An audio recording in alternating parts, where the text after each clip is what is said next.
وەختتان و خێر خەڵکە کوردەوار و میدوارم لە هەرکوێ هەن ساق و سەلامەت بن. ئەم شەو بەردەوامین لە بەڕێوەبردننی دادگاکانە هەڵەبجە و ئیم شەو کەسایەتی هایەکی تر بەشدارە بن، کاک موستەفا، کاک کامیل و مامۆستا لوقمان. دیبەیتەکەی ئەم شەومان توولانی ئەبێت و لەوانەیە 6-7 ساعاتێ توول بکێشێ، بۆیە ئێمە تا ئەم دەقیقە بۆعدهای جۆرا و جۆر خەریکین لە جینۆسایدە هەڵەبجە بەڕەسی ئەەکەین. یەکێ لەو بۆعدانەی کە زەرورەتە ئەم دادگاه بەرجەستە ئەکاتەوە بۆعدێکە کە مستەتەر داپۆشلیاگە و ئێمە سرنجەمان بۆی ڕاناکێشرێت بە شوێن فەرمایشاتە کاک موستەفای حەمەنووری و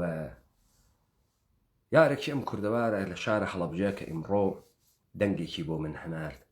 و سرنجەی دابمە سەر مەسئلەیەکی تر. ئەویش ئەوەسە کە کاک موستەفا دوێ کە بەحسی کرد کە مردمیش مقەسر بوو، بەڵام ئەم یاری کوردەوارە نوکتەیەکی تری وت لەوەی کە مردم تاوانبار بوو بە ئێعتەمادێک کە کردی بە نەبوون تەحلیلێکە هی بوو. لەگرا بەشێکی تر لە داستانە جینۆسایدە ئومەتە کوردی دەرەکەوێت کە متەبەلور ئەوێت و بەرجەستە ئەوێتەوە لە هەیکەلی هەڵەبجە. ئەویش ژەڵەژانە زەهنیەتە ئینسانە کوردیە. ئینسانە کوردی لە بەستەری یەک چیرۆکۆ نایەتە دەرەوە، لە یەککێتیەکا کە خوێندنەوەیەکی دروستی هەبێت، دۆست بناسێ، دوژمن بناسێ. یەکێک لە مهمترین کارکرد و ئەهرمەکانە خوڵقاندنە جینۆسایدە هەڵەبجە نەبوونی تەشخیسی وازح بوو لەلایەن خەڵکە هەڵەبجەوە. زەمانێک بەرەی کوردستانی ئەیتوانی ببێ بە کەواسووری بەری لەشکەر و زەمانێک بەرەی کوردستانی ئەیتوانی بە ئەهرمە جۆرا و جۆرەکانی پێش بە دەرچوونی خەڵک لە شاری هەڵەبجە بگرێت تا بتوانێت کوژیاگیان لێ بسێنێ، جنازەیان لێ بسێنێت. ئەوە بوو کە خەڵکی هەڵەبجە و تا بە ئەم دەقیقە خەڵکە کوردەواری ئێمە ئەو هێزی لە یەککردنەوەی دۆس و دوژمنی نییە. کورد ناتوانێت تەشخیص بە دۆس کێس دوژمن کێس. ئەوە بەو معنانیە کە زەعف مردم بێت، بەڵکو لەگرا لە داستانە جینۆسایدە هەڵەبجە ئێمە بەرەو مەسئلەیەکی تر ئەڕۆین کێها مقەسر بوون کە تا بە ئەم دەقیقە ئێمەی کورد نازانین کێ دۆستمانە کێ دوژمنمانە، و کێها مقەسر بوون کە ئێمە لە تەشخیص نەدانی دروستە ئەکەوینە ناوە دام، ئەکەوینە ناوە کەمین.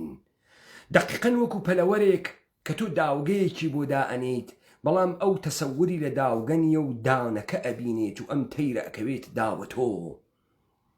بۆ ئێمە سەنگ و من دروست ناکەین، بۆ ئێمە مەعیارمان نییە، میزانمان نییە تا بەهۆی ئەو میزانە هەڵی سەنگێنین کە نەکەوینە داوگەوە. کێها خۆیان بە عینوانی میزان و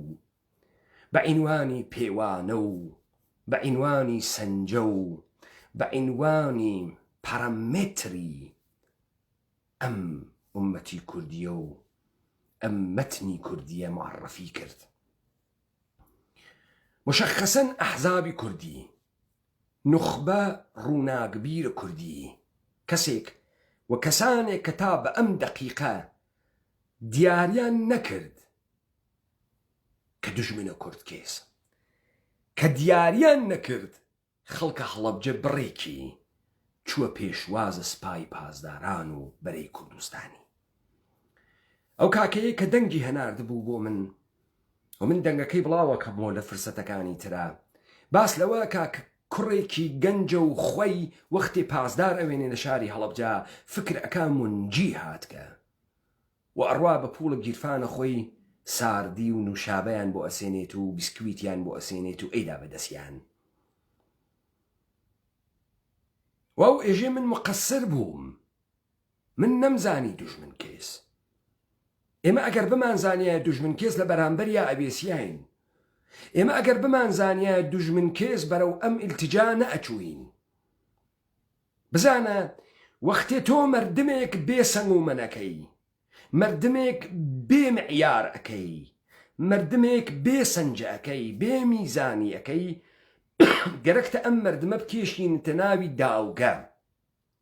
تا ئەم مردمە لە ناوی داوگا نەتوانێت تەشخیص بات کێ ڕاستە کێ دروستە.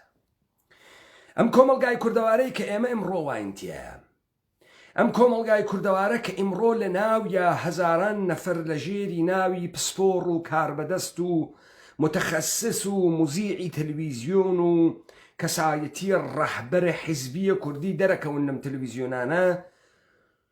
و دەرکەوتەکەی لە ناوە کۆمەڵگای ئێمە بووگە بەم بێ ئەخلاقیە نەمانە سنوور نێوانی خاسی و خراوی. ئەمە دەقیقەن ئێمە بەرەو ئەو هەڵدێرە ئەوە کە هەڵەبجەی دروست کرد. بەیانی ئەم سەرزەمینە کوردەوارە کە کەوتە ناوە هەڵدێرە گەورە و فەساد گەورە و نەمانە گەورە، ناگەهان ئێمە ئاوەڕە دەینەوە و ئێژین بۆ وامان لێ قۆمیە. ئێمە کە هان دریاین بەرەو ئەم فەسادە کێ بوو وای پێمان کرد؟ کێ بوو؟ واتەوانە تەشخیصی لە خەڵکی هەڵەبجە سەند. کێ مقەسرە؟ خەڵک؟ ئەی ڕۆڵی ڕووناکبیر و حیزب و مبارز ئەبێ بەچی؟ بزانە اتفاقێکە لەم سەرزەمینی کوردەوارە کەوتکە پانتایی عەزیمە سەرزەمینە کوردەوار لە ئێمە سنریا گەسۆ. ئێمە خرتۆ کریاگین و بچووک کریاگین بە بەشێکی قەومی بچووک لە شوار پارچەی دەوڵەتانە ئێرانی و تورکی و سووری و عێراقیە. هەر لەم چوار پارچەی قەوم و ئیتنیکا ئەمەشیان لێ سندگینەوە. لە گرایشە بێگانەین، نەساحێبی خاکین، نەساحێبی تاریخین، نەساحێبی فەرهەنگین، نەخۆمان بە محق ئەزانین، نەخۆمان بە ساحێبی ڕەئی و کەرامەت و ماف و حقوق و تەکلیف ئەزانین. خۆمانمان سەقیر کردووە. بزانن من وتم لە دادگاکەی ئایشمەنە، هەنە ئەرێنت وتی ئایشمن شەیتان نییە. ئایشمن ئینسانێکی معمولی کە جوولەکەکان پێیان خۆش نەبوو، ئینسانێکی معمولی جامعەی ئاڵمانە. تاوانەکەی ئایشمن لە معمولی بوونیا بوو، لە عادی بوونیا بوو. ئایشمن ڕەفتارێکی ئەکرد کە ڕەفتاری باوی حاکمیەت بوو، بێ ئەوەی فکر بکاتەوە، بێ ئەوەی بیری لێ بکاتەوە. کردەوە یعنی ئەو شتەی کە تۆ بیری لێ ئەەکەیت و دەرەنجامی بیرکردنەوەکەت کردەوەیەکە لێ ئەخولقێ، بەوە ئێژن کردەوە. دەنا ئەوەی کە تۆ هەرکەس ئەی کات تۆیش بیکەی، ئەمە ڕەفتارە. بۆیە تۆ ئەوێنیت وەختی ئەگەیتە جینۆسایدە هەڵەبجە گشتی پێ ئێژێ کارەسات، گشتی پێ ئێژێ وەڵا ئێمە سەدام حوسێن وای پێمان کرد، گشتی ئێژێ ئاوارە بووین، گشتی ئێژێ قەرەبوومان کەنەوە، گشتی ئێژێ خیابانی شۆستەمان بۆ بکێشن. ئەمە ڕەفتاری فاسدە، ئەمە دەرەنجامی تەعەقل و بیرکردنەوە نییە. و هەر ئەم ڕەفتارە فاسدەسە کە لە ئێمەمانانە عادیە، جنایەتکارێ دروست ئەکا کە خۆیشمان نازانین. خۆمان نازانین ئیستە ئەو ڕەفتارەی کە ئەیکەین لە بێدەنگیە، لە بیر نەکردنەوە، ڕەفتارێکە کە خەریکین نان ئەچەقێنین بە خوێنە ئەژدادمان و سەرزەمینمان و بە کەرامەتە ئینسانی خۆمان و ئەو کەسانەی وا ئیتر نیەن لە ناومانە، و ئێمەیەکیش کە بەجەستەنا بە ڕۆح و بە فەرهەنگ و بە تاریخ و بە کەرامەتە ئینسانی مردگین. ئەمە لە چیۆ تێتە دەر؟ لەوەی کە ئێمە خەریکین ڕەفتارە مشابهەکەین. ئەکسەریەتە ئێمەمانان ئێژین زات ناکەین، حکوومەتە هەرێم پەلامارمانەدات. لە کاتێکە ئەگەر تۆ واقعەن بنواڕیت حکوومەتە هەرێم خۆی دەسیوا لە ئەم جنایەتەی وا ئێمە ئیمڕۆ خەریکین بەڕەسیەکەین، ئەو وا لە مەوزع باتڵە، وا لە مەوزع جنایەتە، نێ لە مەوزعێکا پەلامارە تۆ بدات. حکوومەتە هەرێم زمانێک پەلاماری تۆی ئەدا کە تۆ ئەوت بە عینوان حەق نیابووە جێگە، حەقی حاکمیەتت پێدا و حەقی مبارزەت پێدا و وتبوت ئەمانە مبارزەیان کردگە. ئەمانە گەورە بووگن شتبایشیان کردەگە ئەو ئیمڕۆ لە پێگەی بتەوی حاکمیەت و پەلاماری تۆ ئەدا و تۆ حەقی پێ ئەدەی کە حاکمیەت تەعەدا بکا لە ژیانت تەعەدا بکا لە حقوقت ئەوەی دەم لە مافە مرۆڤ ئەدا ئێشێ بفەهمێ سەرەتایی تەرین حەقە هەر ئینسان ئەوەسە کە حەقی بوێت پاشان کە حەقی بوو یەکێک لە حقوقەکان مافە مرۆڤە کە بیوێت بەڵام ئێمەی کورد خۆمان بەدەستی خۆمان ئەوەی کە حەقمان هەست خۆمان لە خۆمان یەسێنینەوە وەختێک کە حەقمان نەما هیچ جێگەیەک لەم دنیا ئەو حەقە بە تۆ ناگەڕێنێتەوە ئەمام المتحیدە دادگای جیهانی لاهە وا لە ژێر دەسە دەوڵەتانێک کە بە قانون و دەوڵەت میلەتیان و مؤسساتیان حقوقیان تعریف کردگەسەوە بۆ مردمەکانیان بۆیە تۆ لە مواجهەتەکە پەدیدەی یەهودیا لە ئوروپا ئەوێنیت ئەڵمانەکان یەکەم جار حەقی شارۆمەندی لە یەهودیەکان ئەسێننەوە کە حەقی شارۆمەندیان لێ سنریاوە هیچ حقوقێکی قانونی و یاسایی لەسەر ئەمانە تەنفیز ناوێت بە هیچ سوورەتێک ئەوەی خەڵکی هەڵەبجەس و ئەوەی ئینسانە کوردیە ئێشێ بزانێت چۆن تۆ ئەگەر کەسێ پەلاماری ماڵەکەت با بە شۆفڵمارەکە دوێران کە تۆ بیر لەوە ناکەی تۆ کە حاکمیەت ئەدگرێت و ئەترسێنێت و ئەدبالێت ئەدا پەلاماری بەرد بێ دار بێ چەقۆ بێ ئەسڵحە بێ ئەیدەی و تێیتە دەرەوە چون پێت وایە حەقت هەست و کەس بۆی نییە ماڵت وێران کات لەگرا تۆ ئێشێ بفەهمی ساحەتی ئینسانی تۆ و سەرزەمینی تۆ و خاکی تۆ و وجدانی تۆ و ئەخلاقی تۆ حەقی تۆس کە تۆ ئینسان بیت و ئەو بۆی نییە کە تەحەدای بکە بتگەوجێنێت لە بەندت بکێشێت کۆیلەت بکاوە بترسێنێت طبیعەتەن وەختی جنایەتکارانێکە حەڵەبج ئەخولقێنن ئەڕۆنە مەوزع حەقۆ و تۆ بەجێی ئەوەی کە ئەمانە محاکمە بکەی بەجێی ئەوەی کە ئەبعاد جنایەتیان لێ دەرخەی ئەڕۆی داوایان ئەکەی قەرەبوت بکەنەوە وەسە کابرایەک ڕۆشت بێ پیاوێکی کوشت بێ تەجاوزی بە ژنەکە کرد بێ مناڵەکانی لە ژێری دەستیاون مناڵەکان بەجێی ئەوەی کە گەلەکیان بێ تۆڵە بستێننەوە و بزانن ئەم کابرا بۆ ئەم کارەی کرد و محاکمەی بکەن بڕۆن داوای لێ بکەن بێژن نانەکەمان کەمە نانەکەمان فرە بکەوە نییە تۆ باوکمانەوە کوشت دەی تۆ باوکمانە کوشتە گەیستێژی وەکو باوکمانوی هایتە وەکو باوکمان نییەی ئەویش ئەترسیا ئەمانە هەڵسنەوە بەن لێی بەڵام ئیستاوێنێ نەخێر ئەوانە داوای نانی لێەکەن ژی غەڵەتتان کرد هەر ئەمەسە ئەخۆی بخۆ ناخۆی چاو دەرات ئیمڕۆ جنایەتکارانێک کە بەرعەلەی هەم ئومەت کوردیە جنایەتیان کردگە وانە مەوزعێکە کە نەک لە زەرە مردم و باڵتڵ نیەن و ئەمەلەن باڵتڵ نیەن بەڵکە مەشروعیەتیان پێدریاگە کە هەر تەحەدایە لەم مردمە ئێمە بکەن و هەر تەعەدایەکی بکەن و تەمامە نەتیجەیە ئەخلاقیە ئەم دادگا و حقوقیە ئەم دادگا کە ئێشێ لێ و دووە ئیجرا بوێت ئەمەسەکە بتوانێت ئینسانە کوردی لە ڕەفتارە جەمعیۆ دەربێنێت و واداری بکات کە کردەوەی لەسەر بیری بوێت بۆیە خۆتان بەشداری تیاکەن خۆتان مشارەکەتی تیاکەن و خۆتانن کە مەسیرە جەریانەکە مشخصەکەن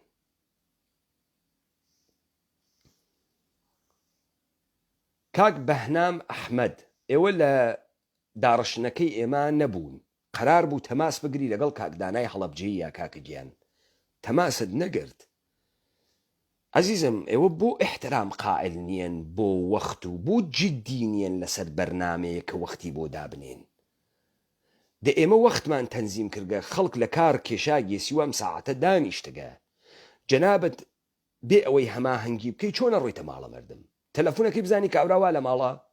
میوانی تری نییە دێ من گوێ کە بە ئێوە وتم لەگەڵ کاکدانای هەڵەبجەی یا کاکامران حەمەنووری هەماهەنگکەن منم ڕۆ پرسیارم لە کاکامران کرد و کاکدانا وتیان هیچ پەیوەندیەکیان لەگەڵ ئێمە نەکردەگە بۆیە ئێمە بەرنامەکەمان لەسەر شتێکی تردانیا بەڵام من ئەمشەو کاک بەهنام من ئیمشەو 6 ساعت دیبەیتەمە بێ بە جەنابەت حتمما تریبوونە دەم وەرێ بەرنامەکانم لێمە شێوە.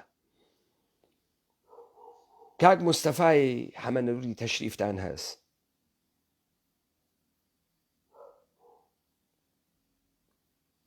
کاک بەهنام دانیشن ئێوە ئەمشەو بەشدارە بن ئەتوانن مۆبایلەکەتان دانێن گوێ بگرن لە دیبەیتەکان لە هەر کوێکا وەختە ئێوە بوو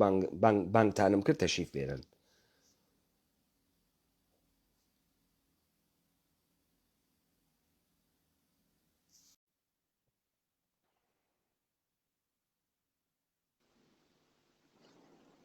مستەفا وەختتان وەخێر. شەو باش کاک پەیمان، شەوی هەموو بینەران و بیسەرانی بەڕێز باش. چاوی یەک بەیەکی هەموو ئەو خۆشەویستانەی کە ئەوتان لەم دیبێتەوە ئەوتان لەم لای با چاوی هەمویان ماسەکەین ڕێزمانەیە بۆ هەموو دۆستان و برادران و عەزیزانی هەڵەبجە و دەرەوەی هەڵەبجە و تەواوی هەموو کوردستان. فەرمون کاک مستەفا، ئێمە دوێ شەو لە تەورەی بەحسەکانمان ناگەینە جێگەیەک و وەلێ من ئەمڕۆ نوکتەیەکم مەترح کرد. نوکتەکە ئەمە بوو. جەنابە دوێ کە بەحسێکت کرد ئەمڕۆ یارێکی ئەم کوردەواری ئێمەیشە دەنگێکی بۆ من هەنارد. لە دەنگەکە ئاماژەی بەوە کرد ئێمەی مردمیش مقەسەر بووین، بەڵام بەم دەلیلە مقەسەر بووین. دلیل ئەمە بوو کە ئێمە نەمان ئەزانی دوژمن کێس، نەمانەزانی. ئێمە چوین بە پیرە بەرەی کوردستانی و پاسدارەکانەوە بڕێکمان چوین، بڕێکمان کە قینمان بوو لە ڕژیمە سەدام چوین.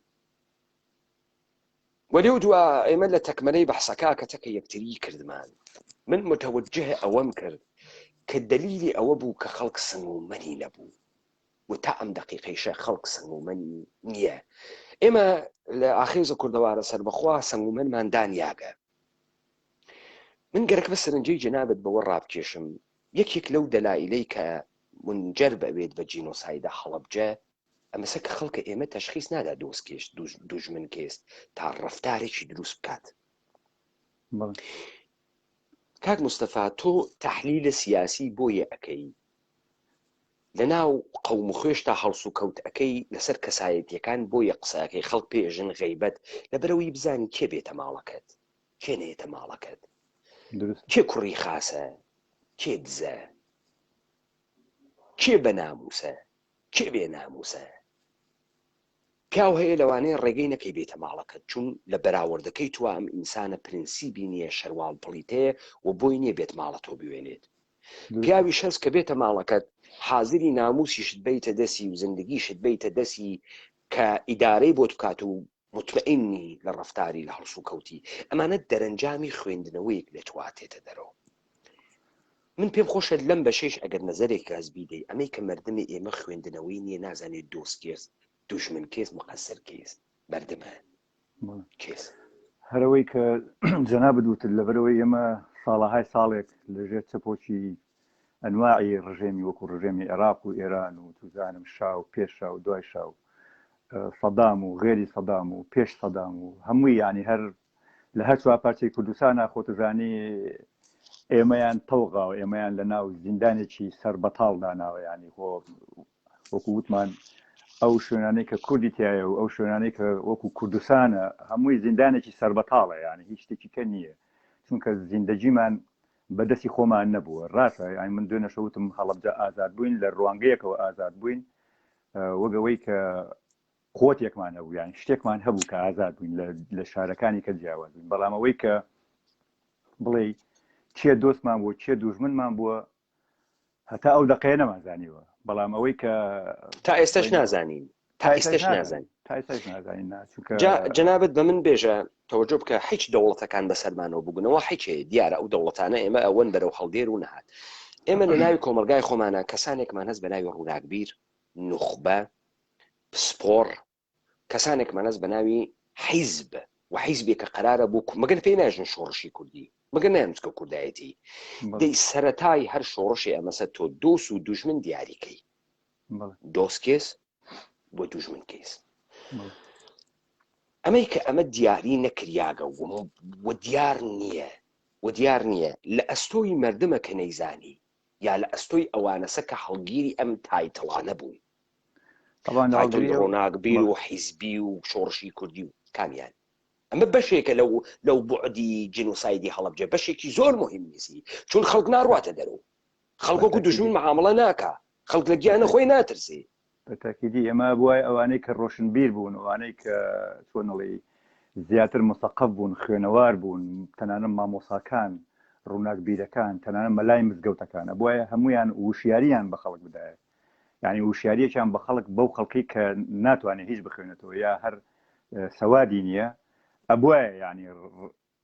چاوساقی خەڵک بوون بەڵام بەداخەوە ئێمە ئیستایش و ئەوساش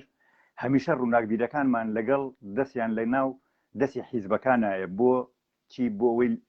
ژیانی خۆیان لەوێ مسۆگەرکن یانی خۆیستاوە تا با بڵێن هەموو ڕووناکبیرەکانی کە لە هەڵەبجە و لە سلێمانی و لە تەواوی کوردستانن هەمویان بوونەتە پیاوی ئەو حیزبە سیاسیان یعنی مە بۆ خۆمان برادەرمانەیە خەڵکمانەیە من بۆ خۆم تعجب بکەم کە ئیساچێ لەگەڵ ئەو سیاست و لەگەڵ ئەو حکومەتە ئەتوانێت هەڵ بکە و مەسئولیشە و مەسئولی گەورەشە یان ئەمە ئەگەر لە پێناوی پارانە بێ و بۆ پارە نەبێ ینی بۆ ئەوەکە برادەرمان هەبووە پێش چیمیاوی هەڵەبجێ ینی ئەو لافی شۆڕبوونی با بڵێن پەکەکەی لێ ئەدا و ئەوی بەس پەکەکە ڕێکخرا و بەس پەکەکە هەموو شتێکە ئیسا ئەیبینی ڕسمی جەلات تاڵبانی لە پرۆفایلەکەیە بەرز کردوتەوە خۆی بە جەلات تاڵبانی ئەوەکە یعنی دووشتی زۆر جیاواتە لەبەرەوەی ناتوانین لەسەر ئەو ئینسانانە گارانتی وەربگری کە بڵێ ئەم ئینسانانە تۆ بەقایان پێەکەی تۆ سیقیان پێەکەی وەکو جەناب تەڵی ئەتوانی بیان هێنیتە ماڵەکەی خۆت لەبەرەوە هەتا ئەمڕۆ بەڕاستی ینی ئێمە لە پریڤاتیشان نازانین دۆست و دوژمنمان چیە کابرا یەتە ماڵەکە چاتە خوات ئاوتە خوات نانتە خوات وەختە دەگرێت هەموو شتێک دەگرێت لە دوای یاچێتە دەرەوە قسە پێڵێ ناموسە دەبا هەموو شتێکت پێەکە یعنی تەنان پس لەگرا کاکە مستەفا ئێمە خەریکین وردە بەرە و ئیلتیجایە گەڕوین ئەوەی کە منجەرب ئەوێت بە کوژیانە خەڵکی بزانە خەڵکی ئەشێ لە گیانی بترسێ لە ماڵی بترسێ لە کەرامەتی بترسێ خەڵکی هەڵەبجە نەی ئەزانی دۆست و دوژمن کێس لە ئەنجامەکەیە هەم گیانی لەدەستا هەم ماڵی لەدەستا تەوەجۆ بکە و هەم کەرامەتی لەدەستا بزانە ئەمەی کە کابرا بۆ پوڵ کارەکە ئێمە ئەگەینە سەر ئەمەی کە لە جامعەی ئێمە کەسانێک گەورە نەبووگن دەرنەکەوتگن لە دەرەنجامە مشت و مڕێکانە بزانە ئێمە تریبوونێکمان دروست کردگە جنابوتی بەڵام کەسێکی تر نایە ئەو کەسە ئەڕواتە NRT ئەڕواتە کەی 24 تریبوون بە ئەو ئەدا بەڵام بە تۆی نادا بۆ چون تۆ وجدانن و ئەخلاقن خەریکی قساکەی وەلێ ئەو لە ئیلتیجای سیاسەتی دەوڵەتا قساکە ئەو کێ تایتڵی ڕووناکبیری پێدا دەوڵەت پێدا کێ عینوانی مامۆستایی پێدا دەوڵەت پێدا بزانە دوێشە و مامۆستایەکی ئاینی بەشداری کرد لەم دیبیتە نە ئەو قاف هەناردی وتی وەزیفەی ئەخلاقی کوردی وە ئیمانی منە بەشداریم کردووە ئۆکەی لە گراسە تۆ فەرقی ئیمانە کەسێک تەکە کابرایەکی دروزنە لە پشتە تریبوونێکە ئەبیسیت کە بووگە بە دەنگە ڕسمی بزانە تۆ وەختی ئەوی تۆ حیزبی مبارزی مردمێک ئشی بێژی مبارزە بوو چی ئەەکەی لە بەرامبەر کیا ئەیکەی و مردم گەرەکتە لە کامە نەهامەت دەربێری و بیان بەی بەرە و کامە کەرامەت تۆ ئەمتە نەوتکە مردمی هەڵەبجە پازداری دەوڵەتی ئێرانی لێ ئەوێت و خوا بزانە هەر ئیستان بە یەکێتی نیشتمانیوە بە دەوڵەتە ئێرانیوە تەبلیغاتە پەکەکە ئەکەن نە ئەوەی کە کابرا لە مشت و مڕێکە هات بێتە دەرەوە نە ئەوەی کە کابرا بزانە ئەمە مهم بوو ئێمە وتمان ئەگەر ئیمکانیاتی دەوڵەتی ئێران نەوایە پارە و پولی ئەوان نەوایە ئەگەر ڕێخستنی ئەوان نەوایە ئەم حیزبانە مەوجودیەتیان نەبوو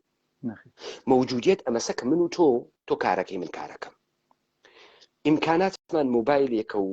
سۆشیال میدیایەکی فەیسبووکی دەممان دانەخسکە بەم ئیمکاناتە ئەوەڵیە خەریکین قسەکەین جەنابەت ئێژی من ئیتر نەئەڕیومە میدیا تیڤی و تەلەڤیزیۆنەکانە پەکەکە چون ئیلتیجای خەتی حیزبیان بووە مردمی نەبوون و بۆ ئومەتی کوردی نەبوو من لەمە بەشداری یەکەم کە دادگای وجدانە مردمە کوردە وی نیەم سەرزەمینەسە بزانە ئەوەی کە ئەم تاوانە هەڵەبجە و ئەم جینۆسایدە هەڵەبجە دروستەکە بڕێکی ئەوەسە مردمی ئێمە بێسەواد ئەکرێ مردمی ئێمە خوی ئەژەڵەژێ ئەقڵی ئەژەڵەژێ نازانێ کێ دۆسە نازانێ کێ دوژمنە نازانێت چی خاسە نازانێت چی خراوە مردم ئێشێ عاقڵین قەوم هدایەتیان کەن مردم ئێشێ ڕووناکبیر هدایەتی کات جەنابە خەریکی دقیقەن تەئکید دەکەی کاکە مستەفا من دووبارە تکراری ئەەکەمەوە ئەگەر مردمی هەڵەبجە تەسویرێکی وازەحی لە کوردبوون بوایە و بیزانایە دژمنەکەی کێس ئایا هەڵەبجە ئیتفاق ئەکەف یانە ڕووی ئەدا بە تاکیدی ڕووی نادا بە تاکیدی ئێمە ئەگەر دۆست و دوژمنی خۆمان بناسیایە هەڵبەتە وایە ئێمەش وەکو فلیمەکەی عومەر موختاکە خۆت باسە کرد دانە بە دانەمان چەکمان هەڵگرتایە و خۆمان ببەستایەتەوە لە قەپاڵی شاخەکان بە ژن و پیاوەوە ینی دیفاعمان لەو شوێنە بکردایە کە هەڵەبجێ و هەمومان بکوژراینایە هەمومان ببووینایە بە خۆڵەمێش ئیتر بە چیمیایی بێ بە هەر شتێک بواە ئەو کاتە لەوانەیە سەری هەموو میلەتەکەمان بەرگ بواە بەڵام نەک بەوەی کە ئێمە خۆمان بڵێن ئەوە با پازدار بێنین ڕزگارمان بکات و ئێمەش خزمەتی پازدار بکەین وەکو جەناب دەڵێ کە ئەو کەسە نوشابە و چی بۆ پازداران و بیسکویت لەوانەیە منیشکردی بێتن لەوانەیە دایان ئایلێکەش یارمەتی هەموو پازدارەکانیان ئەین تەسەور کە سوپای پازداران هاتوون زۆربیان نعلیان لە پیا بوو هەر بە نعلو هاتوون ینی کەوشێکی وایان لە پیان نەبوو کە بڵێ ئەمە کەوشی جەبهەیە تێگەی ینی هەمویان ڕەش و ڕوود هەمویان ینی لەواچی ئەوانش مردمێکی ینی چۆن دەڵێ فەقیر حاڵ ینی جلوبەریان خۆیان تێگەی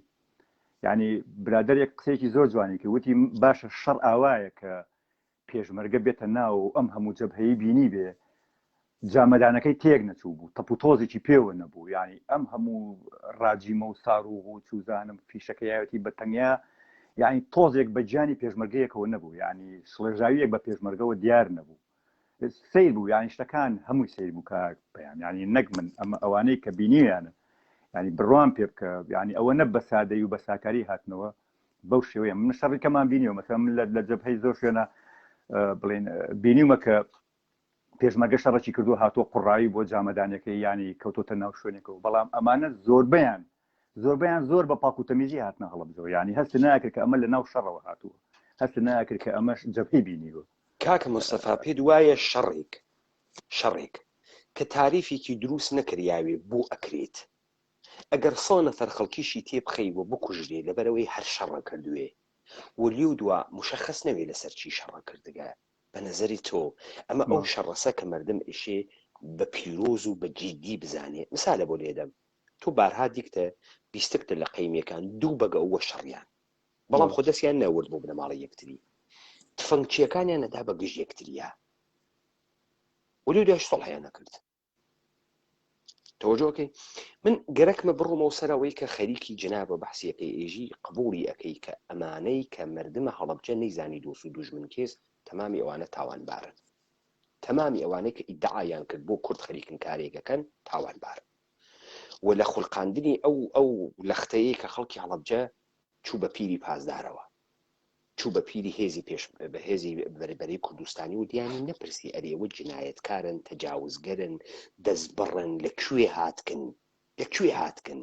ئەمانەی نەپرسی و ئێعتەمادی کە لە دەرەنجامی ئێعتەماد کوژیا ماڵی بریا گیانی لە دەستدا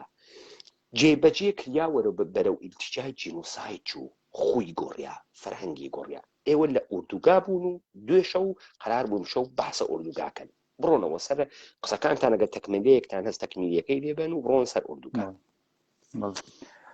دوێنێ شەو ئێمە گەشتنەوەی کە بڵێن بەرەو ئوردوگار ڕۆشین لە ئاخر نقطەی حدودی عێراق و ئێران کەیتر بڵێن ئەوە بڵێن مەرزە بەس نازانم بیزەبن مەرزەکە پاوە بوو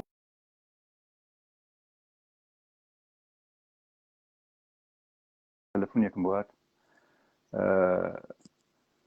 مەرزەکە نازانم بیزەبت چۆ بوو بەڵام بڵێن ئاخر نقطەی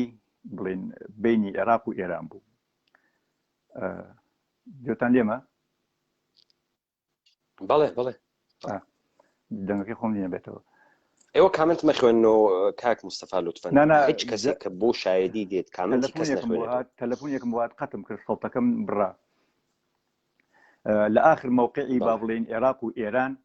کەیتر ئەوە آخر نقطەی بڵێن حدودی عێراق و ئێران بوو. ئێمە شەوێکی زۆر زۆر درەنگ گەشتین ئەوێ و هەموو گیانمان تەڕ بوو لەبەرەوەی لە ڕێگە بە چەند ئاوێکا ڕۆشتین بە چەند بڵێن تەڕاییەکە ڕۆشتین چەند ئاوێکی بچوو بچووک و گەورە ئەوانە هاتە ڕێگەمان لە ڕێگە بەو شوێنانە ڕۆشتین و آخر نقطە گەشتینە ئەو شوێنەی کە نازانم بزەبت تاوە بوو نەوسوو بوو آخر مەرزی بڵین عێراق و ئێران. چۆن لە دەنگی خۆم بێتەوە نا هیچ کێشێکتان نییە کاکە دەنگتان بە باشی تێت مشکلتان نییە ئیدامە بدەن. من دوو نقطەیش پێشم جەنابەت چوون نەگەڕیاگی و منیش نەگەڕیاگەم لەوانەیە جێگەکان ئەم لاولا بێژین.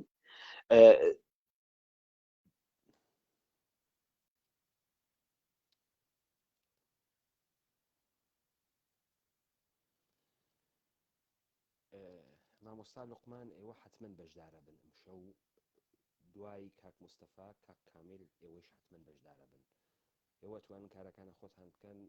گوێشتان هەروە لە دیبەیتەکە بێت کەی باش بوو ئەتوانن بەشدار بن. کاک مستەفایان دیسی کرد. کاکە خۆشە ئینسان ئەدەبی بوێت تۆ دەفعەیە زەنگەدەی کاوڵا ڕیجێکتراکاتەوە بوو جاری دووەم زەنگەدەی بوو جاری سێوەم زەنگەدەی خۆ هەواپەیما بەڕاستەر تۆ نییە خۆ سەکتە لێتی نەداگە بۆ وەڵ ناکەن. یعنی عەجیبە ئێمە لە هیماکان نافەهمین کاولات ریجێکتی کردگی یەک دافە بۆ دای ئەگری تۆ 1 2 3 4 تەلەفۆنی بۆکەی.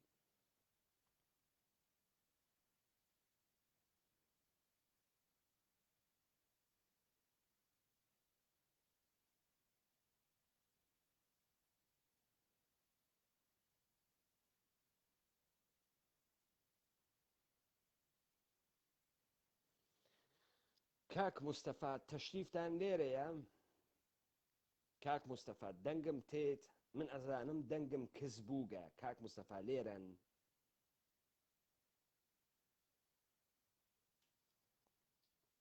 کاک مستەفا ئاپشنی کامێرای نەماگە بڕۆ دەرەوە لە دیبەیتەکە دووبارە بێرۆ. ئەجار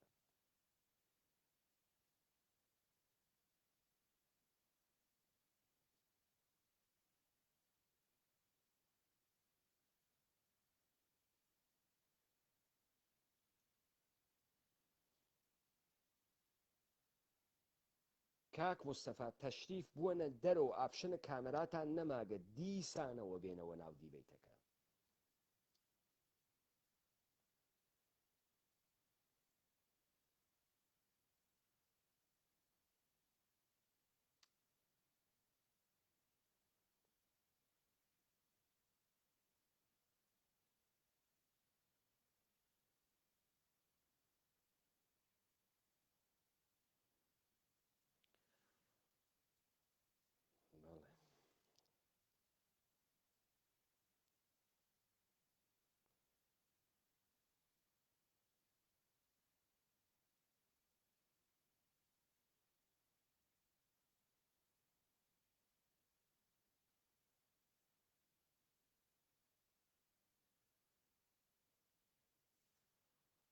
ئۆکەی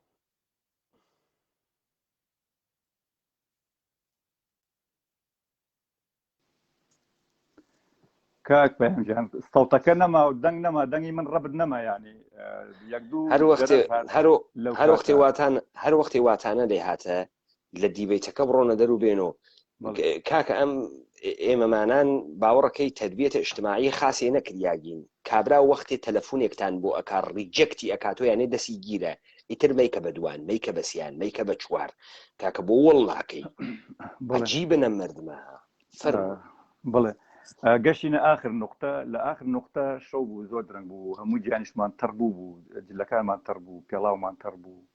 ئیتر کەوشەکانمان ناوی تەڕ بوو بڕابکە ناو قاسمان هەمووی بوو بە برینی ئەو ڕێگەیە چونکە خۆتزانی کە ئینسان بە شاخ و داقا بڕوە ئەبێ پێڵاوی باش و شتی باشی هەبێ ینی ئێمە لە شپرزی و لە ڕاکردنە هیچی باشمان پێ نەبوو هیچی باش لە بەردەستمانە نەبوو شڵەژانی ئەو قەسپوشتە هەمووی پێمانەوە ینی زۆربەی خەڵک لە ڕێگە پێڵاویان ناوەتی و پێڵاوی هێنا و شتیان بۆ هێناوە بەرحاڵ کە گەشتینە ئەوێ شەو و تاریک بوو زۆرمان برسی بوو ینی برسێتێکی زۆر تێگە ئەوەی کە لەو مەقەر ڕوشتانە هێنامان بەڕێگەەوە خواردمان هیچێکمان پێ نەما بوو لە ئاخر دقا کۆمەڵێک پازار هاتن ئێمە بەڕەحمەت بێ عەلی شەمعیمان لەگەڵا بوو چەند عایلەیەکی کێش ئیسا ناوەکانی هەمویان نایەتە یادم لەگەڵ ماڵی کاگۆشەنگ و خێزانی و دایکی و ئەوانە هەموو بەیەکەوە بووین بڵێ ئیتر خورمایان هێنا یعنی من تا ئەو دقەیە زۆر خورماخۆر نەبووم بەڵام کە خورماکەش هێنا بۆ هەموو برسێتیە ینی ئەموو ماتوو خورماهینی عربە هەر نایخۆم کابرای پازاروتی کاکە هینی عرب نییە وەڵڵا هینی ئێرانە هینی خۆمانە هی عرب نییە بەرحاڵ ئەوەمان کرد و خواردمان و ئەو شەوە لێوە بووین و تا ڕۆژ بوویەوە کە ڕۆژ بوویەوە بردینیان بۆ پاوە بە سیارێکی خاوەر بردینیان بۆ پاوەر هەمومان و لە پاوەدایان بەزانین لەوێ لە شوێنێکا بوو شوێنەکە زۆر گەورە بوو لە ناو پاوە ساحەیەک بوو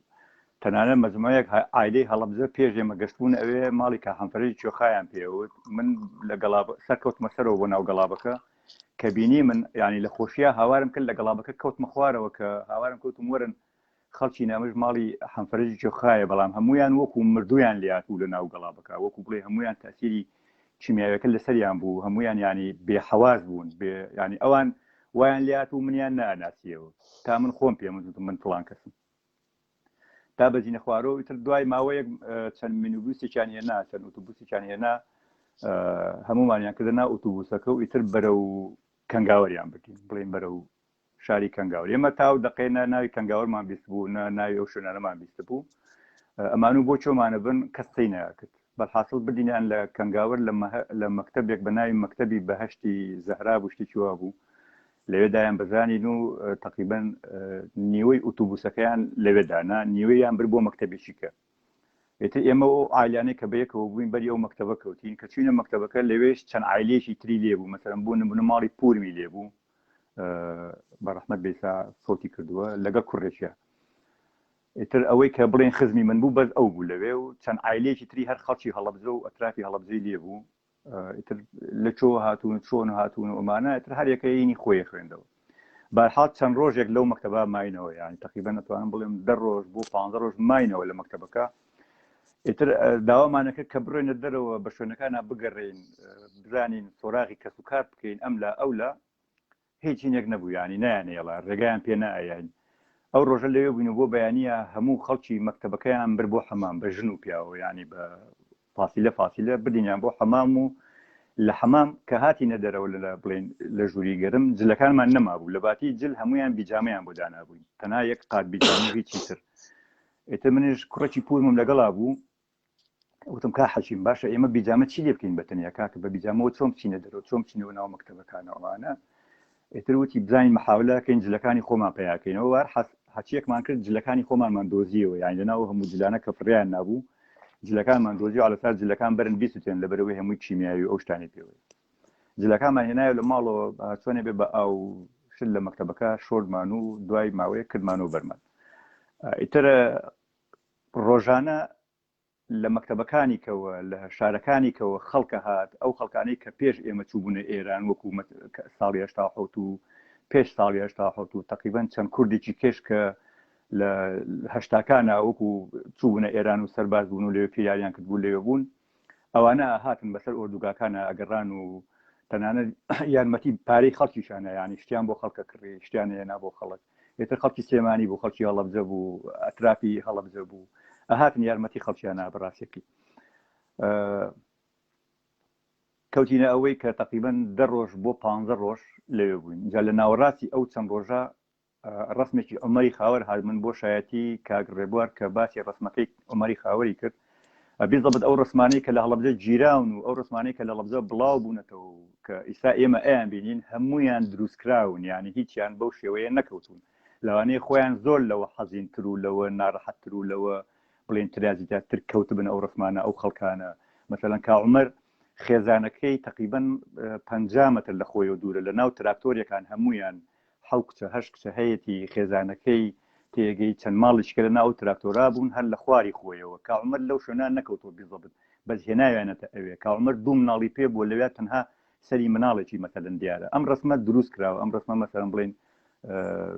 وای لێکراوە کە ئیتر بەو شێوە دەنگ باتەوە بەرحاڵ ئەو کەو ڕسمیان هێنا من ڕاستیەکەی یاری وامزانی باوکمە چونکە عینەن جلی باوکمی لەبەرا بوو عینەن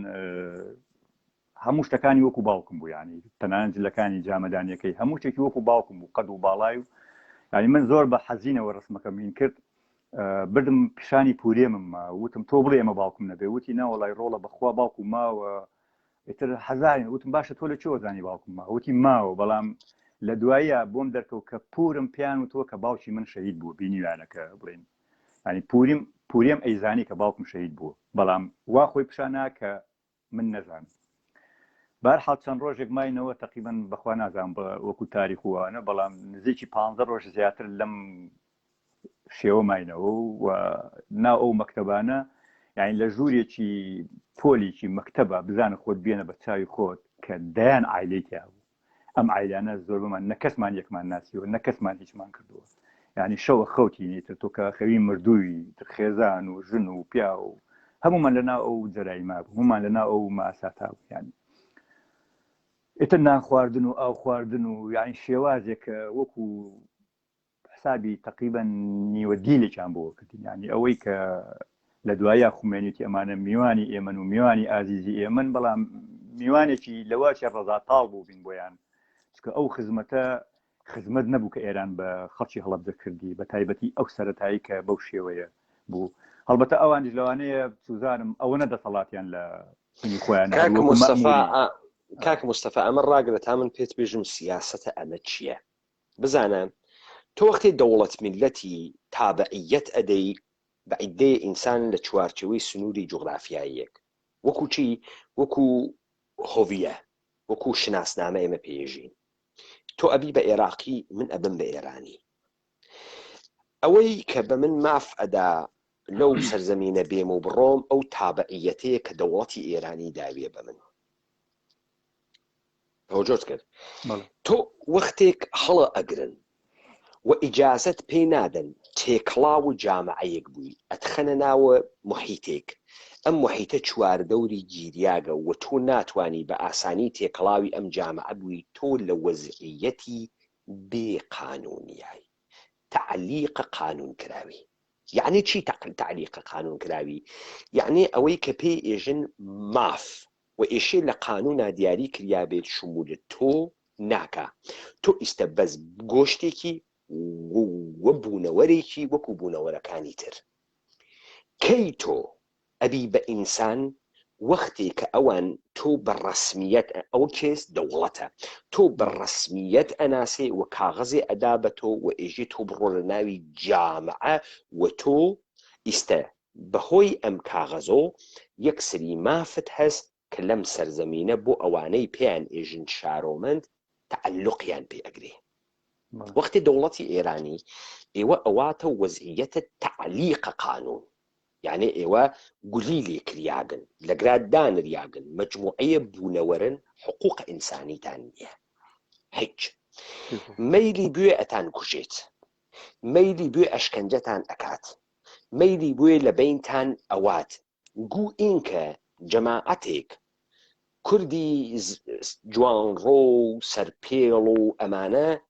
بریان بۆ کوێ بڕیان بۆ مەعسکەری ڕەمادی بیان کوژن چون تعلیق قانونی بوون و لەوێ بالئەخەرە منەزەمەی بینالمەلەلیەک زانی پێیان و ئەنفال نەکریان ئێوە ئەگەر دەوڵەتە ئێرانی بیشی کوشتایانە گو ئینکە تۆ ئێژی خەڵکیان کوشتووە بزانە هەر لە ناوی ئەو ئوردوگانە بەدەیان تەجاوز کریاگە بە کەنیشکە کورد لەلایەن سەربازەکان و ئیتلاعاتیەکان و تەجاوزیان پێکریاگە هەر وەکو غەنیمەتی جەنگی یەک نەفەر داستانیانی نەبیستگە یەک پەروەندە دروست نەبووگە یەک جنایەت تەعقیب نەبووگە و مەردمەکە خۆیشی بە تاوان بارزانیگە مردمەکە یەکەم چت ئەمەسە کە ئینسان بزانێ بە حکمی ئەوەی کە ئینسانە کەرامەتی هەست نە ئەوەی کە دەوڵەتێ ئێشێ ئەم کەرامەتەی پێ بدا بە یاسا یەکەمین مافێک کە ئینسان ئێشێ ببێت ئەوە سە بزانێت مافی هەست وەکو ئینسان فەرقە کاتەکە حیوانە لە دین ئیسلامی ژێژی وە کەڕەمناه بەنی ئادەم تۆ لە دێڕی یەکی مافی مرۆڤە ئێژێت ئینسان ئازاد بە دنیاتێت وەک کەرامەتی هەست و ئێشێ ئازادی بپارێزێ ئینسان ئازاد بە دنیاتێ بزانە وەری دەوڵەتەکان ئەمن نەخزۆ ئەەکەنەوە بزانە من تۆ بووینەوە پەنابەر من لە بریتانیا جەنابە لە ئاڵمان سەردەمانێ پەنابەر بووین لە کەم بووین ئەو وەختە وەختی تعلیقی قانونیە من و تۆ نەمانەتوانی ئیشکەین من و تۆ نەمانەتوانی خانۆ بکڕین دوکان بکڕین بیزینەسکەین من و تۆ نەمانەتوانی سەفەرکەین من و تۆ گۆشتێ بووین داکەوت بووین کەی من و تۆ بە ئینسان ناسریین وەختێ پێی ئێژن ئیقامەیان پێماندا کە ئیقامەیان پێماندا ئێمە دەبێت ئەوەی کە ئەگرا پێ ئێژێ یاسات جێبەجێکن دەنا ئیقامەکەمان لێ ئەسێنەوە دووبارە ئەڕۆینەوە ناوی وەزعیەتی تعلیق قانون یعنی ئێمە ئیتر نە کەرامەتمان هەست نە بەشەرین نە مهمین هەرچێکمان بەسەر بێنن بەسەرمان تێنن بۆیە تۆ ئەوێنی کاورا ئەگرن سنوورداش یەکەنەوە کاورا ئەدەن لە سێدارە بۆ چون حج مافێکی بێت تعلق ناگرێ ئەم مافە بە چی تعلق ئەگرێ بە قەراردادیان بەسکە گرێ بەستیان بەسکە تۆ ئێستا کە باسی ئوردوگاکەی تۆ ئیشێ بزانیت نە خۆتان ئاگادار بوون نە تا ئەم دقیقە ئاگادارن ئەو وەزعیەتە کە بەسەرتان هاتکە غەیرە ئینسانی ترین وەزعیەتە کە تۆ ئەتوانی بەرامبەر بە مەردمێ بیکەی یعنی تۆ مەردمێ تەبدیلەکەی بە مشتێک گۆشت و هەرچیەکی پێ بکەی کردوتە تەوەجۆت کرد کاکە گیان و تۆ ئەم ئیتفاقە نەکەوت دەوڵەتە ئێرانی ئوردوگاکانی لەبین نەبرد نەیوت ئەوە کاغەزە موقت یەکی ئیقامەتێکی 3 ساڵەی موقتتان هەست یاڵا بڕۆنە کرماشان یاڵا بڕۆنە تاران یاڵا بڕۆنە فلانە جێگە و تێکەڵاوی مردم بن بڕۆنە مەدرسە دەرس بخوێن مثال ئەدەم ها ناوەی کە ئەم دەوڵەتانە شت دروست حساویەک بن حتا بەر ئەساسی ئەم جەریانە ئەم اتفاقە بۆ ئێوە ناکەوێت چی دروست ئەوێ لە ئێوە بۆیە ئمڕۆ ئەوێنی کاکە مستەفا ئێمە هەڵەگەڕین و ژین دەوڵەتی عێراق حەقی بوو بمان کوژەی لەبەرەوەی یاخی بووین چی وای پێمان کرد بگە لە کاتێک ئەمە بیر لەوە ناکەین و ئێمە خۆ بێگانە نین ئەمە خاکە خۆمانە ئەمانە کێن کێمانەی هاوردگە کێن ئەمانە کە حەقیان نەز ئێمە بکوژن کێز یەکێتی حەقی هەز بێت من بگرێ بموە ئاشکەنجەم بکە کێز ئەمە کێز ئێمە سوعال لە خۆمان ناکەین دەرئەنجامی چی ئەمەی پێئێژین جینۆساید وا چەسپیاگە لە ناخی ئێمە هەموو خومانی گۆڕیگە تۆی سەخەرێکی باسی تەسویرێگەکەی ئیدەیە ئینسان 100 نەفەر 50 نەفەر ترینجیاگ نەناوی ژوورێک لە مەکتەبێکە هەموو پرایڤسیەکیان وات یعنی لەگرا پرایڤسی نییە ساحەتی شخصی نییە کە ئینسان لە ساحەت ڕێک هەچیشتەوە لە بەرچاوی یەکتریا تۆ نە ئەتوانی خۆشەویستی بکەین تۆ نە ئەتوانی بگریت تۆ نە ئەتوانیت تایمێکت بوێت کە لەگەڵ خۆتاویت دائیمەن گیریاگەن لە یەکتری ئەمانە حرب نەفسیە بە ئینسانیەکەن حیتەی پرایڤەتی لێ ئەسێنەوە وەکو مەڕووماڵات بەرخوردی لەگەڵاکەن تا خۆی مەڕووماڵاتی کەنە ناو وجودە ئینسانە بۆیە ئەوانەی مردن لە لەحزەیەکا تەواو بوون و کەس حکایەتی نەکردن وەلێ ئەمانەی مان سەدان مەرگی جۆرا و جۆریان تەجروبە کرد کە ئیمڕۆ تۆ دانەیەک ئەمێنیت ئێژێ من کوردم قسەکە نایناسیتەوە ئەو بۆ قسەکە ئەوە بۆ ئەو نە ئیهمالە ئەو بۆ ئەو نەبێ ئەخلاقە ئەو بۆ ئەو نەبێ پرینسیپە ئێمە بۆ وامانە پێاتکە ئێمە هەڵگرە ئەو میراسە چەند هەزار ساڵە تەمەدونەی یین فەرموو کاک مستەفا ئیدامە بدەن بەڵێ لەگەڵ ئەوەشە کە ئەو هەموو ماساتەمان بینی ئەو هەموو ماساتش بەسەرمان هاتووە خەڵکەکەمان بوو بە دوو بەشەوە ینی لەناو ئەو مەکتەبە ئەگەر بڵێ 200 عائلە 300 عائلە لەناو ئەو مەکتەبە بووە بووین بە 2 بەش 3 بەش 4 بەش یەکێوی با بەدا خۆ قەزمان بەلایەنەوە نییە یەکێوی با بەخۆ ئێمە نازانم چی ئێتر هەر یەکەی قسەیەکی دەکرد ینی تۆ نەتوانی لە خەڵکەکە بە تەواوەتی تێبگەیت اینجا کە پەیتا چییە هاتن پەیتا ئەوانەی کە لە عێراق با بڵێن کوڕەمەسوولی با بڵێن ئیستیخبارات و ئەوانە بوون پەیتا لەگەڵ پازداران و لەگەڵ ئیطلاعاتی ئێرانە هاتن سەر و دەمی خۆیان هەڵبەست بوو بەناو مەکتەبەکانە گەڕان و ئیتر ئەوەی کە خۆیان بیان سایە دەستنیشانیان کە گوایە ئەمانە ئایا لەگەڵ بەعسا ئیشیان کردووە، ئایا دژی ڕژێمی ئیسلامی بوون، ئەهاتن دەستنیشانی ئەم خەڵکانەیانە کرد و ئێستا هەر لەگەڵ ڕایگرە کاک مستەفا هەر لەگەڵ ڕایگرە یەکجار قسەیە مهمێکت کرد خاص گوێ بگرە کا مستەفا لەبیرت تێ وتم وەزعیەتە تعلیق قانونی کە ئیتر تۆ ئینسان نامێنیت لەبیرت تێ با ئێمە وا حسابیکەین دەوڵەتە ئێران 100% دیلی لە ئەرتەشی عێراق گرتووە شەڕا و دیلی شەڕی گرتووە کە لێودا دەرکەوت دیلیشیان کوشتووە وەلێ تۆ یەکێگەگری نەقیبە و سوور ئەزانی ئەسلحەی بەرامبەر بە تۆ گرتگە و سەدانی لە تۆ کوشتگە بگرە تەجاوزیشی کردوێت تۆ کە ئەیگریت نایبیتە دادگا بە جورمی قەتڵ و محاکمەیەکەی ئەسیری شەڕە نایبیت تەوەجۆ بکە حتا ئەگەر دانەیە هەڵەبجەی استخباراتە عێراقی وایە دەرەجەداری دەوڵەتە عێراقی بوایە پەناهەندەی سیاسی بوو یا لە باشترین حاڵەتە ئەسیرە جەنگ بوو یا لە ئوردوگای ئەسیرەکانە دایان ئەنیا یا پەناهەندەی سیاسی بوو پەناهەندەی جەنگی بوو کاچی برا دەوڵەتە ئێرانی بۆی نەوگە بێت مردم بگرێت چوون لە مؤسساتی دەوڵەتی عێراقی ئاکاریان کردگە ئەم مردمە بەهۆی عملیاتە ئەو ئاغا و ئەو کارە یعنی کارە ئینسانی کردگە هاتکە ئەم مردمە وەکو پەنابەرانت جەنگی داڵدە بدا کە تۆ ئەوێنی وانە دەوڵەتە ئێرانی تێبزانێت کێ لەگەڵ ڕژیمی بەعسا بووگە بیوە ئەعدامی کە غەڵەتی کرد ئەی بۆ سەربازی عێراقی ناوە ئەعدامی کە وەکو دیلی شەڕی گرێت تۆ لەگرا ئەفەحمی وەختی ئێژی تعلیق قانونی یعنی چی یعنی من ئەگەر ڕقم لە تۆ بوایە و من لەگەڵ اطلاعات وایە ئەموو مستەفا بگرن و مستەفا نەگەر هەڵیانە وەسی کەس داڵدەی تۆیدا نە دەوڵەتە عێراقیدا نە مؤسساتە بینالمللی ئەیدا کەس و ئەمە کارە دەوڵەت ئەمە جنایەتە دەوڵەتە ئێرانیە ئەمە جنایەتە وا دەوڵەتە ئێرانی بەر عەلەیه بەشەریەت لە ئوردوگاکانە کردگێسی نفسی دروستکردنی ئوردوگا من ئەتوانم بیر لەوە بکەمەوە تۆ کارانتین دروستکەی قەرەنتینە دروستکەی بێژی ئەمانە لە کیمیایی و هاتکردێشی تێستیان کە نزانین کیمیاییان وا پێ 40 ڕۆژ لەودا بەریان دەی تەوەجۆکەی لەودا بەریان دەی ولی تۆ ئەمتە نەکردگە ئەم خەڵکت دە وەزعیەتی تعلیقی قانونیە هێشکەسەوە تێ یەخە بە کابراگرێژی تۆ بۆ کارمەندی دەوڵەتی بەعسووگی ئەی خەڵکەکەی تۆ بۆ کارمەندی تۆن تەوەجۆکەی جا تۆ بەم ئیلتیجا بڕۆی ئەو جا ئەوێنی هینێک گوێبڕ بوون بە گوێبڕە حەزب بەعس ئەڕوین کاورایەکی شوانی بەڵبەختیان گیرە هاورد گویان ئەوڕی لەبەرەوەی پارە بسێنن لە حیزبی بەعس ئەم کارە بۆ قێزەون بوو بۆ خاتری ئەوەی کە تۆ نەحەقت هەست نەوایتە جێگەی قەزاوەتە کە بڕۆی هەر کەسێک چوون وا لە ناوی دەوڵەتە ئێرانیا بیگری گوێی بوڕی نازم تەوەجۆت کرد من خەریکم چی ێژم دەوڵەتە ئێرانی جنایەتی بەر عەلەیهی بەشەریەت کردگە لەو لەحزە واتێت ئەکۆڵێتۆ بزانێت کێ باسیە بە تۆ چی مە تۆ پەناهەندەی جەنگیت نەگرتگە یا ئەمانە ئەسیری جەنگی یا پەناهەندەی جەنگی وە تۆ چی نازم تەوەجۆت کرد وەلە چون تۆ بە عنوانە ئینسان هیچ معنایەکت نییە وە لە گرێ بەستهای دەوڵەتیە مەعنا پەیاکەی ئەمانە تۆ ئەوەنە وەزعیەتە تعلیق قانونی وبراحتي توانن تعداد بيبكن تجاوز بيبكن خفتت كان خارت كان وبدون وبدقرن وسركوبت كان وتؤمنين السركوب لقدا شديد ترى هو هيك تقول جيل دسي رجيمي بعصا بقي اذا مبدا ام لختانه زور مهم من كاي ودري اخن فرموا والله اما خومان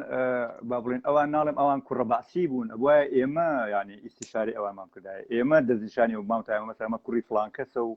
اما عرب ودواي او ئەمە خۆی باسیە ئێوە بۆیان باسی ئەگرن ینی ئێمە لەوا تۆزێک ئەو بووین بەڵام دوایی خەڵکەکە یانودنە منە و کوڕی کە لەگەڵ ماگیرا برادرم بوو ینی زۆر دۆستمان بوو براکەی زۆر هاوڕێمان بوو برای کاک جەمیل کاکە حەمەی ناوبوو حەمەی حاجی کەرەم خان ئێتر هاتن لە بینی من و کاک عەلی تەبە کە بابچی بوو لە هەڵەبجەویش فەوتی کردمەوە و چەند دۆستێکی کەش هەل دانیشت بووین قسەمانە کردێتەوە نیە ڕۆژانە لە ناو مەکتەبەکە لە دیوارەکانە خۆمانە بە خۆر و دانیشت بووین کە هاتن لە ناو ئێمە بردیان بەڵام یەکێکینە ئەمە لەبەر خاتری جلەکانیان بردوانە جلەکانی کەتافی بوو ئەم خاچی بڵێن وەکوینی حیزبی دیموکرات و کۆمەڵەوانە بوو تیانە ئەمە لەبەر خاتریەوە بردوانە وا تەسەورەکەن ئەمە یا پێشمەگەی دیموکرات بێ یاینی کۆمەڵە بێ ینی بە ئیتیجای ئەوە بردوانە لەوە ناچێ وەکو باسی دیاریان کرد بێ بەڵام بەهەرحاڵ بردیان من تا ئەو دقەش و تا ئێساژی تر نەمبینیەوە نازانم ماوە لە ژیانە مردووە لە ژیانە نازانم ینی ئاگام لێنێ بەڕاستێکی ئیتر ئێمە کەوتینە ئەوەی کە ئەو کەسانی کەوتم کە هاتن لە مێژەوە لەوێ بوون شارەزای ئێران بوون و ماوەیەکی چەند ساڵێک بوو لێ بوون هەوڵماندا چی بکەین لە ڕێگەی نامەوە من نامە بنێرم مەسەرەن بۆ ناوی دایکم و باوکم و ئەوانم بنووسم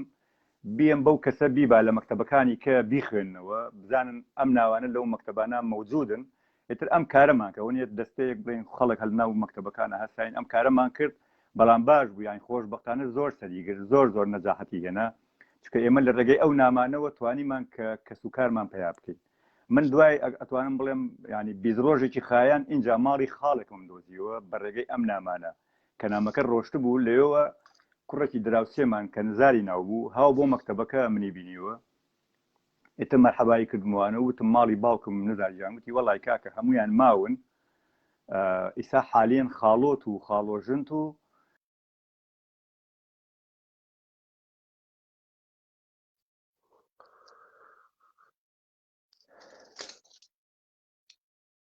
کاک مستەفایان دووبارە دیسی کردەوە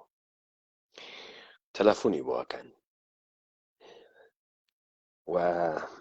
متاسفانە بەرنامەکەی ئێمە ئەشێوێنن ئێمە لە تەریقە کاک مستەفاوە پەیمان بە بۆ ئەدێکی تری ئەم جێنۆسایدە بەر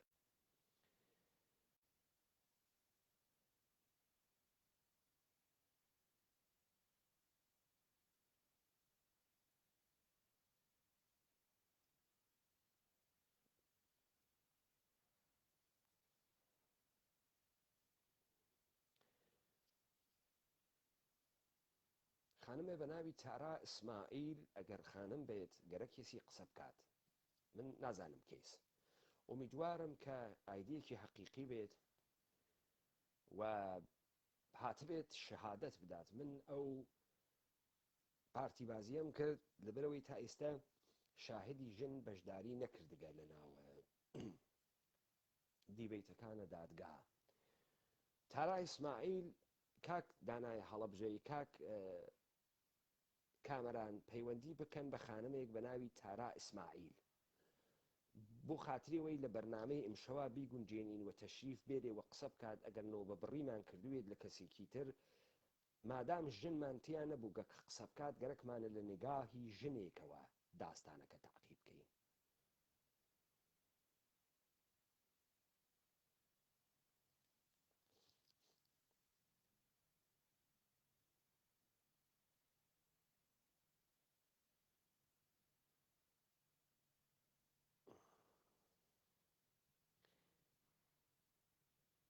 کاک مستەفا بێزەحمەت دووبارە کامێرا بهێنێنەوە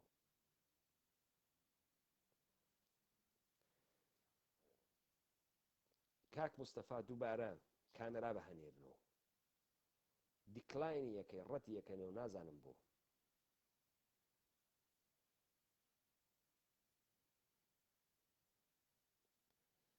کاک مستەفا تەشریف بووە نەدەرەوە لە دیبەیتەکە دووبارە بێنە ژوورەوە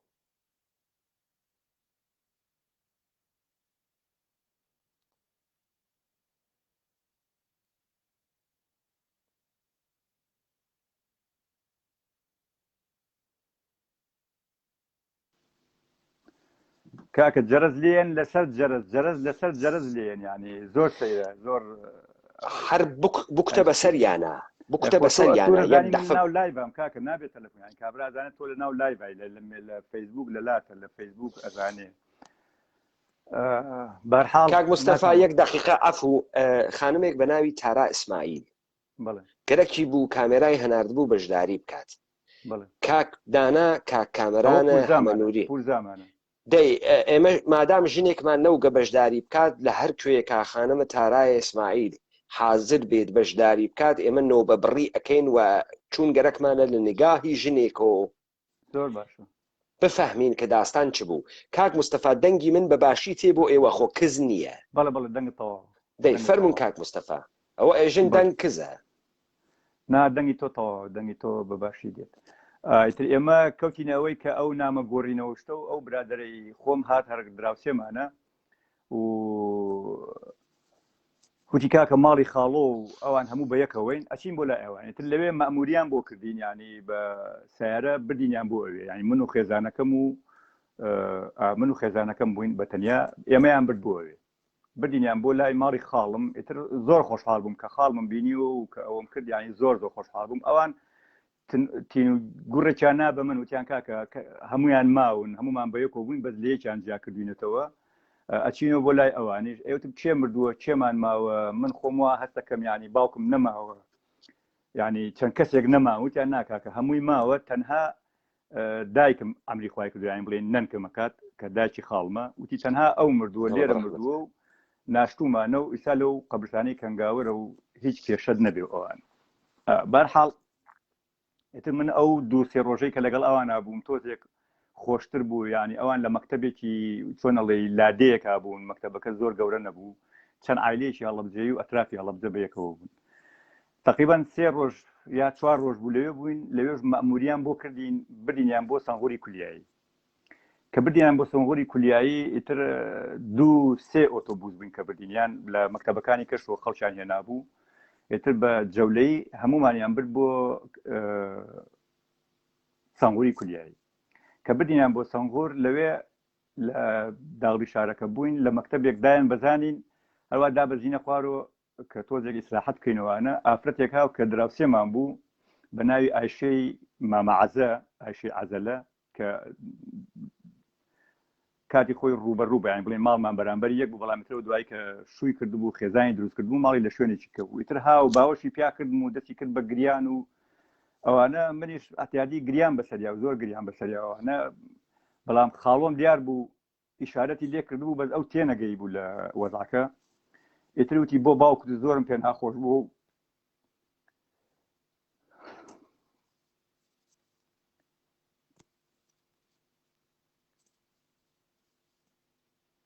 من بۆ ماوەیەکی زۆر وەسا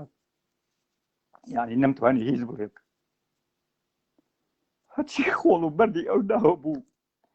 هەموویم کرد بەسەر خۆمە ینی نەمەتوانی هیچ بکەم هیچ وەکوتم من باوکم عاجز کرد بوو باوکم ڕەنجاند بوو دیتر نەیبینمەوە زۆرم تەسیر بوو زۆر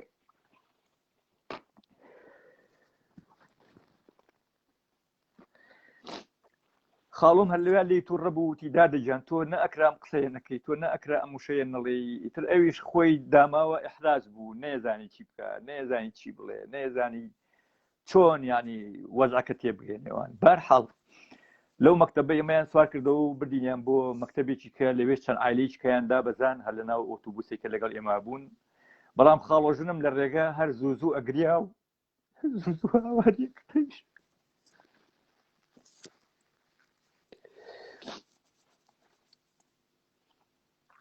ئەوش کوڕە گەورەکەی گوژرا بوو بەڵام پێی ناوتم یانی باسی ناکرد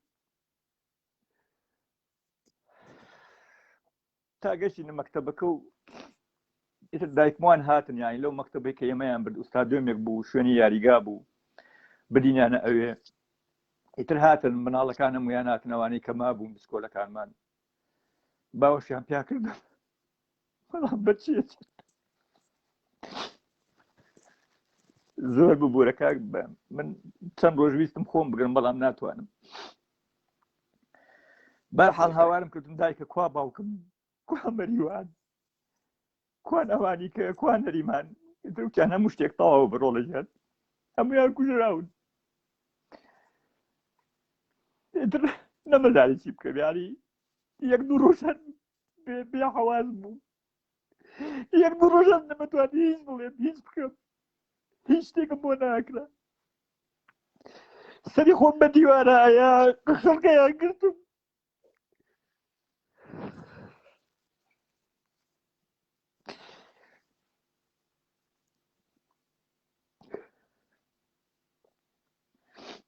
ئیتر ماینەوە خاڵۆم دڵخۆشیامەوە کە خۆی کوڕەکەی شەید بوو کوڕە گەورەکەی ئەو باوەشی پیاکرد مەوی کاکە ژیان تەواو هەموو شتێک تەواو بوو وتم بۆ لەوێ پێتان نەوتم بۆ لەوێ ئاگادارتان نەکردم بۆ پێتان نەوتم من خۆم زانیم من خۆم دڵم خەبەری یابوو وتیان کاکە هەموو شتێک کۆتایی هاو ئێمە بەدەستی خۆمان ناشتومانن بەدەستی خۆمان هەموو شتێکمان کردوون ئەسپەردەی خاکمان کردوون چکە دایکم ئەوان بڵێن دایکم و خاڵۆم و مناڵەکانی تەقریبەن ئەتوانم لە بڵێم تا 21 نەورۆزیش لەناو هەڵەبجا بوون هەر هاتوون و ڕۆشتون و شڵەژاون نیانتوانی و هیچ شتێ بکەن تا لە دوای هەلیکۆپتەری ئێرانی هاتووە یارمەتی چەند عایدەیەکیاوە لەوێ دەری کردوون و هێناونیان ئەجینا ئەوانیش هەر لە بین چوون چونکە هەر هاتوون و ڕۆشتون و هیچیش نەبووە بیخۆن و شتێکی وا نەبووە کەینیکەن کارەبا نەبووە هیچ شتێک نەبووە بەرحاڵ ئەوان لە تا بیستویەکی نەورۆژیش لە ناو هەڵەبجا بوون. ئیتر خولاسەی کەلام ئێمە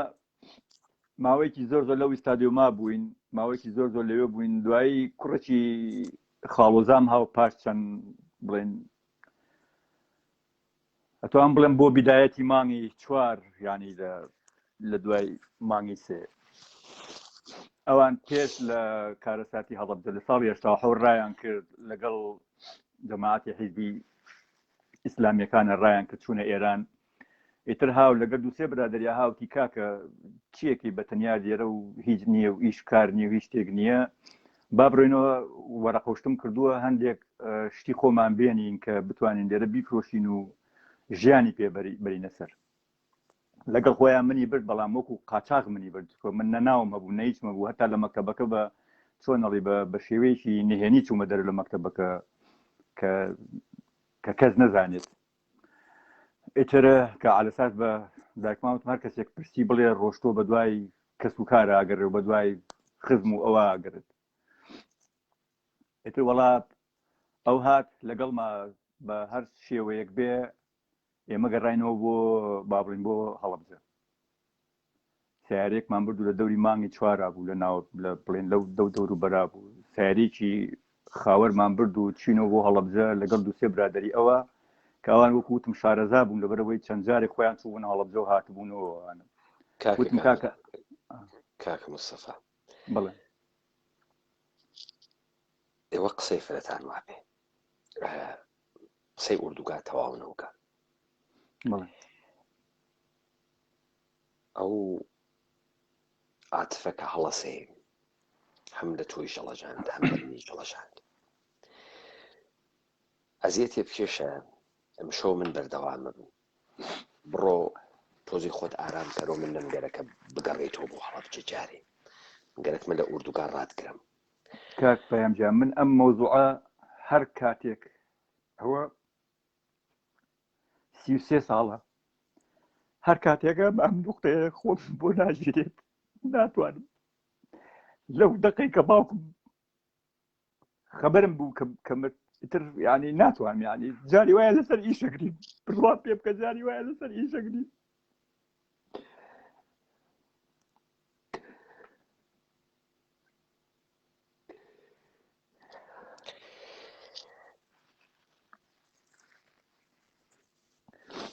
چکە ئاسان نییە تا مردوو بە چای خۆ نەیبینی تا نزانی باوەشی پیان نەکەی هەرگیز لە ناخر نایەتە دەرەوە ینی خۆی ئێمە خەڵکی کەمان لێ مردووە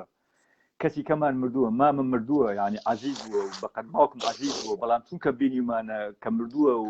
جەسەدەکەیمان بینیوە چۆنەڵی لە یاد ناچێ بەڵام ئەوەی نییە کە جەسەدی ئینسانێک نەبینی و بڕوات ینی ئەوە زۆر زۆر ناڕەحەتەکە زۆر زۆر بێتاقەتەکە. بەرحاڵ هەوڵەیەم کە خۆم بگرم هەوڵەیەم کە بەسەر ئەوە کاک مستەفا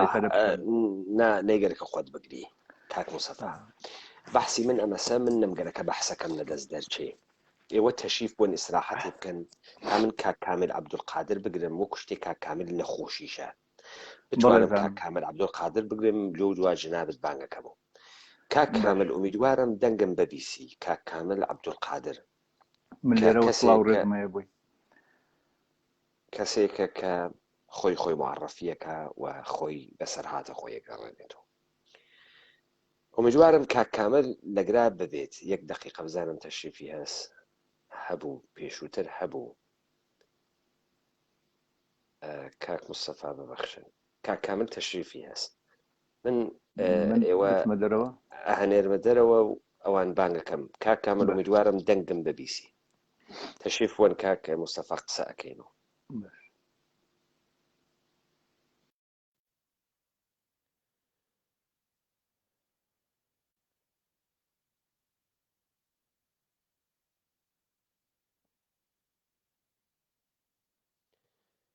کاک کامل من کامێرام هەناردگە بۆ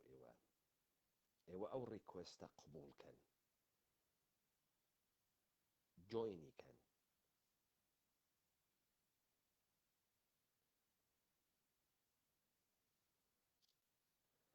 ئەکرێت کاک کامل وەزعیەتی تەندروستی باش نەبووێت و بە دیارە مۆبایلەکەی وەدانەنیشت بێ ئومیدوارم دەنگمان ببیسێ ئومیدوارم کە بتوانێت کە بەشدار بێ من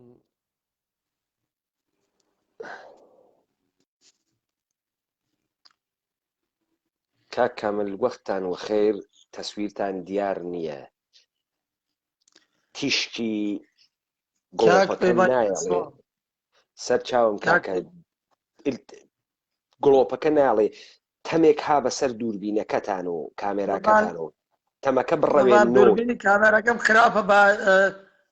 بە تابلێتەکە تەماس بگەین باشترەوە دووربینەکە خراپ بووە من نازانم تابلت بتوانێ وەرد بگرێ نازانم تا ئەوێ کە ئەزانم لایڤ فەیسبووکی بە مۆبایل ئەکرێ بەڵام ئەگەر پێتان وایە بە تەبلێتەکە ئەکرێ بە تەبلێتەکەەوە بێن بەڵام ئەگەر نەبوو هەر بە مۆبایلەکە بێنەوە پس ئێشەی دەگرا بڕۆنە دەرەوە بە تەبلێتەکە بێن ئێمە ئەوەستین بە دیارتان و مهم نییە چەند دەقیقەیەک ئەوەستین باشە براکەم باش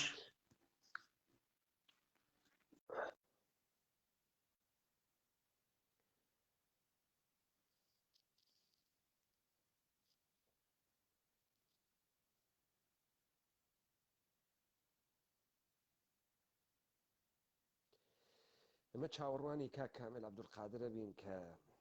بەشداری بکات کاک موستەفا مەسائلێکی فرەی مەطرح کرد مەسائلێکی فرەی دەرمەوردە ژیانە ئوردوگا و دەرمەوردە بەردەوامیە پرۆسەسە جێنۆساید مەطرح کرد کە فرەیەک لە ئێمەمانان تەجروبەمان کردگە بەڵام ورد نامین و لەسەری بەڵام بە قەوڵی ئێژێ دەمێکە مردگین و شینکەرمان نییە بەڵام کەسێک متەوەجهی نەکردگین کە ئەم جۆرە ڕەفتارانە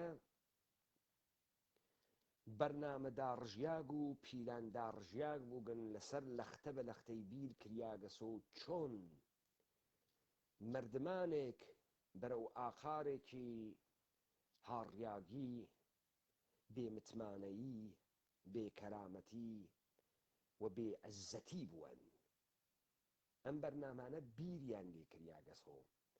و وەختێک شاید حاڵەکان تێن قسە ئەکەن لە نێوانە چیرۆکەکانیانە ئەو لەختە گەورانەی کە بۆ ئەوان عادی بووگەن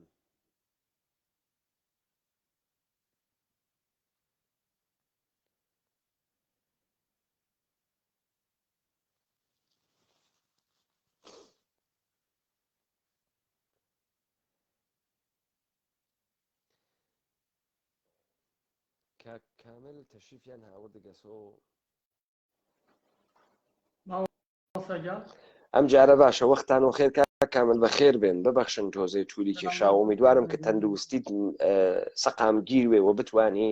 بەشدار بی ئێوە خەبەردار کریاگنەوە کارە ئێمە دادگایەکی وجدانین و خۆمان هەڵساگین وەکو خەڵک وەکو مردمە کورد خۆمان لە خۆمان بکۆڵینەوە و خۆمان ئەبعادە جنایەتێک سیستەماتیک و جینۆسایدێک کە تا ئەم دەقیقە بەردەوامە و یەکێک لەوانەی کە لەحزە بە لەحزە مەرگی تەجروبە کردگە کاکە کامل با من بە برای خۆم شتێ بێژم کاکە کامل فەرقی مەرگ و تەعزیب ئەزانی وا لەکوێ خەڵکی فەرقی مەرگ و تەعزیب وا لە ئەوە کە مەرگ لە پڕێکە ڕوو ئەدات وەلێ بۆ ئەوانەی کە دەستگای ئستخباراتین و حکوومەتەکانن تەعزیب هەڵەبژێنن تەعزیب مەرگێکە کە 1000 پارە کراوە 1000 پارچە کراوە تەعزیب و تۆ 1000 جۆر مەرگ تاقیەکەی تۆ جەنابەت چ لە بەشی فیزیکی و لەشۆ ئەو تعزیبەت تا ئەم دقیقە لەگەڵ خۆتا بگە یعنی جەناب بەڕقم بەڕەسیکەی هەر چرکە هەناسەیە کە داکتە لەو ساتەوە تا ئیستا مەرگێکی پەرچە پەرچە کراو بووە کە پێت دریاگە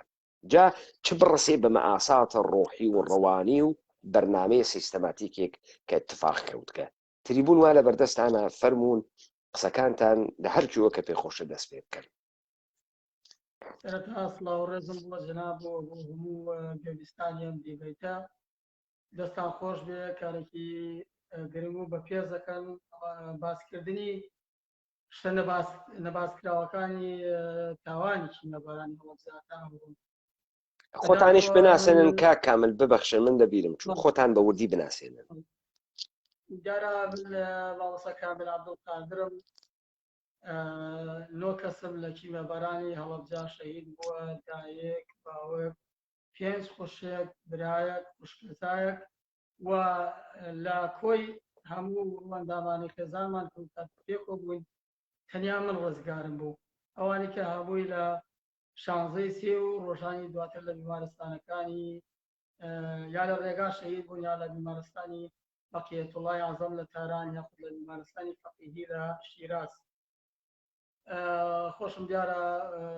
2 مانگی ڕێک لە حاڵەتی مان و نەمان لە نێوان مەرگ و ژیانە لە بیمارستانی شەهید بوو دەڕێز بووم لە سەعادەتئاباد لە تاران. بەداخەوە بۆ من 16 سێ تەنیا ڕۆژێ نەبوو 16 سێ بۆ من 33-34 ساڵ بوو و ئیدامەشی ئەبێ 16 سێ ڕەنگە کۆمەڵی خەڵک بەس 16 سێ ئازاریان چەشت بێ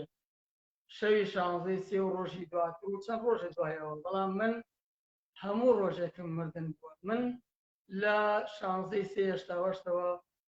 مەحرومیان کردم لە هەرزانترین شت لە دنیا بەڵام گرنگترین شت بووم کە هەوا بوو من لە هەوا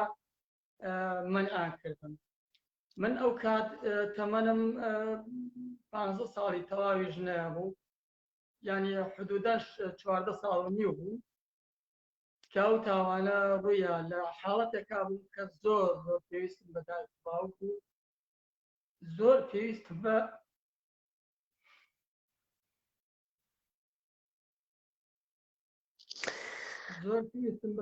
دەستگیرتن بوو تازە بە تازە دنیام ئەناسی مەسەلەن ئەمزانی لە دنیا چی ئەکوزێرێ چی ناکوزێرێ بە لە حازی کوردی تازە چەپ و ڕاستی خۆم نەزانی. کاکە کامل ببەخشە من لە نێوانە شەهادەتەکانە ئێوە قسە ئەەکەم جاروبار تۆ تەندروستیت باشە ئەتوانی تەحملکەی من قسە بکەم لە خزمەتە. کاک کامل وەختی تۆ مێژووی ملەتەکانە تەرەخوێنی تۆ ئەگەی بە لەختەهایەک کە ئەمانە بەرجەستە ئەکرێن و ئەکرێن بە چیرۆک و ڕۆمان و فیلم من تۆ ئەگەێڕمۆ بۆ فیلمێک کە ئەگەر نەتدیگە بڕۆ بیبینە بە ناوی ڕزگارکردنی سەرباز ڕایان. ڕزگارکردنی سەرباز ڕایان چەندین ئۆسکاری وەرگرت بۆ خەریکە چیرۆکێ باسەکە. ئەم چیرۆکە کامە چیرۆکی جەنگی جیهانی دووەمە بنەماڵەیەکی ئامریکایی وا 4 کوڕیوا لە ناوی ئەرتەشی ئامریکا. لە پڕێکە ئەرتەشی ئامریکا ئاگادار ئەبێتەوە 3 لە کوڕەکان کوژیاگن 1 کوڕماگە دایکی ئەو کوڕانە بنەچەقی دەرهاتکە حەچێکی بۆ نەماگەسۆ 1 ماگە. لە کاتی عملیاتەکەی نۆرماندی و فەتحی فەرەنسا ڕئیسی ستادی ئەرتەشی ئەمریکا وەکو ئەرکی ئەخلاقی دەوڵەتی ئەمریکا بەرامبەر بە دایکێک کە خەریکە نەسڵی لەبەی نەچێت گوردانێک دەستەیەک مۆزەفەکە بڕوا لە جەرگەی شەڕۆ سەرباز ڕایان کێشێتە دەرەوە کە ڕایان نەمرێ. تەوەجۆ بکە بۆ ئەم لەختەیە گەورە ئەوێتۆ 4 کوڕخۆبەخشانە ڕوویگنە ناوە ئەرتەشە ئەمریکا. گەرە کێسی بێژێت ئەخلاق لە نێوانە دەوڵەتە ئەمریکا لەبەی نەچووگە. دروسە هەر ئەمریکاییەک ئەبێ بەرامبەر بە وەتەنی حازر بێ هەموو شتێکی بە، بەڵام خۆ ئەمانیش ئیجازە نادەن ئەو وا هەستی کردگە هەر چوار کوڕەکەی ئەدا، وەلێ ئێمەیش خۆ ئەخلاقمان هەست. ئەم بنەماڵە ناوێ بنەچەقیان دەربێ، ناوێ بە تەوری کامل لەبەین چن. بۆیە ئەرتشی ئەمریکا لە ناو جەرگەی شەڕەکە کاروانێک ئەهنێرێ سەربازڕایان دەرباسکەن. ئەم فیلمە بۆ دەوڵەتی ئەمریکا ئۆسکاری پێئەدا لەبەر ئەوەی گەرەکی نیشانی بدات ئەها ئەرتەشی ئەمریکا ئەخلاقیشی هەست، میلەتی ئەمریکا ئەخلاقیشی هەست. تێگەیشتی ئەیکا بە بەرەی تەبلیغی بۆ خۆی. تۆ کامل عەبدولقادر 14 ساڵە لە بنەماڵەیەکی 10 نەفەریە 9 نەفەری هەموو عاتفەی، هەموو بوونی، هەموو وجودی 1000 پارچە ئەکرێ وە لەبەی نەچێ. بێ دایک، بێ باوک، بێ محەبەت، بێ عشق، بێ پەنا، بێ سەرزەمین، بێ قەرار، نەخۆش، بێ هەوا. تەسویرە ئەمە کامل عەبدولقادر کە تۆ لە بەرامبەرە منە دانیشتی بەڕاستی لە تەحملی ئینسانێکا دوورە ئەگەر وجودی بوێ، نەکەوەی کە تۆ دانیشتی قسە ئەەکەی بەم ئاسانیە و هیچ کەسمان نەما، خۆیشم مام سیەکانم کاری ناکرد. یعنی بنبڕینی مردمێک یعنی ئەمە لە زاوزێ بیخەی لەسەر سەحفەی ڕۆژگارە پاکی کەیتۆ و ئێمە حتا جورئەتمان نەوێت زوان کێشین بە ئەم زامە گەورە، دەمە ئەم زوانە بکەین و بیلاوێنین. ئاخر داستانی فیلمی سەربازڕایان و ڕزگارکردنی سەربازڕایان داستانە کەس ئۆسکاری پێئەدا، خۆی دروسیەکە، خۆی ئۆسکاری پێئەدات. بەڵام ئێمە ساوەزی بووگینەوە، ئێمە ئەسەن جنایەت بەلامانەوە زۆر عادیە، بنبڕکردنی ئینسانەکان بەلامانەوە زۆر عادیە. چیرۆکی کامل عەبدولقادر فرمێسک بێ بە چاویە، ئێمە ئەبعادەکەی نازانین، بەس فرمێسکەکە ئەوێنین. 1000 پارچەکردنە ئەم ژیانە وەکو مەرگ بیکەی بەناو قڕوگیە دەستێ لە محەبەت. وتیان کابرای ئەمریکایی چوو بوو دیعاەی کردبوو بەسەر دارعەموودەکانی شاری نیویۆرکە کە من کەسێ خۆشمی نەگەرەک، کەسێکم نییە بمگرێتە باوەش. لە ماوەی 1 هەفتە هەزاران نەفەر پەیوەندیان پیا کرد کە بێن بتگرینە باوەش بووین بە ڕەفیقت. بۆ ئینسانێک کە عاتفەی گەرەکە، ڕەوابەتە ئیجتیماعی گەرەکە، باوەشە گەرمی گەرەکە، محبەتی گەرەکە، هەڵسوکەوتی گەرەکە لە پڕێکە هەرچی شتە لێ بسێنیتۆ دێخۆ ئەوەمانەوە نەبوو کە تۆ ماگی کاکی باوکم. ئەوە کەیمانەوەز ئێمە ماگین، ئەوە کەی ژیانە ئێمە واینتیە. من بۆیان قسەمە کرد کامل عەبدولقادر تۆ ساڵم دانیشتگی خەڵک وەزانێتە تۆ ساڵمی، نە تۆ ساڵمی، نە من ساڵمم، نە ئەوان ساڵمن، ئێمە ساڵم نییەین. فەرموو ئیدامە بدە بۆیە کەلامەکەتم بڕی. من لە دوای کیمە بارانە، لە دوای ئەو ناخۆشیەوە بەڕاستی هەرگیز لە دڵەوە پێ نەکەریم، نەمتوانین. دایم لەناو ڕەفیق و برادر و ئەحبابە هەموویان هەستیانە کرد، ینی لە خۆشترین ساتە خۆشترین بۆ نابووایان هەستیان بە غەمباری منە هاتن هەوڵیانەدا بە هەر شێوەیە بێ من لەو دۆخە بێن نەدەر، بەڵام ئەو دۆخەی من زەحمەت بکەس بتوانم لەو دۆخە بێنێتە دەرەوە. یعنی من لە زۆر فترێ زۆر ناسکە هەموو شتێکیان لێ سەندم، هەموو شتێک مەحرومیان بەردەوام ناساغم. وێ ڕایەک لە دەستدانی هەموو کەس بکات، وێ ڕای لە دەستدانی هەموو سامانی دنیا کە بە کۆڵی دایکمە بوو پاشەوەی بە شەهیدی کەوتبوو، کۆڵەکەیان لە کۆڵ کرد بوو، دزی بوویان. هیچم بەدەستەوە نەمابوو تەندروستی ئینسان ینی نەخۆش بووم دایم وەزم زۆر خراپ بوو پاشەوەی دووبانیش لە تاران لەژێر چاودێری ورد کامل بیگرە کامل گیان بێسە بیگرە با من نوکتەیەکە فێ بێژم کامل مناڵت دیوە بەدەست دایکیوە دایکی لێ ئەدا دیوتە بعد دیوتە مناڵەکە هەر دایکی لێ ئەدا بەڵام هەر پەنا ئەوە قاچی دایکی بگرێ دایکەکە لێ ئەدا بەڵام هیچ پەنایەکی نییە هەر پەنا بەم دایکە ئەوات کە لێ ئەدات ئەزانی تۆ وەکو کێت یادکە تۆ لەوانەیە گەورە بووی 50 ساڵ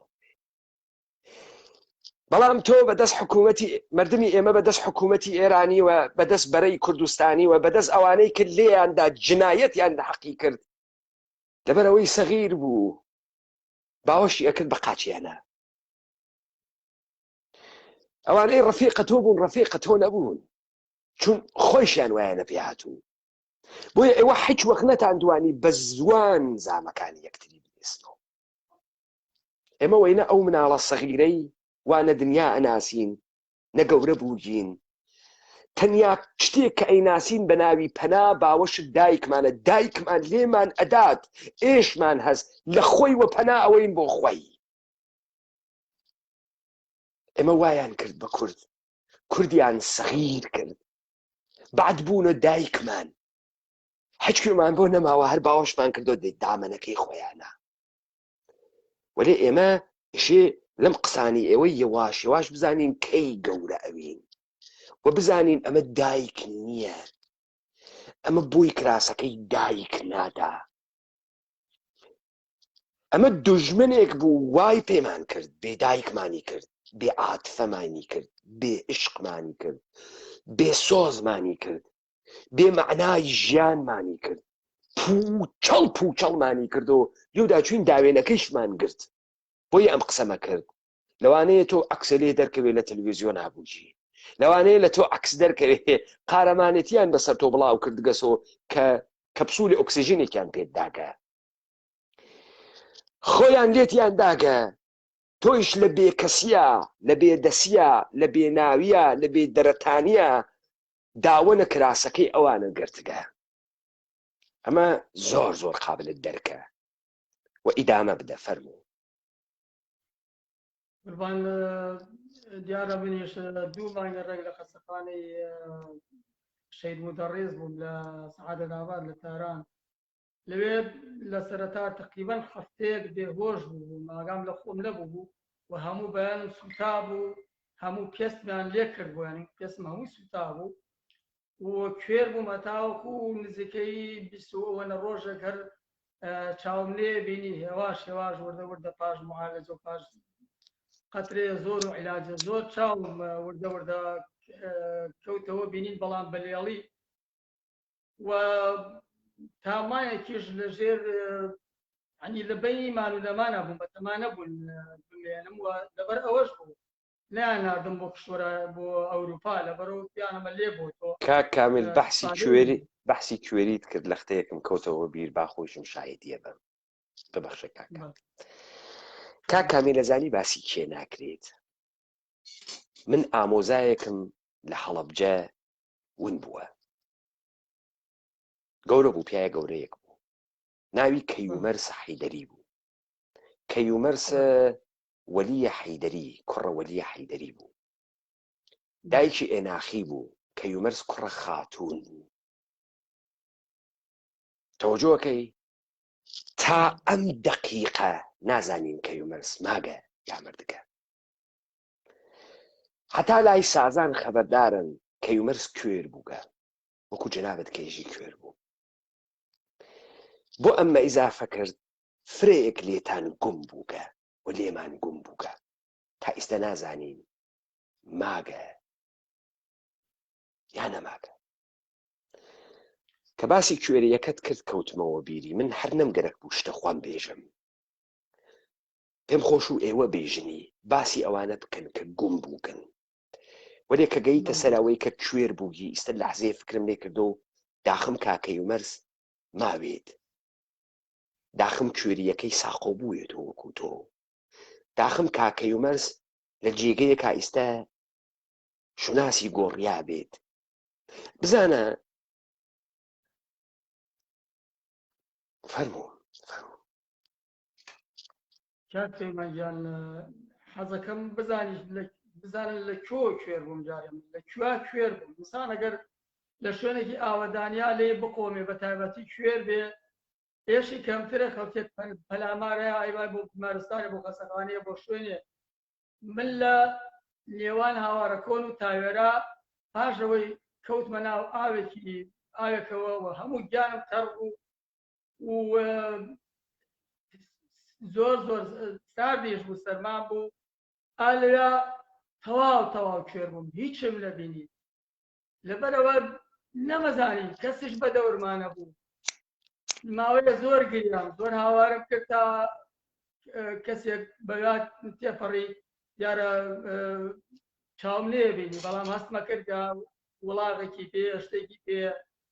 هاوارم کرد وتم هەش کەسێ هەی فریام بکەوە من لێم خۆماوە کەس و کارم لێون بۆ چاوم کوێرە کیمیایی لێداوم ئەوش بەو شێوە و لە وەزعەتا بینیمی هات بۆلام بەس وتی من هێسترم پێ وڵاغ بارم پێ و چی پێ تۆش کوێری هەندێکێک دەست بگرێت من نامپەڕژێتە سەرەوە بوو وتم دەی بەجێم مەیەڵە تەسلیت بگێنە شوێنێ وتی کەمە سەر ڕێگەیەکی باریکە تۆ لە ڕێیە هێواش ڕێک بەوەی تیجاهی من پێتەڵێن هێواش لەسەر خۆت ڕێبکە نزیکە بیت لە مەقەڕی پێشمەرگە هاواریان لێ بکەیت بەدەم تۆوان مشکلەکەت بۆ حەلەت زۆر دڵم خۆش بوو ینی وام زانی کەس و کارەکەی خۆمێسیێن بەدەم بووە بەڵام وەکو پاشەوەی بەوەسەکی زۆر ناڕەحەت پاش بڕینی ینی کاتێک تێپەڕبووری کاتێکی زۆر وە لەبەرەوە زۆر بە هێواشێ بە ڕێبکردایە نەمەزانی بۆ کامل ئەوە نەمەزانی بۆ ئیتیجاها ئەو شتی بەوە ڕۆژ نەمەزانی لای ڕاستم ئایا کەنە چاڵە ئایا لای ڕاستم ئایا لای چەپم ئایا بەهەرحاڵ ڕۆشتم تا گوێم لە دەنگ بوو گوێم لە دەنگ بوو هاوارم کردم کوێرم یەکێک بێت دەستم بگرێ ناتوانم بڕێکم نازانم بۆ کوێ ڕۆم ئەو بوو پێشمەرگەیەک هات دەستی گرتم کە دەستی گرتم بردمێ ناو پێشمەرگەکان لەوێ جارە چەند کەسێ بووم دەنگ ومانە قەرەباڵە بوو یەکێکیان کەوتە قسە لەگەڵم پێچوو بەرپرسەکەیان بێت لێ پرسییم ها کاکە چیتە وتم کاکە من لە ماڵ خۆمان ون بوو من کوێر بوو من کیمایە و گیانشتان بووم گیانم ئەبەرژێت چاوم مێشێت چاوم ئاوێ کرد وتی جا کاکە خۆیمە دکتۆرمان لێ نییە لا نییە لێرە تۆر لە هاوارە کۆنە بێ لە هاوارە کۆن دکتۆر ببینێ وتم لە کوێ هەیە من بگەێنە شوێن بگەێنە لای ئەوە بوتی بە پێشمەرگەیەک وتی بە هێسترەکە بیگەێنە هاوارە کۆن پێشمەرگەکە دەستی گرتم هێستری لەگەڵ خۆی نێنا بەس دەستی منی گرتە تا 100 مەترێ لە شوێنەکەی خۆیان لە باراگەکەی خۆیان دووری قستەوە لەوێ دوو لە ڕووی جەناوت و گوێگران بینەران وتی ئەچم میزێکەکەم تومەز ئەمە ئەوێ من لێ پاو پێوەنێ دووری خاتۆ لە باراگەکە لە پۆڵ خۆیان لە پۆڵیان بەڵەوە پێشمەرگەی کێ بوو بەرەی کوردستانی یا پێشمەرگەکانی کۆمەڵە و دموکرات بوون پێشمەرگەی بەرەی کوردستانی بوو باڵە پێشمەرگەی بەرەی کوردستانی شێوەزاری باشوور و ڕۆژڵات دیارە تۆزە فەکرانەیە فعلەن شێوەزاری خۆم بوو بەرەی کوردستانی بوون وە تا ئەمڕۆ ئەو برادەرە نازانم بە چ وێژانێک منی لێرا بە کوێری بەجێ هێشت یعنی بریا هەر لە چەند لە ئاوەکە بمایانەوە لانی کەم لەوێ ئەمزانی لەناو ئاوێکەم لەوێ لەو شوێنە بەجێ هێشتم نەمەزانیم ئایا من لەسەر بەرزاییم یا لە خوارم ئایا من بەم لا بڕۆمەکەومە خوار یا بەو لا بڕۆمەکەومە خوار وەزێ زۆر ناڕەحەتم هەرچی هاوارک هیچ دیارە لە کۆڵیان کردبووە کاکە بوێسە کاکە کامل بوێسە ئێمە هاتینە سەرە ئەوەی کە ئەمانە ئیدعایان کرد هاتکن خاک ئازادکن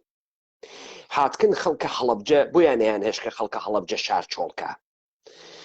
بزانە دەوڵەتە ئێران ئیدعای کرد بۆ معامڵەی سیاسی گەرەکی هەڵەبجە بگرێ و هەڵەبجە هیچ شوێنێکی استراتژیک نەبوو گێ و دوا ئێران بێتە قەیش بەجێ هێشت بێتەقە بەجێ هێشت چۆ دەرەوە ئەگەر جێگەیەکی استراتیژیک بووایە ئەیان گرت وە چۆڵیان ناکرد ئێستا ئەمانە ئیدعا ئەکەن ئەمە کارەسات بوو یعنی حادیسە بوو کەس نێزانی ئێمە پرسیارمان لە خەڵکی کرد وتمان خەڵکینە وەختێ ئەمانە نەیان هێشت خەڵک بڕواتە دەرەوە خەڵکیان گرت تا خەڵک بکوژن و مەئموریەتیان ئەوە بوو ئێستا کە خەڵکەکە کوژیاگە و 50-60 نەفەر ئاوارەیە بەرەی کوردستانی هێزەکەی خۆی لە جبهەی شەڕ سەدام حوسێنیشیان نەبوو چون شەڕ نەئەکریا تەواو ئەمانە کەوتنە یارمەتیدان و گواستنەوەی خەڵک وتیان نە ئێستا جەنابەت ئێژی من چوومە بەردەمە مەقەڕەکەیان کاورایەک کوێر هەموو خانەوادەی کوژیاگە جوانێ کوڕێکی مێر منداڵی کوێر داوام کرد ڕزگارم کەن پێشمەرگەیەکیان بردنی پاڵی پێمۆنیا کە بەو شاخە گم بم نەمەزانی وامە بەرزاییە نەمەزانی وامە دۆڵا نەمەزانی قاچێ بنێم هەڵدێم منیان بەجێ هێشت سوال ئەمەسە کاکە کامل ئەمانەی کە ئێمە ئاعتمادمان پێیان کرد و لە ژێرە ناوە کوردایەتی و سەربازی وەتەنبوون و کەیلە وەتەنبوونە هاتنە سەر خوانە مردمە کورد دەستیان کردە ناو سفرەی کورد چوونە ناو ماڵە ئینسانە کورد و ئاعتمادمان پێیان کرد خۆماندایە دەستیان و ئێمەیان کوشت و ماڵیان بردین و کەرامەتیان ڕفاندین و مێژوومانیان خراپ کرد لەوێشە پاڵیانیا بە تۆ بەمە ئێژی چی بەمە تۆ لەمە هەروە تێ ئەپەڕی یا تۆ بەمە ئێژی جنایەتکارێک کە ئێستا تۆ ئەگەر لێ بکۆڵیتەوە بزانین کێس ئێشێ جەزای جنایەتکارانەی لێ بدێ تۆ باوەڕ ئەکەی ئەوەی پاڵی بە تۆ نیا کوردایەتی خۆشەویستیە سەرزەمین خۆشەویستی ئینسانە کوردی پاڵی پێوە نیابوو دەسی بردبوو بۆ ئەسڵحە تۆ بە من بێژە چی پاڵی بە ئەو نابوو بوو بە پێشمەرگە جنایەت پارە بێدەرەتانی یا کەرامەت و ئینسانیەت چی پاڵی پێوە نیابوو کە ئەو لەحزە دەست بنێ بە تۆوە خۆ لە جبهەی شەڕ نەبوو بوو قوربان بەدەر لەوەی پاڵنەرەکەی چی بوو چەکی هەڵگرت بوو معلومە پاڵنەرەکەی هەشتی هەبوو بێ پاڵنەری لە تەوەپەرستی و هەوڵدان بوونەتەوە و دیفاعکردن لە گەلەکەی نەبوو ئەوە معلومە بەڵام هەر ئینسان نەبوو ئینسان یعنی واز لە زوبان بێنە واز لە شۆڕش و شۆڕگەری بێنە هەر مرۆڤ نەبوو من لە وەرزێکا بووم ڕەنگە عەلی حەسەن مەجید کە تاوانی سەرەکیی بە بارانی هەڵە بدێ لێیا بیبینە وای لێ نەکردیان بۆ شێوە بۆ کوێرێ لەوێ بەژەی نەهێشتیان تاوانی تر من دیارە لەوێت کە بەو وەسع بەجێ هێشتم هاواری زۆرم کرد کەس نهات بەدەم و ئەوجا ناچار کەوتمە ڕێ نەمزانی بەکوێڵم کەمێک ڕۆشتم و تل بوومەوە زۆر ئازارم پێکرد ئیتر دەستم کرد بە گریان بەڵام خوا کردی کەسێک لە دوورەوە منی بەدی کردبوو بەو شەرایطەوە بۆ وەسعەتە بینی بووی هات بەدەمەوە کە هات بەدەمەوە هەر لە دوور هاواری کردەوە بۆ چیتە بۆ کەوتوتە خوارد نەجگوڵی تۆ چوارەوە بینی لێ شتی لێ ئیتر هاتە ڕاستەرم و لە نزیکمەوە قسەی لەگەڵ کردم بینینی ناسیمیەوە منیش دیارە لێم پرسی تورکیت هاوڕێیەکی خۆم بوو کاتی خۆی لە ناو شارە مودەتێ بوو یەکتریمان ئەناسی ئەو بە هەر حاڵێ بێ باوکوانی تێگەاند و بریان لەو شوێنە لابرد لەو ئانوساکە لەو وەزعیەتە کراوە وای گەورە ئەوانەی گەیاند و منی ڕزگار کرد لەوە بەڵام بەڕاستی تاوانی ئەو ئەوانەی لەو مەقەڕا بوو تاوانی ئەو کەسەی کە منی وە دەست پاڵ پێوە ناو لێ بەجێ هێشتم کەمتر دەبوو لە تاوانی کیمیاباران و جینایەتی سەدام و عەلی کیمیایی هەر حیزبێ بوو بن پێشمەرگەی هەر حیزبێ بوو بن هەر مرۆڤێ بوو بن بە هەر زمانێ قسەیان کرد گەورەترین قیانەت بوو سەلماندی ئەو تەسەڕوفە لەوێ سەلماندی کە چەند ساڵە ئەوان وەکو کەری دێز بوون حەزیان کردووە بتۆپن لە بەرەو سەحبەکەیان زرەکەن وەگەرنا وایان بە من و بە خەڵکی ئەو شارە لێکرد بەڵێ پس تۆ لەم لەختەیە خۆت بەو نەتیجە ئەگەی پاڵنەرە ئەمانە حچێک نەبووگە کە نابی بنێن ئینسانیەت ناوی بنێن پەروەردەیەکی کوردانە ئەوەی کە ناوی ئەنێن و ئەمڕۆ ئەیفرۆشنەوە بە ناوی ئەوەی کە ئێمە خۆ بەخشانە ڕۆیشتوین شەڕمان کردووە ئیشیان ئەوە بووە بەکری گیراو بوون کە میلەتی ئێمە بێ ئەخلاقی و جنایەتی تیاتەشەنە بدەن کاولە ئەم مردمە بکەن و بەرنامەیان ئەوە بووگە ئەنفال و هەڵەبجە و بەرزان و ڕە و کۆچ و چۆڵکردنە لادیەکان و ئەمانە بخولقێنن بەڵام ئێمە نەمانزانی کێ دۆسە کێ دوژمنە لەوێ کامیل هیچ کەس تەوەجۆی بەوە نەکرد کامیل هەموو کەسی کوژیاکە 14 ساڵێسی لە پڕێکا چاوی لە دەسەدا خەیلێ سەختە لە پڕێکا دنیات لێ تاریک بوێ دەروونت پڕ لە غەم بوێ لە ڕۆژە مەحشەراویت وە کوێریش بوویت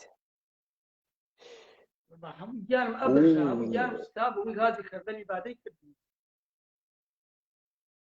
وە بخۆیتە تۆڕە ئەدەیەک نە یەک نەفەر چەندین کەس هەمووشیان ئەوەی لەو بارەگا بوو لەو مەقڕا بوو بەو شەرایطە تۆ من بینی یەکێکیان نەیوت ئەرێ فڵانی تۆ بۆ پاڵەنیا بەو کوڕە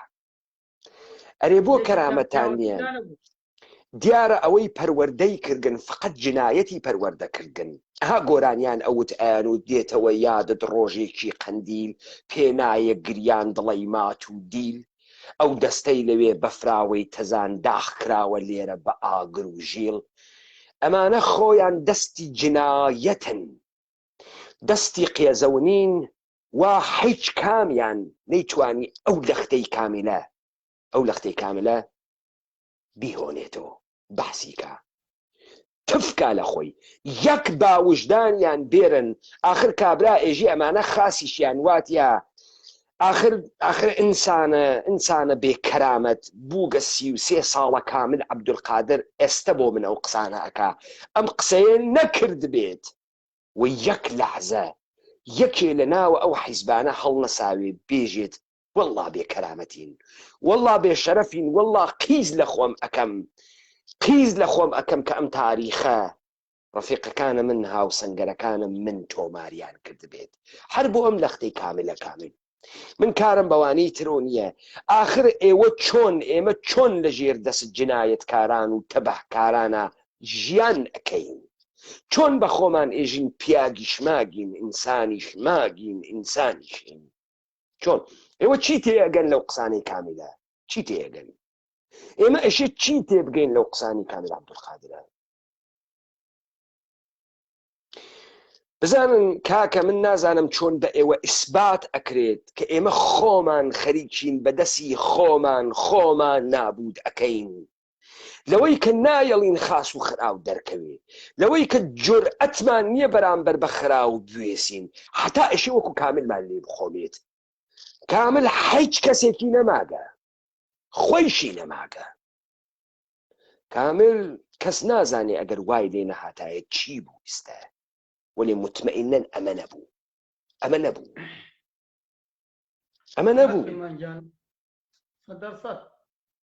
کاک پەیمانگیان ئەمان ئەگەر بەڕاستی خەمی ئەو میلەتیان بووایە و بۆ ڕزگارکردن و ئازادی ئەو میلەتیان بخۆشایە شەوی 16 یعنی شەوی پێش ئەوەی ڕۆژ بێت و کیماباران بکرێت ڕێگەیان بە خەڵکی شار بدایە بیان کاکەیان ئێستا هیچ شتێ نەبووە توانن بە ئاسانی بە ماشین بە سەعات و نییە 2 سەعات بگەنە شاری پاوە بە پێش ڕێکەن تا ڕۆژە بێتەوە نە دوورەکەوت نەیان هێشت نە پیان و ئەوەیان پێوتی نە دوایش ڕۆژ بووە خەڵکێک خۆی بۆ خۆی هەوڵیا بڕوە هەڵبێ نەهێشتیان خەڵکەکە هەڵبێ ئێمە درعی بەشەری بووین قەلغانی مرۆیی بووین ئێمە کراین بە قەلغانی مرۆیی خۆیان باش پێکەن بۆ ئەوەی یەک ئەگەر حکوومەتی بەعەز بە بۆنەی خەڵکەکەەوە دەستیان لێنەوە شێتی قەسکان نەکەوت دەستیان لێ نەکاتەوە یا لە حاڵەتی دووەم ئەگەر دەستی کردەوە لەو خەڵکە و خەڵکە هەمووی ئەکوژێ ئەو کاتە ئەوان بە مەنفعەتی سیاسی ئەوان ڕاستەکەی هەم ئێران سوء ئیستیفادەی لێ کرد هەم ئەوانیش سوء ئیستیفادەیان لێ کرد ئێران لە ساڵی لە شەڕی عێراق ئێران هەرچی هاوارێ کرد سوپای عێراق شینایی کیمیایی بەکارێنە دژی سوپاکەمان دژی سڤیل باوەڕیان پێ نەکرد ئەوروپا لەبەر ئەوروپا ڕاستەکەی هەموو پشتی سەدام بوون ئەوان توانیان لە ڕێگەی هەڵەبجەوە بە عالەم بسەلمێنن کە کاکە ئەوەی ئێمە هێڵین هەموو با سەفەر بوون مەردومی هەڵەبجەوەکەی کاک کامل عەبدولقادر ببەخشن کاک کامل ببەخشن تحلیلی سیاسیەکەی بێڵن بۆ من ئەو تحلیلە سیاسیانەی ئێوە بەحسیەکەن ئەو تحلیلانن وا لە تریبوونەکانە خۆیان هات کەسە دەرەوە بزانە لەگرا ئەم شەڕی نێوانە ئێران و عێراقت داستانی تری هەست وا ئێمە بەحسمان کرد بگەن تێگەی لەگرا هەمووی نەمایشە سیستەمێک گەرەکیە سەرزەمینی کوردەوار بخوا بۆیە قەبارەکەی دای ئەتاشێ تۆ حتا شار دروست نەکەی و یاسا بەسەریان و نەسەپێنی تا کاغەزیان پێ نەدەی تۆ بوونت نییە بۆیە ئەمە کارە منە تۆ قسەکانە خۆت بکە ئەوڵەن ئەو دەرعی بەشەریەی کە بەحسی ئەەکەی ئەوە بێ ئەخلاقترین هەڵسوکەوتێکە کە نیرویەک بەرامبەر بە مەردمێکیکا و ئێشە ئەو نیروە بگری وە گشتی بکوژی هەر ئەوەی کەوتکێسی ئێوە مەڕۆن ئەگەر ئێوە بوون لێمان نادەن تۆ غەڵەت ئەەکەی قسەی وا ئەەکەی تۆ بێجا ئەەکەی بە ئاشکارا قسەی وا ئەەکەی ئەمە غەیرە ئەخلاقی ترین کارێکە کە تۆ ئێشێ بتکردایە وە کردتە بابا ئەمانە ئەوەنە جنایەتکار و بێشەرەفن ئەمانە بە ئاشکارای عاڵەم ئێژن و کەس نییە خەیان پێ بگرێت قوربان من کەس هەیە خۆم لەم بینەوە بەڵام ڕەفیق و برادەری ڕاستگۆ و کە کاری درۆم لێ نەبیستون هەرگیز ئەڵێ بینیومانە خەڵکی هەڵاتووە لیان پیان وتووە ئێمە ئازادمان کردن ڕامەکەن ڕابکەیت تەقەی لێ یەکەین ئەو برادرە سوێنی بۆ خواردم و تێو کەسە هەڵات تەقەیان لێ کردوانیان شکان لەسەرەوەی کابرا بێ ڕاکە لە شەر ڕاکە ئاوا داماوە نەبێ وەک ئێمە داماوە یعنی نانهێشت وەک ئەمجا سوپا هاتۆتە ناو ئەو شارە ئەو سوپا نەزدی هەوایەکی پێ نەدژە تەیارەیەکی پێ حتا تەنانەت تانک و ئەسلحەی قورسی پێ نییە بە ماتۆر هەیان بوو چەکی پێ نەبوو خۆیان کرد بە ناو شارە سادان بۆ خەڵکە نەکرد گەورەترین تاوان کە ئەیسەلوێنێ ئەوان ئەیانزانی 100% لە هەڵەبجا کیمایی بەکارێن ئەنی دوو بەڵگتە زۆر بەڵگە زۆرە بەس دوو بەڵگە یەک پێشەوەی هەڵەبجە بۆردومان بکرێت بە ئەو بەیانە تقریبا بە 2-3 سەعات پێشەوە دوو پاسدار هاتنە کۆڵانەکەی ئێمە ئەو کات من لە کۆڵان بووم وە خەڵکیش بێئاگا بوون ڕاستەکەی لەبەر دەرگا دانیشت بوون مناڵ یاریە کرد دوو بازارەکە هات بڵێ ڕەحمیان جوڵا بۆ خەڵکە وتیان ئێوە زۆر بێئاگان ئێمە چوو بێتینە هەر شوێنێ سوپای سەدام کیمیایی پیا کردووە وەرن با نەسیحەتان کەی لەگەر کیمیایی بەکار هات چی بە چی بکەن ئەوە بوتیان لەفاق بێنن خەڵۆز بێنن تێکەوە کاتە کیمیاەکە بەکارات بگرن بە دەبولوتان یارەت هەنێک کەس بەگوێی کردن و هەنێک کەسیش بەگوێی نەکرد ئەمە بەڵگە بوو لەسەرەوەی کە ئەوان ئەیانزانی لە هەوڵە کیمیایی بەکار ئەمە یەک دووهەم هەر لە بیداەتی حەملەکەیانەوە لە هەر لە بیداەتی حەملەکان و کە لە کرماشانە دەستی پێکرد بە جلی کیمیایی پۆشاکی زدی کیمیایی دەرزی زدی گازاتی خەردەر و گازاتی کیمیایی ئەمانیان پێبوو سوپای ئێران پێی بوو و دابووی بە بەرەی کوردستانیش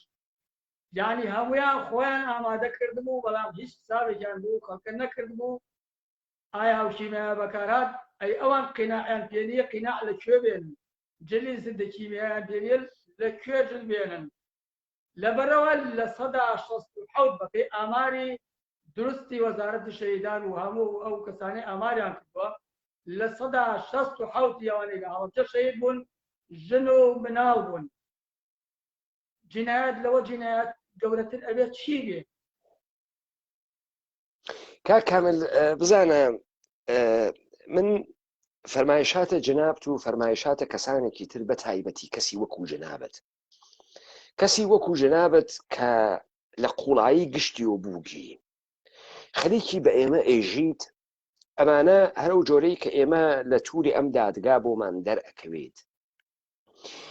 زانی گیانە شیمیایی یەکرێت ئێستا سوعالی دووەم ئەوەسە ڕۆڵی ئەمانە چ بووگە تۆ وەختی پازلەکە ئەدەی لە لای یەکتری ئەوێنیت ئەمانە هێزە شەڕکەر نەبووگن، ئەمانە یەک بۆ یەک چتکریاک نەکەوا سوورە بەرە لەشکەر، لەبەرەوەی خەڵکەکە بهێڵنەوە تا خەڵکەکە بکوژێت، لەبەرەوەی لە یەکتری تێبگەین. ئەوسا مەسەڵەن کەس هەبووگە بەگێ بووگە حاکمێ بووگە وتکێسی بە تفەنگچیەکانی داکاملم بۆ بگرن، ئەوان هاتکن کامریان گر کە تا ئەم دوو لە جەنابە دوو زلە لێبا یا شەقێکە لێبا، ئەوان خەڵکیان گرت کە بیان کوژن. درستە؟ ئێمە ئەسیر بووین لەو شارێ، ینی بتێوە نەتێنێڵی خەڵک لە شار دەرچێ هەموو شار بوو بە زیندانێ بۆ ئێمە. بەڵێ کەواتە ئێمە بەم نەتیجە گەین بەرەی کوردستانی بە هەموو حیزبەکانەوە مەئموریەتیان ئەوە بوو، ئەو ئیشەی سپاریا بوو پێیان ئەوە بوو خەڵکەکە بگرن با خەڵکەکە لیان بکوژرێت، کوژیاک لەم خەڵکە بگرن. بۆ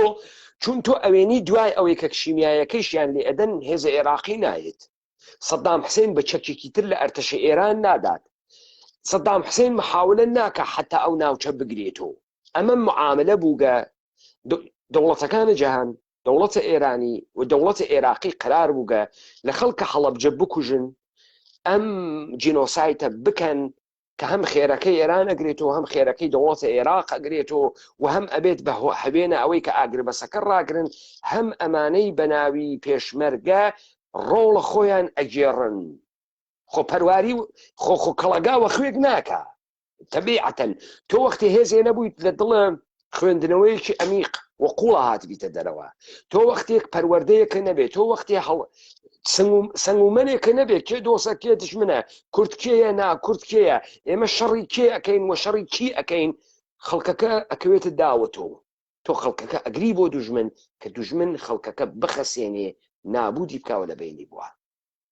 وجنابی شت شهادەتی ئەو تەدا تا ئەم دقیقەیە. کاکامل ئەگەر فەرمایشێکی ترتان هەست ئزافەی بکەن، ئەگەر نەکە ئێمە شاهیدێکی تریش وەربگرین و ئەم دیبەیتە بوەسین و دیبەیتێکی کە ئەەکەینەوە، و ئەگەر دیسانەوە هێستان گرت و شتێکی ترتان دەبیر و ئێوە دەبێت بەشدار بن لە لەختەهای جۆرا و جۆرە ئەم دادگا. قوربانیان بەسەرهاتی من بە حکمیەوەی 39 ساڵ ئیدامەی بووە، دیارە تراژیدیا و شتی زۆرم هەیە، بەڵام ڕەنگە ئەوەی کە باسم جنابتان من پرسیارەکە لێ بکەم کاکامل، لە هیچ ڕوبەڕووبوونەوەیە کاتەکی حکوومەتی هەرێم بە هەر دەستگایەکەوە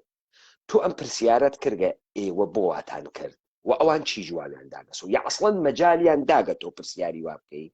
بزانە کاکاملێکی لە تکنیکەکانی ئەمانە ئەمەسە تۆ ئەگرن. مەسەلەن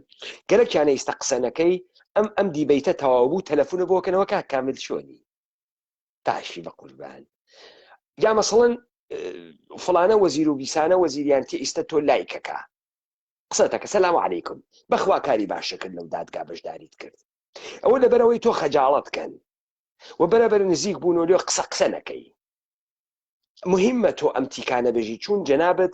قرار بووگە بتگێڕن وەکەوەی کە کەسە نەماگە خۆتیش سیەکانە لەدەست داگە بتگێڕن و بە تۆوە کریدیت بۆ خۆیان جەم بکەن و بە تۆوە جنایەتەکە بشارنەوە. تۆ لەگەڵ هەڵسوکەوتی ئەوانە لەختەیەکیش باسکە. قوربانی ئێمە دوای ڕوودانی ئەو تاوانە نێودەوڵەتیە چونکە بەڕاستی ئەو تاوانەی دەرهات بە ئێمەکرا پێش هەموو شتێک کارەسات نەبوو، کارەسات جاری وایە دەستی مرۆڤیتیان نییە، بەڵام ئەمە تاوانێکی نێودەوڵەتی بوو، کۆمەڵێک کارەکتەر پێی هەڵسان کە معلومن. بەڵامی دوای ئەوەی ئێمە ئەوەشمان بەسەر جنابەوە فەرمی هەتا ئەو لەحزەی تا ئەم لەحزەیش ئێمە بووین بە سەفیری گەیاندنی بەناو بە مستەلەح مەزلومیەتی هەڵەبجە و کورد، یعنی ئێمەیان بەکارهێنا کە لە ڕێگای ئێمەوە بە دنیا بڵێن کاکە وەرن ئێمە کیانێکمان بۆ دروستکەن، حکوومەتێک دەسەڵاتێکمان بۆ دروستکەن، هاي ئەم حکوومەتەمان بۆ قایم کەن لەبەرەوە هەڵەبجە ڕوویە خەڵکی هەڵەبجە چێڵ، یعنی بە مردوو زیرۆ ئێمە کراین بە تورەکەیەکی سوال بە تورەکەیەکی سوال پاش ئەو هەموو تراژیدیا و شەهید و داماوی و وەزە خراپەی بەسەریان هێناین، دوایشا وەک تورەکەی سوال بەکاریان هێنایە و بالأخير مامۆستا کابیل ئەوە بوو ئەوەی هەموو دنیا حکایەتی مامۆستا کابیل دەزانێت و حکایەتی هەڵەبجە و هەڵەبجە ئێستا بڕۆ ناو هەڵەبجە لە کەس مەپرسە بەس تەماشاکە وێنەکانی هەڵەبجە کۆڵانەکانی هەڵەبجە شەقامەکانی هەڵەبجە گەڕەکەکانی هەڵەبجە خۆی قسەت لەگەڵاکەن خۆی خۆیان پێتەڵێن کە ئێمە تاسەرێسقان فرامۆش کراوین ئەو خەڵکەی کە وای کرد بە ئێمە تا ئێستش تاسەرێسقان بێوەفا و سفڵەیە بەرامبەر بە بێوەفا و سفڵەی وەفای بەرامبەر بە چی بێ بەرامبەر بە جنایەتەکە هەیەی ئەوە نییە خەڵکەکە داپۆسیاگە ئەوە نییە خەڵکەکە خۆی گۆڕیاگە ئەوە نییە خەڵکەکە هەموو شتێکی خۆی بە پارە مەعاملەکە ئەوە نییە خەڵکەکە لێیان ترسیاگە ئەوە نییە خەڵکەکە ێژی وە سوێڵی مەردانەتان قەسەم هەرچی جنایەتکارە باباکە بە خیابانەکانی هەڵەبجە و تێت و ئەڕوات و محتەرەمیشە و خەڵکیش ئەڕواتە دەرگاکەی و ئەپاڕێت و ئەویش خۆی ئەگرێ بۆیان نە ئەوانە بەردەوامن لە جنایەتەکەی خۆیان وە سەرکەوتوو بووگن لە جنایەتەکەی خۆیان وەفایان بە جنایەت و جنایەتکاری هەست و تا ئەم دەقیقە بوویانە خەڵکی هەڵەبجە ئەوەڵی اتفاقی کە مەشایە بۆیان بکەوتایە ئەم ڕسالەتە تاریخیە بوو کە ئەبعادی جنایەتی سیستەماتیک بۆ بنبڕکردن و نابودی ئومەتە کوردی بەڕەسیکەن تمام ئەبعادەکەی بزانە کە کامیل عەبدولقادر بە هیچ شتێ لەم دنیا من ناتوانم لەحزەیە بۆنی کراسەکەی دایکی تۆ بۆ تۆ بسێنمەوە ئیمکانی نییە بتکەمە ناوە قەسرە تەڵا تەواوە پێشەکانی لەشت بکەمە تەڵا باشە تۆ ئینسانێکی تەنیای بێخانەوادە کریاگی نە دایکە هەست نە باوکە هەست نە برات هەست نە خۆیشکت هەست نە ژیانت معنای هەست نە تامە عشقە بیستگە نە لە حازە ڕۆحی و ڕەوانی و ئیجتماعی و پەروەردە کریاگی و غەنی بووگی و غناتیان نەماگە بەم ئەمە هیچێک قەرەبووی ناکاتەوە مادیات دنیا لەحزەیە هەناسەی ئینسانێک جوبران ناکاتەوە تۆ وەختە سیاکانیان لێت چەند بوو تازە زانیت هیچ سەروەتێ لەم دنیا ناوێت و لەحزەیە هەناسەی ڕاحەت کێشان درستە کاک کامل مردمە هەڵەبجە لە خۆی دەرچووگە ها مستەفاکەکە یە باوکی گریاوتی تەکە باوکم بووە شەڕم بەری پێ نەگیریا گریانێک بغزێوا لە گەلوویە 33 ساڵە ئەگا بەو شوێنە و ئەترەکی ئەم بغزە و ئەم بغزە ئەبعادی جۆرا و جۆری لە زندگیە و ئینسانە هەست کۆ ئەبێت و تا لە جێگەیەکە ئەتەقێ بزانە ئەوانەی کە جنایەتکارن سزایان ئەوە سەر بەسەر تەنافی دار و تەکان بخۆن تا ببن بە عیبرەتە تاریخ تا ببن بە عیبرەتە مردمێک کە بێزوان کریا بێدەست کریا بێ عەقڵ کریا بێ ئەخلاق کریا بێ فەرهەنگ کریا بێ میراس کریا و ئیستا جنایەتکار جورئەت ئەکا بەم سەرزەمینی ئێمە بڕوات و ئێمە بێگانەین ئێمە هەست بە بێگانەگی ئەکەین ئێمە هەست بە بێمافی ئەکەین بەشەربوون ئەکەین ئێمە هەر لە چەپەڵەمەکە و فرمێسکەکەیشمان بۆ ماوە ئەویشمانە نەما ئێستا وەکو پیرەژنێکی کزۆڵی بێدەسەڵاتمان ماگە کابرایە خەریکە ئێژێ دادگا ئەبێ پۆلیسی هەبێ هەنووز نازانێت مردمێک کە بەنجیان کرد و کڵاویان نیاسەری مردمێک کە بە تەوتەعەی جەهانی حکوومەتیان بەسەرەوە و دانا و بەندیان کرد وەختی هەڵسایە سەر پێی خۆی ئێشێت تەمرین بکا کە لە خۆی کۆمەلگا دروستکە لە خۆی کۆمەلگا دروستکردن یعنی ئەوەی کە کامل عەبدولقادر ئیمڕۆ تێ لە تریبوونی مردما بەشداری ئەکا تا ئێمە خۆمان بین بەدەم یەکتریوە ئەوەی ئێشێ لە ناخە ئێمە بگۆڕێت ڕوانینە ئێمەس ڕەفتارە ئێمەس کە ئەبێ بکردەوەی بیرۆکریاک لەسەریا ئێمە ئەگەر زانیمان ئەبعادی جنایەتی کە بەرعەلەیهمان کریاگە کابرا بەڕاحەتی لە ناوە خیابانەکانە سنە و کامێران و هەڵەبجا بابا ناکات و فەخر بفرۆشێت و لە کاتێکە حتا بینە قاقای لە نێو جنایەتا غەرق بووگە ئەگەر مەرزی سنووری نێوانی خاس و خراو دەرکریا ئەوانەی ئیمڕۆ شەرواڵە کوردی ئەکەنە پێ و کوردی قسە ئەکەن و تا بینە قاقا دەستیان وا لە ناوی جنایەتە من و تۆ وەکو پورزا و ئاموزا و خزم و ڕەفیق هەڵسوکەوتی لەگەڵا ناکەین بەڵکو متەرەسەدی لەحزەیەکی بیگرین بیدەین لە سێدارە و ناتوانێ بابا بکا بەناوە شارە ئێمە و بەناوی حکوومەت و شەرعیەت و دەسەڵات خۆی بفرۆشێتەوە کە ئیمڕۆ خەڵکی هەڵەبجە بترسێ بێ قسە بکە بێژە نانم ئەوڕن دەسم ئەوڕن ئەم ڕفێنن ئەم کوژن بێجا ئەکا جنایەتکاری وا لە ژێرە ناوە مەشروعیەتە قانون و یاسا و دەوڵەت ئومەتە ئێمە ئەڕفێنێت و ئەیکوژێت و تیکە تیکەی ئەکا ئەگەر تۆ لە دادگان نافەهمی با ئیستە بفەهمی دادگای نەمادینە وجدانە ئومەتێک وەختێک تەمام ئەم خەڵکە بانگەکە ئەژێ بێن حکم بدەن کە ئەو خەڵکە حکمی بە جنایەتدا خۆشی جێبەجێ ئەکا یەک لە بەرامبەرە حکوومەتە قێزەونە حرێمە معاملەیە جنایەتکارانە ئەکاوە حکوومەتە حرێم بە هەموو دام و دەستگاکانی وە جورئەت ناکا قاچ بخاتە ناوە سەرزەمینە ئێمە ئیدعایشی بێ قسەیش بکات شتێکیش داواکاروێ لە ئێمە جێگەی زاڵم و مەزلوم گۆڕیاگە جێگەی مەرد و نامەرد گۆڕیاگە دنیا بوو بە سۆکەوشی پێ و پێ ئێمە چووگینە ئەوەی کە دەسەڵاتمان نیە چۆن دەسەڵاتمان نیە ئەم دەسەڵاتە لە کێ گیریاگە لە ئێمەمانان گیریاگە ئێمە سەرمان کردگەسە خوار و کاورا بە ناوی یەکچەتی و پارتی و فڵانە حیزبی ئیسلامی تێ بە بەردەممانە باباکە و ئەچێت و تێت و لەلای ئێمە محتەرەمە و پیا خاصیەکە و قسەی چێز بۆ کردم وەکو ئەو تو لە حیزبیانەی وا جورئەت ئەکەن لە حوزورە ئومەتە کوردیا لەگرا دفاعەکەن لە یەکچێتی و لە پارتی و لە پێشمەرگەی جنایەتکارە خوێن ڕژە خوێن مژێ کە ئێشێ تابنینە قاقا هەڵیان وەسیلە تاوانێکە کردگیانە تا کامل خیلی مهمە ئێمە فێر بووین مردم وین خیلی مهمە ئێمە دادە خۆمان و دادگای مردم و وجدانە خۆمان بێرین تا خۆمان تەکان بخۆین وەختی تۆ باسی پیلانی نێودەوڵەتی ئەەکەی یعنێ بە پیلانی دەوڵەتەکانی جیهان هاتن کورد بسڕنەوە کورد سڕینەوە ئەوە نییە کامل ئیمڕۆ دوای ئەوەی سیەکانیشی بۆ ئەگۆڕن دوای ئەوەی کە حیچێکی نەماگە ئەمڕۆ هەناسە ئەکێشێ کامل دەمێکە هەناسە ناکێشێ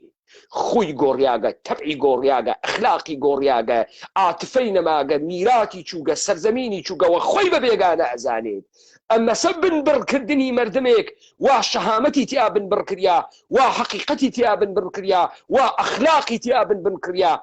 تۆ وەختی گەرەکتە جینۆسایدی مردمێکەکەی فەرهەنگی ئەکوژی تاریخی ئەکوژی وجودی ئەکوژی فیزیکی ئەکوژی ئەوەی فەرقی پێ ئەکات و ئەوەی کورد ئەیهێڵێتەوە خوی کوردی تیا ئەکوژی بۆ نامرد ئەیتوانی لە ناوە ئێمەی کووردا هەڵسێت و دانیشێ بێشەرەف ئەیتوانی لە ناوی ئێمە هەڵسێت و دانیشێت بێشەرەف ئەیتوانی لە لاوی ئێمە سنگی پانکات و بڕوا بڕێوە چیمان لێ هاتکە وامانە پێهاتکەن بۆ وامانە پێهات بۆ وا تاسیاگین حتا جورئەتمان نییە وجودە ئینسانیە خۆمان هاوارکەین بۆ جورئەتمان نییە لە بەرامبەری جنایەتا مەوزع بگرین ئێمە لەگەڵ جنایەتکاران نیین ئێمە نایەڵین جنایەتکار بەسەرمانەوە بێت تۆمە جنایەت ئێشێ بنبڕ بکەین وەختی تۆ یادە هەڵەبجە ئەەکەی تۆ یعنی ئێشێ کارێک بکەی کە ئەم تاریخە جارێکی تر تکرار نەبێت و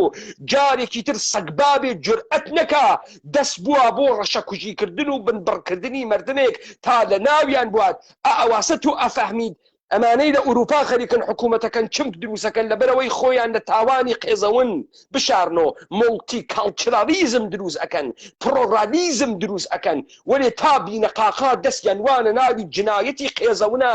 وا بەشەری بە ئیمڕۆ گەیانگە کە بەشەر لەسەر ئەم گۆی زەمینە نەماگە مشتێ ڕۆبۆتی مەسرفکەری بێ ئەخلاق وا سنووری نێوانی خاسی و خراوی ئیتر نەماگە پیای خاس و خراو ئیتر نەماگە ڕامینی جەهانبەگلو کابرایەکی فارسی فیلسوفە ئێژێ کێشەی دنیای ئیمڕۆ ئەمەسەر ڕەهبەری ئەخلاقی لە جەهانی ئیمڕۆ نەماگە نە موحەممەد ئەیوەڕێت نە مەسیح ئەیوەڕێت هیچ کەسێ نایوەڕێت و کێ وای کردگە وا من و تۆ ئیمڕۆ کامل عەبدولقادرێک وا ئەگەر بۆ بەردی بکا ئەم قسانە بەرد ئەتاوێت ئاسان بە کناریا تێ ئەپەڕی ئاسان لەوانەی وا ئەم لاپەڕیانە هەڵداوە لە مێژووی تاریخی ئێمە ئاسانێ لە کناریا ڕەت ئەوین بۆ چون زوانمان نییە چون شینکەرمان نییە چون چیرۆک نوویس و داستان نوویسمان نەبوو 33 ساڵە جنایەتکاران خەریکن جنایەت بەختیەکەن و کورد سەخیفەکەن کە شوێنە ئەم جنایەتانە نەگرێت تا جنایەتکارە وەکو خۆیان دروستکەن. گەرەکیانە مردم ئێمە هاوداسان بوون لەگەڵ ئەوانە دان چیڕەکەی تۆ لە مردم ئەترسێنی یا تۆ ئێشێ لە مردم بترسی جنایەتکارە بێ ئەخلاقە بێ شەرەفە بێ کەرامەت وا تا ئەم دقیقە مەجال نەدریاگە مردمە ئێمە دروست هەڵس و کەوت کات مردمە ئێمە بتوانێ زامەکانە خۆی برێسێتۆ لە ئەبعادە ئەم جنایەتە تێبگا وا ئێمە بە یارمەتی کاکە کامل و مامۆستا کامل و مامۆستا مستەفا و تەواوی ئەو یارانەیە و سەرزەمینە خەریکین ئیستا گۆشەهایەک لەم جنایەتە ئەوێنین و بۆمان بەرمەڵا ئەوێ تا دوێکە نەبوو. ئمڕۆ کامل عەبدولقادر ئەبعادە ئەم جنایەتەوە سزادانە ئەو کەسانەی وا بنبڕە خانەوادایانی کرد بنبڕە کوردی کرد ئەوەی گەرەکە ئەمە تەعقیبەکە ئارام بوێت و ئارام ناوێت و ئەم کاورە هیچ پورێ لە دنیا ئارامی ناکاتەوە هیچ تەڵایە لە دنیا ئارامی ناکاتەوە. ئەمێشی بزانێت چیرێ قۆمیا بە کامە تاوان وای پێهات بۆ کێ بەخۆی مەجای دا بڕواتە جێگەی خوادانی شێت و عەزاب دروستکە وا لە متونە ئەدیانە ئیبراهیمیا ئێژێ خوا پەشیمان بوو لە سزایەکە دای لە نوح و قەوم نوح و سوێندی خوارد بۆ نوح لە ئنجیل و تەوراتە ئێژێ کە ئیتر من عەزاب بەسەر مردما سادر نایکەم.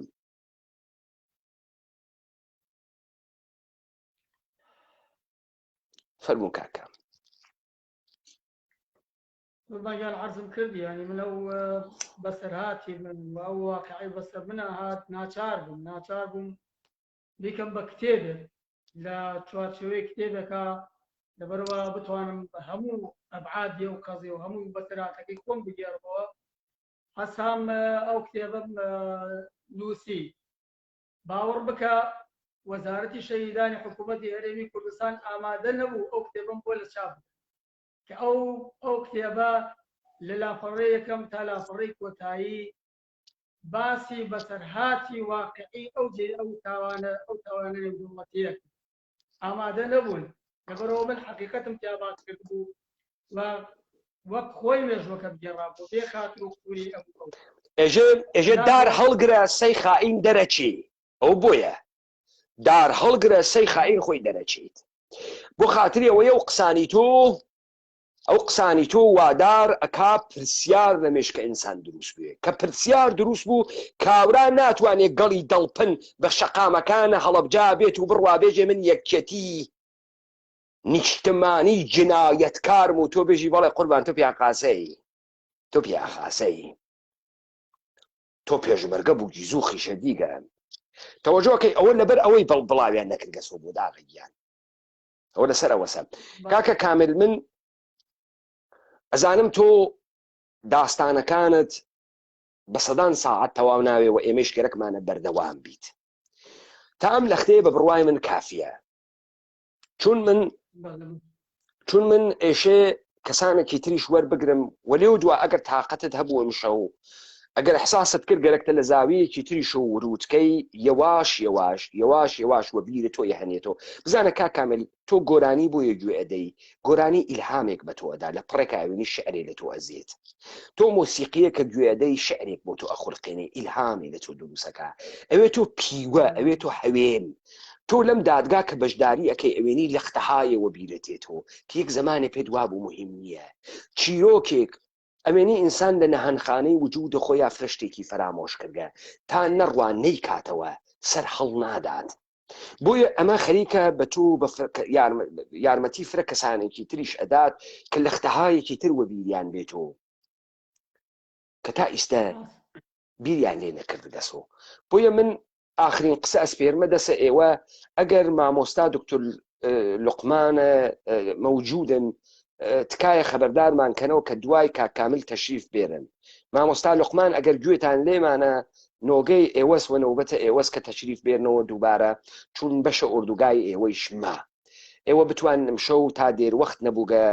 لە لای ئێوە بەشدار بوون و کارەکە ئەنجام بدەن. کامل ئێوە لە ئیسە لە ئوروپانوانەیە کاتتان لەگەڵ کاتی ئێمەیە کاتی فرە دواوە دەسەوە. ئەگەر لە جێگەیەکی تریشا ئەم شەو گەرەکتان بوو بەشدار بوون خەبەردارمان کەنەوە. سەر چاوم کاکە. کاک دکتۆر لوقمان تەشریفتان هەست، ئەوانەی کە پەیوەندیەکەن تەک دکتۆر لوقمانە خەبەرداری کەن کە تەشریف بێرن.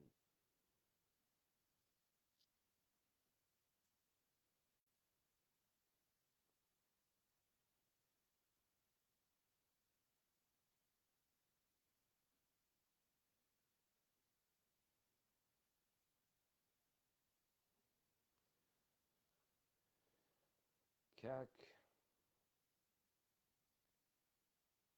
مامۆستا لوقمان تەشریفتان هەست، دەنگە من تێت؟ ئەگەر دەنگە من تێ خەبەردارم کەنەوە.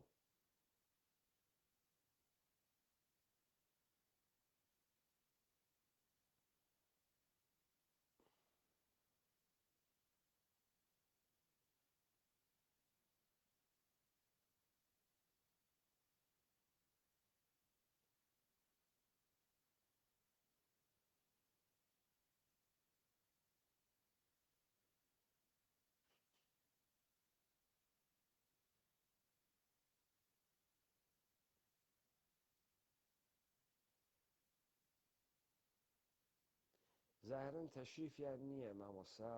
لوقمان تەشریفیان نییە.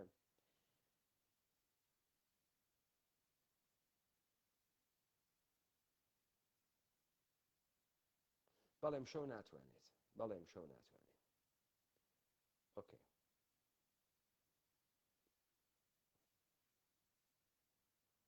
کاک بێهنام من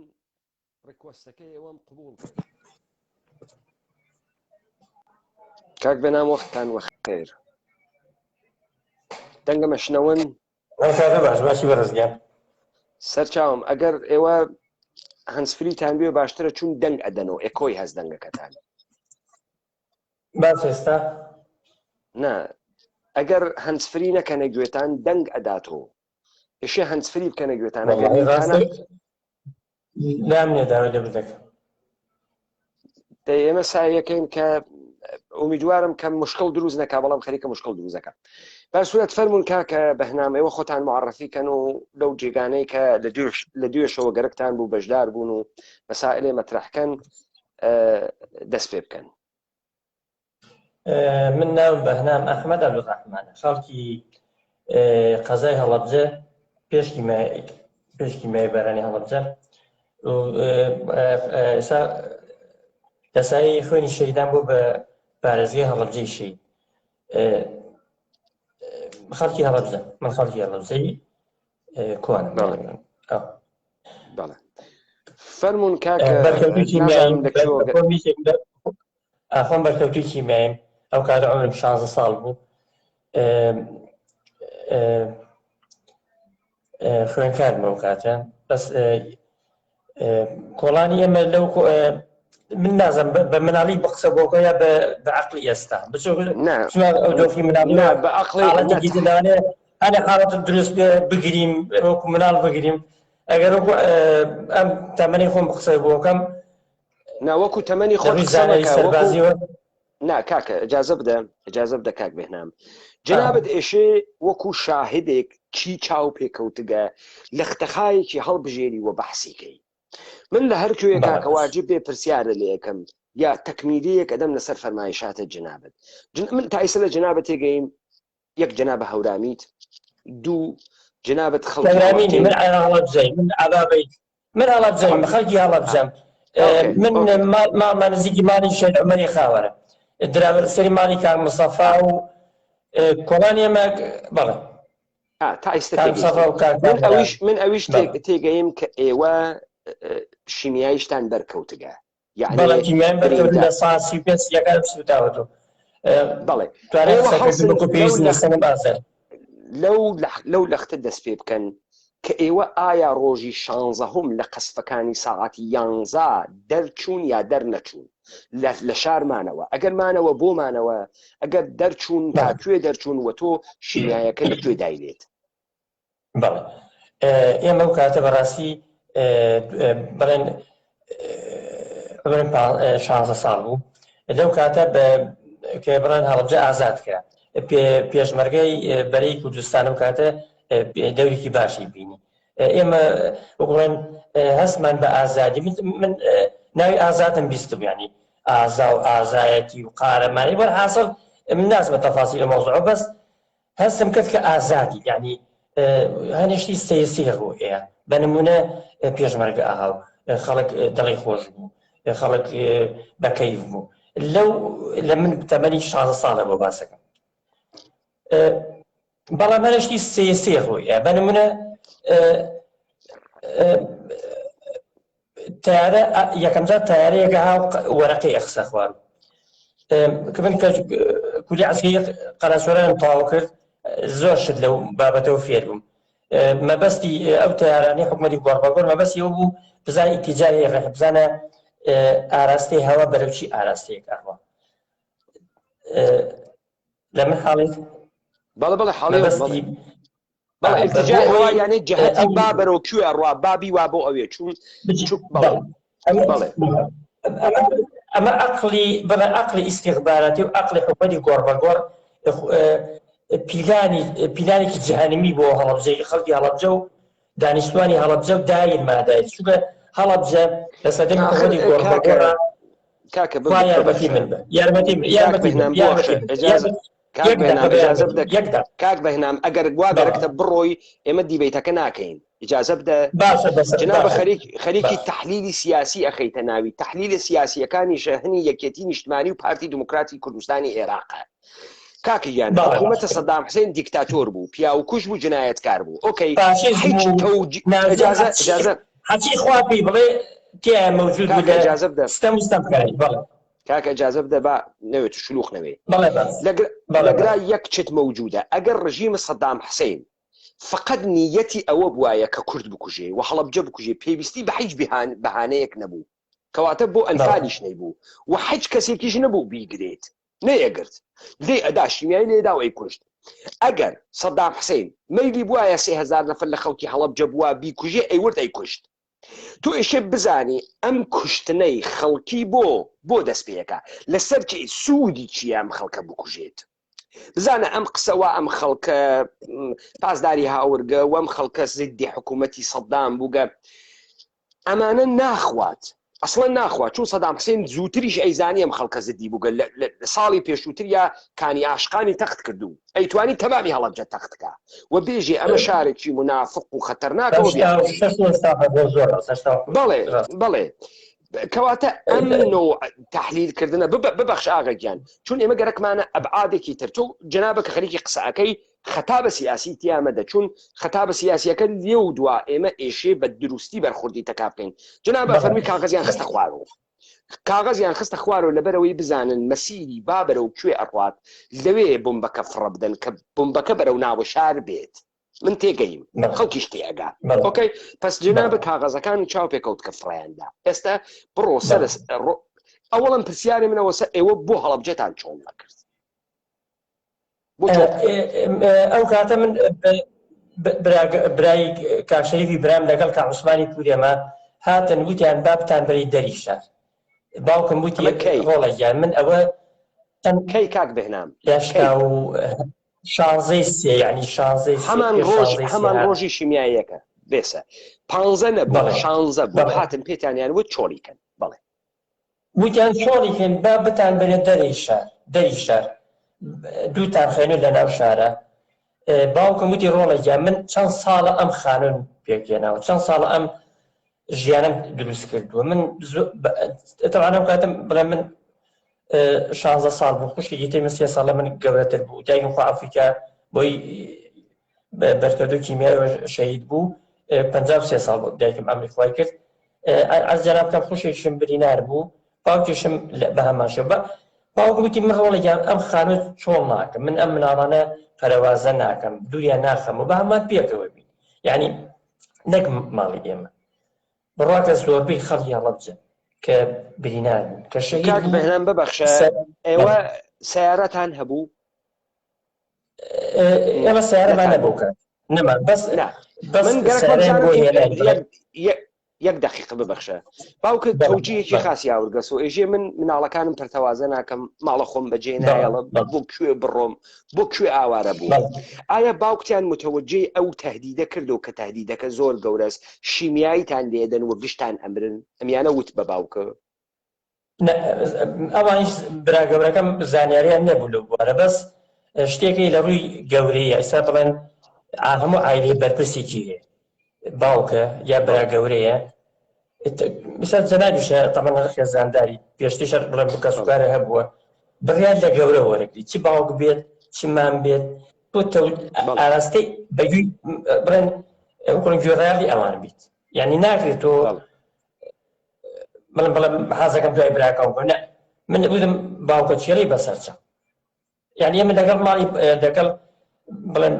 پێکەوە بن بەس ماینەوە لە هەڵبجە ماینەوە لەو کۆڵانی خۆوانە ماینەوە بەس پێشتر ڕاستەوێ شەڕی ئێران عێراق کە ئێران ئەیودەوە هەڵەبجە قەسرەکەم سەعات 4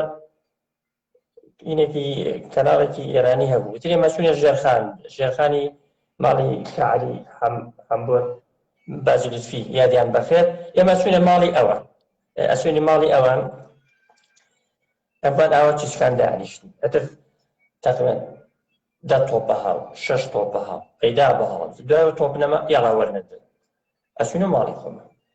دوایێم تەمەن ئەمە شەڕی ئێران و عێراق بوو یعنی ئەم سیسیلە شاخە ئەم یعنی لە برادۆست بۆ بیگرە لە تا ئەگاتێک فاو خواری فاویش جەبەیەکی گەورە بوو یعنی لە شوێنێک ئەشکا هەڵەبجە لە شوێنێکی بوو هەڵەبجە وەڵحاصڵ ئەم شەڕت درێژێ یعنی لە شەڕی ئێران و عێراقیشە خەڵک زۆر برینار بوو زۆر شەهید بوو لە سیروانە ڕاستەوێک لە ناو سیروانە خەڵکێکی زۆر برینار بوو خەڵکی زۆر شەهید بوو کاکە بێهنام من ئێستا زانیم ئەبێ لەگەڵ کاک بێهنامە چۆن هەڵس و کەوتکە چون هەر ئینسانێک تایبەتمەندی خۆی هەست ئەوەڵێ من پێم وایە جنابەت چیرۆک و مەسائیلی فرە باشە دوا بەدەسەوە ئینسانێکی ڕۆحسووکی ساڵکیشی یەک دقیقەم ئیجازە بدەی من جنابتم وەرگرت لەبەرەوەی مامۆستا لوقمان نەبوو جناب بڕۆ ئیستراحەتێ بکە چاییە بخۆ تۆزی ئارام بوویتە ئەوەی یەکەم جار ترسیشی لە کامەرا شکیا بگەڕێ بزانە مناڵەکان من ترسم نییە بۆ معلوماتە وەڵا بمنێن بەڕم کێشەم نییە نا ئەزانم کاکە بەهنام گوێم لێ بگرە ئەگەر ئەگەر تۆ بتوانی دانێ هەنسفری بدۆزیت و ئەم جارە بە هەنسفری بێت و دەنگەکەت ناوازح عەزیزم من پێم خۆشە قسەکانی تۆ وازح بێ بڕۆ بگەڕێ بزانە کێ هەنسفری هەز ئەخوا بە مۆبایلەکە دانێ بدۆزەر و بیکەیتە گوێ تەشریف بووە من لە دیبەیتەکانە ئیمشەوە جنابەت وەرەگرم ئەوە وعدم پێدا ئیجازە بدەن من کاک مامۆستا لوقمان هەڵگرم و دوای ئەوە دیبەیتەکە ئەوڕێن بۆ ماوەیەک دوای ئەوە دیبەیتەکە ئەوڕێن بۆ ماوەیەک منیش پشوویەکە دەم 5 دقیقە 10 دقیقە و دەست پێ زۆر سپاسی هەمووتانەکەم سپاسی بەڕێزتانەکەم سوازی کاکامەرانەکەم کا مستەفاکەم بژیت کاکەم ئاخر مەڕۆ چێژی دانیشە کاکە جان تەشریف بووە بانگە دەکەم بڕۆ بەس دانێ ئاوا بدۆزەرەوە هەنسفری بدۆزەرە و بێرۆ بەشدارە بین باشە کاکە بێنام زۆریش خۆشحاڵ بووم بەناسیێنێت تەشریف بووە کاک موسلم ئێوە ئەمە کە قەت کرد داوای کامێرا بکەن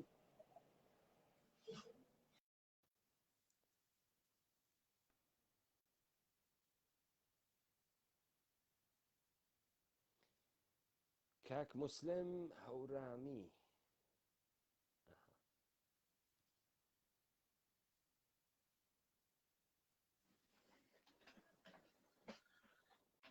مامۆستا لوقمان بەخێر بێن وەختتان و خێر سلام علیکم کاک پێمان ئەم کاتە باش و هەموو کاتێک لە خۆشیابی ئینشاءڵڵا ئێوەش هەروە مەمنونم کە دیسانەوە بەشداریتان کرد ئێمە دوێکە گەینە مەسئلەی ئوردوگا هەروەکو کە من ئەزانم و خەڵکیش ئەزانن جناب ئینسانێکی وردبینی و مەعمولەنیش ئێوە کە خەتیبن ئەتوانن ئەسڵەن کاری مامۆستای ئاینی ئەوەسە کە ڕەوایەز بێرێتەوە و چیرۆک بێرێتەوە و داستان بێرێتەوە تا مردم دەرگیرە مەسائلێک کە گەرەکیسی بیکە. هەر بۆیە من فکرەکەم کارم لەگەڵ جناب تا زۆر ڕاحەتە. ئێمە ئەڕۆینە سەرە ئوردوگا. من لە قسەکانی کاک مستەفا هەنێ مەسائلم دەرمەوردە ئوردوگاوت وتم کاربردە ئوردوگا چییە و ئومیدوارم جنابت گوێبیست بووبێ. جا ئێمە لەگەڵ جناب تا گەیشتینە سەر سنووری ئێران. من پێشەکی دیبەیتەکەی ئەمڕۆ مەسئلەیەکم بەحس کرد مامۆستا، ئەویش ئەوە بوو خەڵک ئێژێت بیستومە خەڵک خۆشی مقەسرەکە ئێژێ ئێمە چوینە پیرە پاسدار، ئێمە هەڵپەڕین بە بەردەم پاسدار و ساردیمان پێدا، ئێمە خۆمان چوینە پیرە پێشمەرگە و منیش ئەمڕۆ باسم کرد وتم سەنگ و مەنج شتێ مهمێکە. بزانە مامۆستا جنابە مامۆستایەکی ئاینی ئەگەر سەنگ و مەنی بە قەوڵ خۆتان ئەگەر سەنگومەنی سنەت و قورئانە نەوێ ناتوانانی شریعەت دروستکەی، ناتوانین. ئێشێ سەنگومەنە بوێت. خەڵکە ئێمە سەنگومەنی نەبوو بزانێت دۆست کێس دوژمن کێس، بزانەوە هەر لە وتاری دینیتانە کافرتان هەست مسلمانتان هەست، تەوەجۆکەی هەر لە ناوی ئیسلامە ئێوە منافقتان هەست مسلمانتان هەست، یعنی هەر کامدەم چمکانە بەحسێک مەترەحەکە. مەسەڵەن کە جنابەت هەڵەگەڕێیتەوە لە چوارچێوەی دینیا بە کەسێک ئێژی منافق، دیارە ئەم ئینسانە مسلمان هەست، بەڵام خەریکە ڕەوایەتێکی تر لە ئیسلام ئەکات کە ئەبێ بەهۆی کێشە و منافقانە تەزاهر ئەکا بە ئیسلام و گەرە کێسی نفاقێ دروست کات ئەلا ڕەقمە ئەوەی کە خۆی بە مسلمان داهێنێ. ئەم چمکانە تۆ ئەوێنی لە ناوی دینا مەوجودە و کارکردی هەست کە تۆ تێیتە سەر مبارزاتە مەردەمە کورد و بەحسی یەکەی پێئێژی کوردایەتی ئێشە هینی مستەڵەح بەدەستوێت تا تۆ بزانی کێ دوژمنە کێ کوردە و کێ ناکوردە، دوژمن کێس و بە چه ئیلتیجایە کاتێت تا تۆ دوژمن لە هەر دەمامەکێکا بوێ بیناسیت. کورد پێویستی بە یەک چیرۆک و یەک ڕەوایەت هەبوو، یەک ڕەوایەت و یەک خوێندنەوە لە خۆی، هیچ خوێندنەوەی لە کورد نەدرا. و من ئشارەم کرد لە سەرەتاوە کە ئەوانەی کە بە ناوی کورد نانیان خوارد وجودیان پیا کرد، کوردیان گرتە دەمەوە و ئینحیساری کوردیان گرتە دەسۆ، لەسەریان ئەم تاوانە گەورە ئەکەوێت کە نەیانوت کورد کێیە، دوژمنە کورد کێیە و ئەوان لەگەڵ کیا و لەگەڵ چیا شەڕەکەن. تاوانی تر ئەکەوێتە ئەستۆی ئەوانەی کە بەخۆیان ئێژن ڕووناکبیر و تریبوون ئەخەنە بەردەسیان، تایتڵیان پێ ئەدەن، کتێویان بۆ چاپەکەن، ڕۆژنامەیان بۆ دائەنێن، بودجەیان بۆ دائەنێن و کاری ئەمانە ئەوە بوو کە وجدانە خەڵکی بن، بەڵام هیچ وجدانە خەڵکی نەبوون بۆ حاکمیەت و زوانە ئێمە ئێژێ خونجاندیان ئەی خونجنن و جنایەتەکان پەردەپۆشی ئەەکەن. لەگرا خەڵک ئەگەر شتێ نازانێ بزانە مامۆستا وجودە کەسێک وەکو جەنابەت کە ڕواتە مزگەوت و خەتابە ئەدا بۆ خاتری وەسە مردم وەختیان نییە متونە دینی بخوێنەوە مەسەلەن و جەنابەت دەیخوێنیت و ئێژی فڵان ڕەفتار دروسە فڵان ڕەفتار غەڵەتە. ڕووناکبیریش کاری ئەوەسە دائیمەن و دنوک با لە جامعە، مەسەڵەن سوغرات وتی من خەرەنگەزی جامعەم، با لە کۆمەلگا تا کۆمەلگا بە ئاراستەیەکی دروستا بڕوا، ولی هیچ کام لەمانەی بە خۆیان ئێژن ڕووناکبیر وەکو نقڵ و نەوات پێیان ئێژن ڕووناکبیر خەرەنگەز نەبوون، بەڵکو مێشی هەنگوین بوون، وەکو مێش بەسەر هەنگوینی خوێنە ئەم مردمە دانیشتن. ئەگەر مردمە ئێمە تەحمیق بووگە، تەحمیق کریاگە، هیچ ئینسانی بە ئەحمەقی لەدایک ناوێت. ولی ئێمە لەژێر دەستگای سیستەماتیکی پڕۆپاگاندا، لەژێر ژەهراویکردنە مێشکمان بەوشەکان، بە کەلامەکان، بە چیرۆکەکان، بە قەلبکردن واقعیەت خومان ئەگۆڕێت و ئێمە ڕەفتار ئەکەین، ئێمە کردەوەمان نییە کە عەقڵی لە پشتاوێت. من ئەمانەمە لە سەرەتای دادگاکەی ئیمشەواوت لەبەرەوەی ئەگەر جنابت نەبووی مختصەرێکی پێتان بێژم و ئێوە ئێستا بفەرمون تریبون وا لە بەردەسی ئێوە وەکو دوێ شەویش مەجال بە من بدەن لە هەر کوێیەکا کە واجب و تەکمەلەیەک بخەمە سەر بابەتەکەی ئێوە یا تیشکێک بخەمە سەری یا تەوزیحاتێ بدەم. فەرمون. دەستان خۆش بێ کاک پەیمان، من ڕێز و سڵاو و سپاسم هەیە بۆ جەنابتان و بۆ ئەو برایانەی ئەمشەو بەشدار بوون. بەداخەوە من لەبەرەوەی کە معلومی جەنابتانە کە مامۆسایەکی ئاینیم بەردەوام ئەبێ لە کایە کۆمەڵایەتیەکانە وجودم هەبێ و تەواجودم هەبێ، هەر قەدەرەن ئەم شەو ئەو برایانەی تری کاکە فاروق و کاکە عەبدوڕەحمەنەوانە ئاگادارن کە تازیەیەکی پیاوێکی لای خۆمان هەبوو کە بەدەم تازیەکەەوە بووم دوجاریش لە چوومە مزگەوت بۆ نوێژە عیشا و سەیرەکەم لەوێ نوێژ خوێنەکان فەرمویان تازیەیەکی تر هەیە لە گەڕک تر چوومە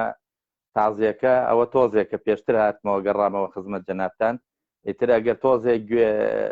درەنگ هاتممە سەرخەت و گوێم لە برایانی پێشووتر نەبوو بێ داوای لێبوردنەکەم پێشەوەی کە بچمە سەر بابەتەکە ئەمەوێ دوو خاڵ عەرزی جەنابت بکەم خاڵی یەکەم بە نسبەت ئەو چیرۆکانەی کە ئەگەڕێنرەوە لە ناو هەڵەبجەدا هەندێکیان جاری وا هەیە تەعارضێک دروستە بێ لە بینی کەسێک بۆ کەسێکی تر وەکو بڵێن تەوەجۆیەک بۆ تەوەجۆیەکی تر بێگومان من هەمیشە وتومە هەموو تاکێک وەکو جەنابیش دوێنێ فەرمووت هەموو تاکێکی هەڵەبجەیی بۆ خۆی چیرۆکێکی تایبەتی هەیە لەگەڵ ئەو ڕووداوە کە ڕووی داوە چۆنیەتی بەرخوردکردن لەگەڵی چۆنیەتی دووچاربوونەوە ڕوبەڕووبوونەوە لەگەڵ حەدەسەکە هەموو تاکێکی ئەو کۆمەڵگەیە هەڵەبجە بۆ خۆی چیرۆکێک و بەسەرهاتێک و تراژیدایەکی عەجیبی هەیە دووهەم بۆ خاڵی جەنابیشت کە فەرمووت ئێمە بەداخەوە خەڵکی هەڵەبجە ئەو کاتە دۆست و دوژمنی خۆی نەناسیوە هەر بۆ تەوزیحێکی جەنابت معلومی جەنابتانە کە هەمیشە ئەو میلەتانەی کە ژێردەستەن ئەو میلەتانەی کە خاوەنی کیانی خۆیان نین خاوەنی وەکو بڵێن جۆرێ تەوەجوهێکی ڕۆشنبیریانەی خۆیان نین زۆر وارێدا کە بەرامبەرەکانیان تەوەجوهیان بکەن بەرامبەرەکانیان تەوجیهیان بکەن بەرەو ئەو سیاسەتەی کە خۆیان ئەیانەوێ بە درێژایی مێژوو کوردی ئێمە بەداخەوە کە خاوەنی بیرکردنەوەی خۆی نەبووە خاوەنی وەکو بڵێن ستاندارێکی کوردایەتی یا کوردبوونی نەبووە کە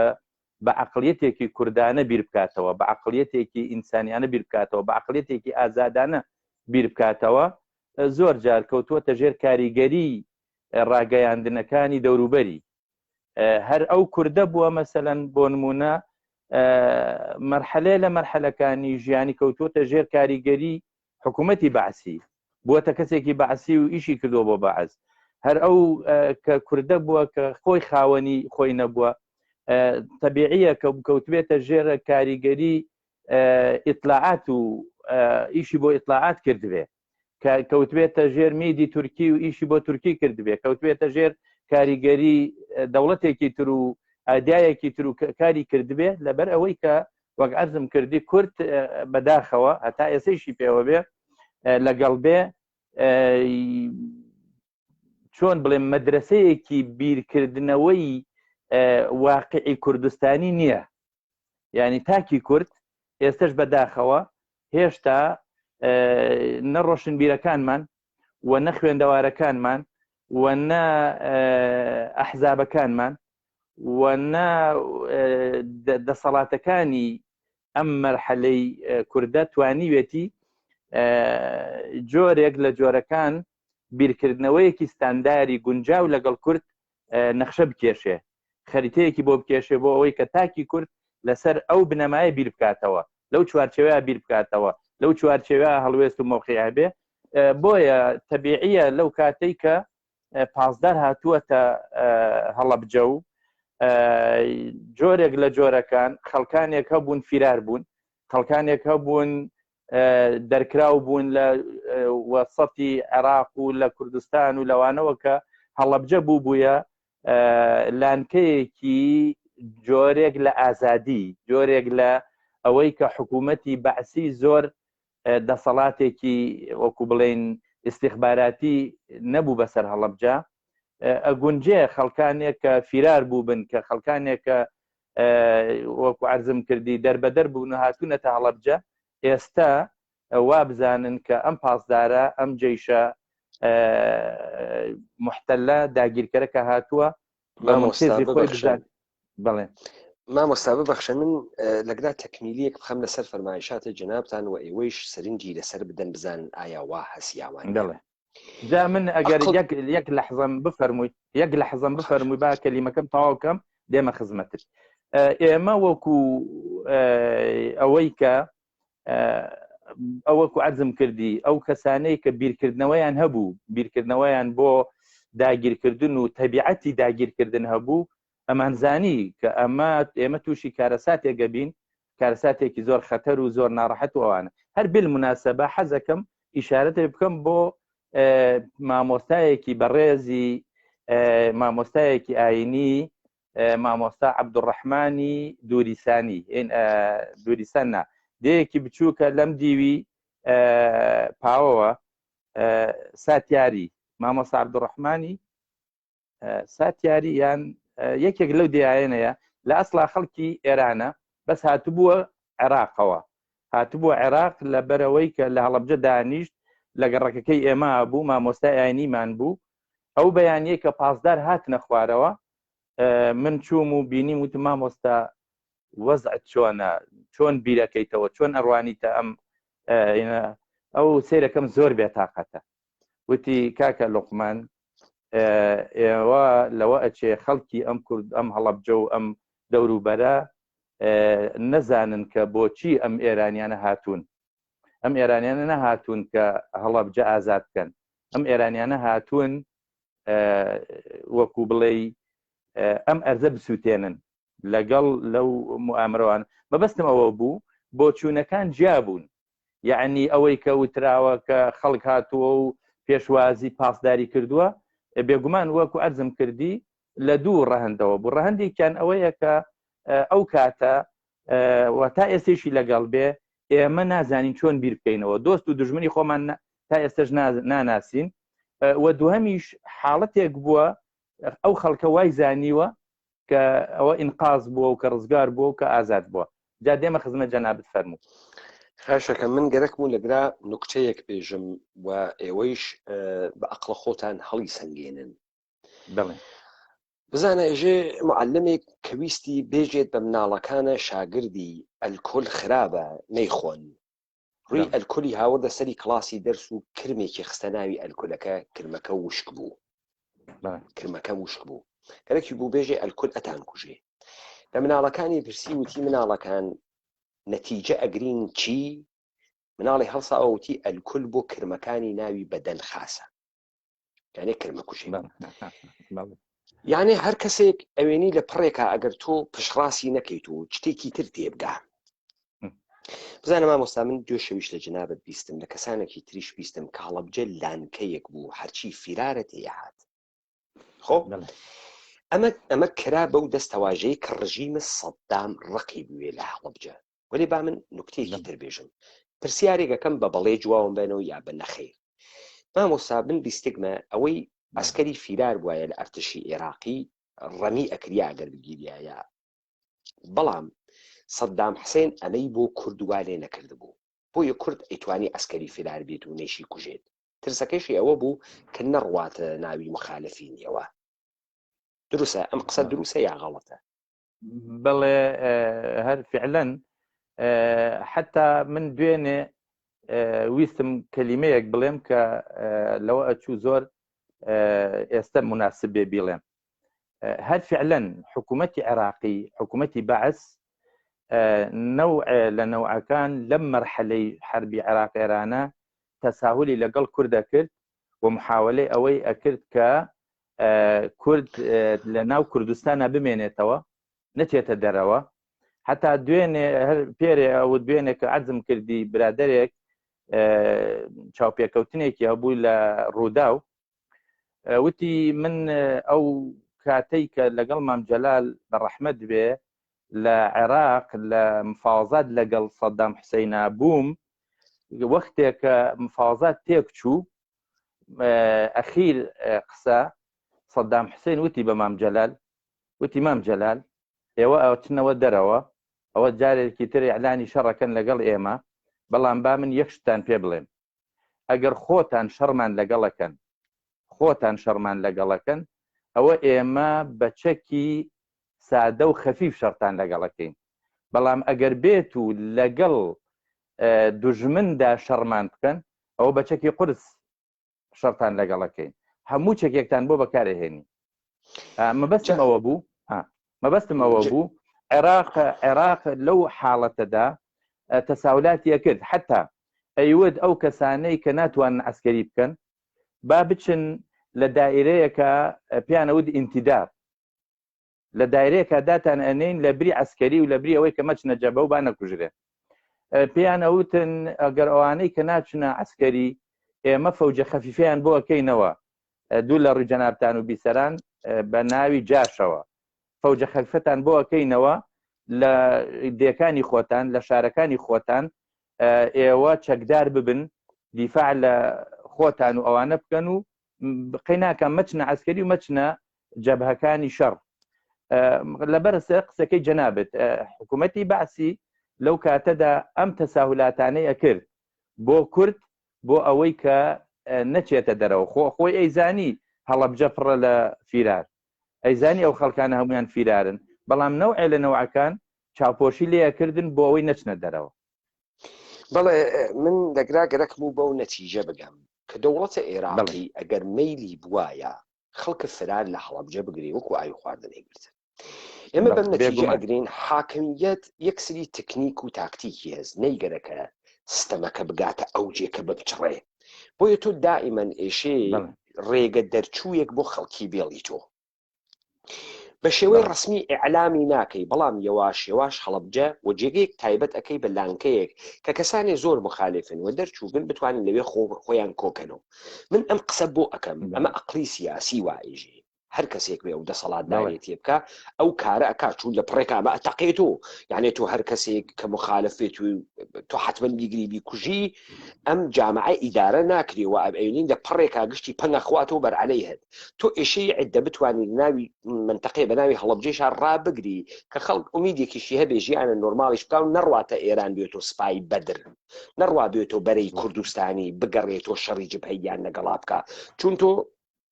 ناوێ کابرا بخەیتە بەر پراوێزێک و شەڕیمان و نەمانکە بۆیە ئێشێ بڕێکیش ئومیدی زندگی پێ بدەیت من ئەم قسەمە بۆ کرد ئەم تەوزیحە بۆ واجبە لەبەر ئەوەی خەڵک پێیوانە بێ سەدام حوسێن گەرێکی ئینتقام لە هەڵەبجە بسێرێتەوە سەدام حوسێن گەرێکی بۆە خەڵکی هەڵەبجە بکوژێت پێویستی نەکرد لە کە سوالکە نەکەسێ تعقیبیە کرد نەکەسێ یەخێ پێگرت 185,000 نەفەر ئەنفالی کرد 7,000 لادەی لەبێن برد کەس پێ نەوت بۆەوە ئەکەی واصلا بەرنامەکە ئەوە بوو وا بکە من گەرەکمە ئەم تەوجیهاتەی کە ئەم حیزبانە خسکیانە سەناوی زەهنە مردمەوە بە پرسیار ئێمە پرسیار ئەەکەین و بە پرسیار بە خوێندنەوەیەک ئەگەین علمی شەڕوایە تۆ بە پرسیار بەس پێەکەین کەواتە ئێمە لەگرا بەم نەتیجە ئەگەین ئەمەی کە خەڵکی کە هەڵەبجە بووگە بەلانکەیەک حاکمیەتی ئاگادار بووگەلی و خۆیشی بەریداگە بالئەخەرەیەشێ لە جێگەیەکە خۆی بکاوە کەڕ وەکو ئەوەی کە مامۆستا مثالە دەم مناڵێکی جەنابەت لە ئەمری تۆ کارێک ئەکا کە تۆ حەزی پێ ناکەی و تۆیش ئەزانی ئەمە جوانە و کوڕە و کارێک ئەکایتر خۆتی لێ گێ دەکەی یعنی با نەزانێت کە زانێکتە وەرێ ئیتر حەدەکە ڕابگرێ نەوە حەدەکە بشکێت و بترازێ و ئەوەی نەبایە دیکا وەکەی من گەرەکم بۆ هەرەمە پشتڕاست بکەمەوە ئێوە ئیدامە بدەن بەو جێگەی کە ئەگەنە ئوردوگایە هەر جێگەیەکی تر فەرموون بەڵێ قوربان دەستت خۆش بێ هەوار فعلەن منیش لەگەڵ ڕێیەکەی جەنابتان کە هەم لە ڕووی حتا لە ڕووی عسکەریشەوە بۆ معلومی جەنابتە هەمیشە لە ڕووی عسکەریەوە وەختێک کە تەوقی شوێنێگە درێ مقابلەکە ئەڵێ فڵان ڕێگە بکەنەوە بۆ ئەوەی کە ئەم جێیشە ئەگەر شکا وەکو بڵێن زوو ئینسحاب بکە بۆ ئەوەی شەڕی مانوونەمان نەکا لەگەڵ خۆی لەگەڵ بەرامبەرەکە ینی مەبەستەکە ئەوەیە کە هەمیشە لە ڕووی سیاسیەوە وەکو جەنابەت فەرمووت بێگومان کە حکوومەتی بەعەز لە هەندێک شوێنە منفەزێکی هەناسەیەکی بۆ خەڵکێشت بووەوە بۆ ئەوەی کە لەوێ هەناسی تیا بدا و نەتەقێتەوە مەوزوعەکە ئێمە بچینەوە سەر بابەتەکەی خۆمان وەک عەرزم کردن ئەو شەوەی کە ئێمە دەرچوین گەیشتینە عەبابەیلێ لە عەبابەیلێەوە سەرکەوتین کە ئێمە وتیان لە ڕێگەی عەنەبەوە لە جەلیلە و عەنەب و ئەوانە کیمیاویەکی زۆر ڕێژراوە خەڵکێکی زۆر مردووە خەڵکێکی زۆر کوژراوە ڕێگەکە بەسرا بوو نەمانتوانی لێوە بڕۆین مەجبور مەسیر ڕێگەکەمان گۆڕی بەرە و کەژی شنروەیە کە کەژێکی بەرز و سەخت و بە چەند سەعات ئیجا سەرەکەوی و دوایی بە چەند سەعاتێک دێتە خوارەوە ئێمە بەو سەرکەژی شنروێ سەرکەوتین و لەو ڕێگا چەندین حاڵەتی تراژیدیا و مردن و هاوارکردن و ئەوانەمان بینیوە کە ئەوە وەکو عەرزم کردی ئەوە فیلمێکە بەدەم زۆر تەسویر ناکرێ تەسویرێکی عەجایبوانە تا ئەو کاتەی کە گەیشتینە بەرەو ئێمە لە تاوێرەوە بەرەو بەڵخە چوین بەرەو بەڵخەی هەورامان و تەوێڵە و بیارە گەیشتینە سەر ڕێگەیەک کە پێوترێ جادەی ڕئیسی کە بیارە و تەوێڵە و سنووری ئێران پاوە بە یەکەوە ئەبەستێ گەیشتینە سەر ئەو هەر بە پێێتە ئەو کاتە سێ چوار مناڵمان پێبوو برا و خوشک و ئەمانە لەو لە ئێرانەوە لە خەتی پاوەوە میگزەمینەیەک هات لەو وەختا کە میگزەمینەکە گەیشتە نزیک ئێمە 5 دقە لەوە پێشتر هەندێ تەیارە هاتن بزەب نازانم تیارەی عێراقی بوون یا ئێرانی قەسفێکی گەورەی چڕی بیارەیان کرد بە ناپاڵم و بە تۆپ و دیار بوو کە دووکەڵەکەی بەرزە بوویەوە میگزەمینەکە گەیشتە لای من و وتی بیارە لەکوێوەیە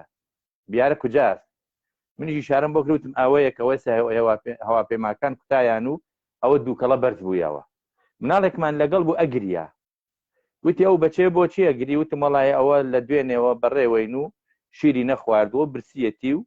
بۆ ئەوە ئەگری وتی ئێوە چیەکەن وتم نازانین وتی ئەتانەوێ بچن بەرەو ئێران وتم بەڵێ وتی وەرن سوار بن ئەو خۆی لەوێ گەڕایەوە ئێمەی سوار کرد میگزەمینیەکە سایقێکی لەگەڵ بوو لەگەڵ پاسدارێک کە گەیشتینە سەر سنووری ئێران پاوە کە نەوسود ئەچیتە ئەو دیو بەرەو پاوە پێشەوەی کە بگەینە حدودەکە دیار بوو قومبەلەیەکی کیمیاوی کەوتو بۆ خوارەوە تەقی بوویەوە شوێنەکەی وەکو گەچێک وەکو ئاهەنێک بڵاو بووبوویەوە تۆز و سپیایەکەی سیارەکەش ئەبوایە هەر بەسەر ئەوە ئابرۆشتایە بەسەر ئەو ئاهکو وەکو ئاهە کرابوو بە تۆپەڵێک بەسەر ئەوە بڕۆشتایە تۆزێ وەستا سایەقەکە سایەقی میگزەمینیەکە دابەزی و جامانەیەکی پێبوو پاسدارەکەی تر جامانەکەی دەرهێنا و تۆزێ ئاوی پیا کرد و وتی ئێوە خۆتان سەر بخەنە ناو سیارەکەەوە هەموو سەرمان خستە ناو سیارەکە و جامەدانیەکەی دا بەسەر سیارەکە وتمانەوە چێ وتی ئەوە کیمیاویەکی میاویە ئێستا کە سیارەکە بەسەر یا تێ ئەپەڕێ ئەبێتە این دێت بەسەر ئێوەدا و لێتانەدا و حەزیەتانەکە کە دەرچوین لەینەکە و لە بەسەر ئاهەنەکە وەکو ئاهەنێکرا بوو